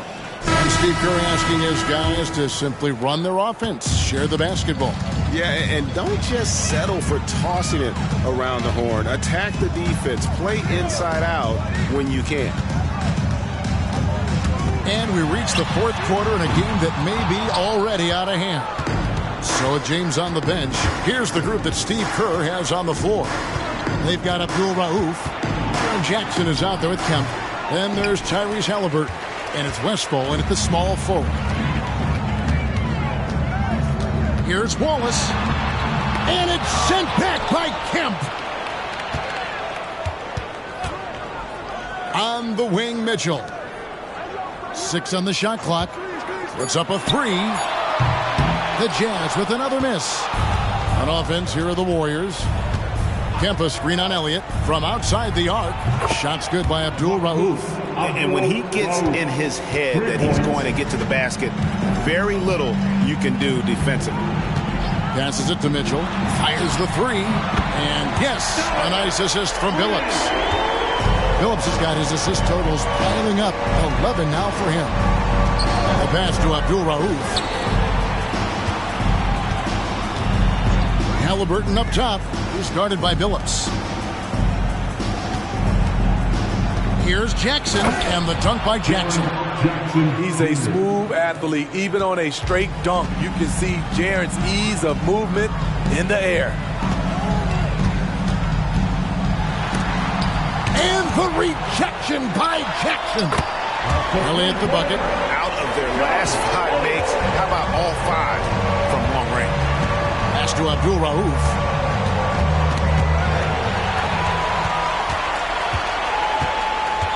Elliott passes to Billups. Kicks it out to Mitchell. Porzingis with a screen on Abdul-Rauf. And it's Mitchell missing. So frustrating when you can't get anything to go down as you're trying to help your team finish the job. Kemp with a screen for Halliburton. And with some of the new rooting interest for fans, some concern about potential hostility to the players when great things don't go their way. I mean, there's a lot riding on the outcome of games and stat lines. That's something the league has to take seriously, making sure the players are protected because the emotions can run rampant. Fires the three, and the Warriors miss again. Utah leading by 23. Back to Mitchell. Out to Wallace. Beyond the arc. And the rebound goes to the Warriors. Here's Westphal. Abdul-Rauf the pass to Westphal.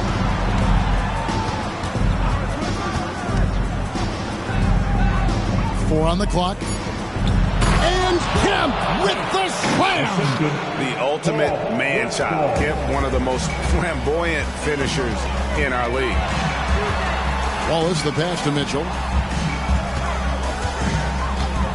From past the arc. Trains it from beyond the arc. Mitchell's got 6 here in this quarter. That's a high percentage look when the D doesn't fight over the screen. Reason why it takes extra energy to do it. You have to trust your defensive rotations, but it's worth it. Now a timeout called by Golden State.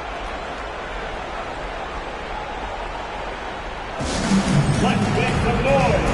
Coming out to the floor, the Jazz High Squad.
Jazz with some changes. Yao, he's checked in for Porzingis. The Busher comes in for Elliott. And it's Jason Tatum in for Donovan Mitchell.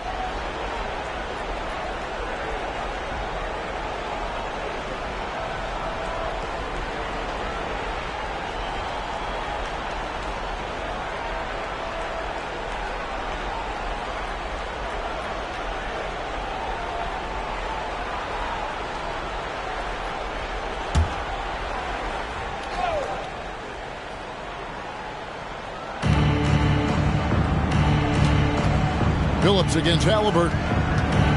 LeBron outside. And they double up James.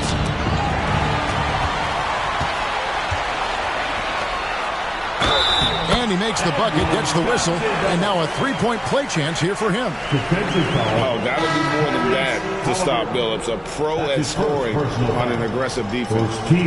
Guys, what do you think about the offensive approach so far that we've seen for Utah? They've been lights out from three-point land in this one. The defense hasn't been effective at stopping them, so they have just stuck with the game plan. And the other thing you notice is how committed they've been to playing with the pass, constantly moving that ball from one side to the other. On the free throw, no good. And with this new CBA, Greg, for the first time, team and league licensing revenue, about $160 million a year, is to be shared with the players. And I think that's probably jersey patches and stuff like that. It makes sense that the players should get a share of that. Hard to create space in that mid-range area. He would have been better passing that off. LeBron outside. And they double up James. Holmgren kicks to Jackson. sinks the three-pointer. Oh, nice job there from Holmgren. His guys appreciate when they're open, he gets them the ball. Outside, Davis. Billups, a screen on Curry. Pass to Porzingis. Lets it go from deep. Warriors with the rebound. Holmgren's got 10 rebounds here tonight. So active. And for his offense, this has just been a brutal period. He is just self-willing, this team right now, doing everything he can to keep them alive. Here's Elliott. Sinks the triple. Elliott's got 6 points in the quarter. And this is why Elliott is a valuable player for them. A lengthy small forward with a lethal perimeter shot. Pass to Holmgren. Jackson has the open look. And right away, they match it with a three-pointer of their own. Aside from the rim runners in this league, most bigs are now asked to help stretch the floor. Billups with a screen for Davis. Now the pass to Porzingis. And here is Billups. Shot clock at 6. Davis, the pass to Elliott. Jacks up a three. And the rejection by Jackson. Halliburton outside. And they double up James. Back to Halliburton. Holmgren with a screen on Elliott. James kicks to Holmgren. And the call on the shot that sends him to the line. That's his first. It's going to be on Miles Turner. And you know teams are going to be physical with Holmgren, but he's aggressive, and boy, he plays with passion. 2 shots. Take a break. Take a break. 2 shots.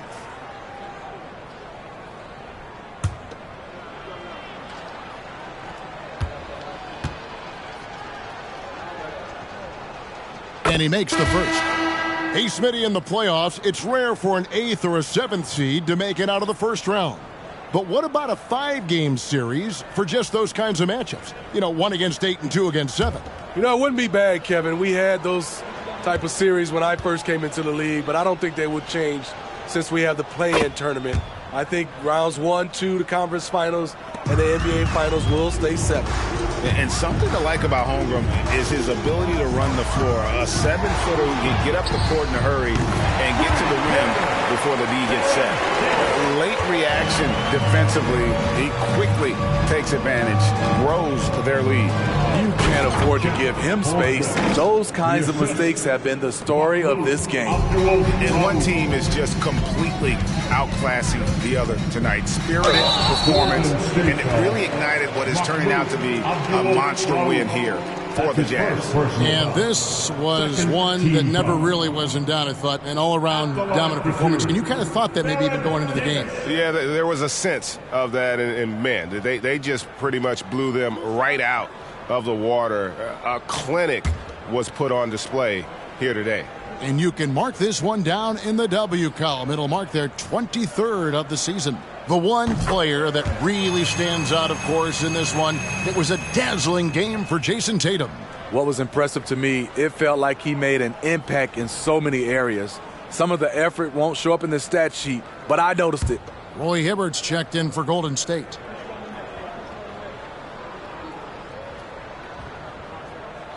And both free throws good for Davis. Vinny, we've seen some great MVP races in these last few seasons, haven't we? Yes, we have. The depth of talent at the very top of the NBA is terrific. Embiid, Giannis, Jokic, Curry, LeBron, Tatum. The MVP is up for grabs every season. Porzingis. That's his first personal foul. Second team foul.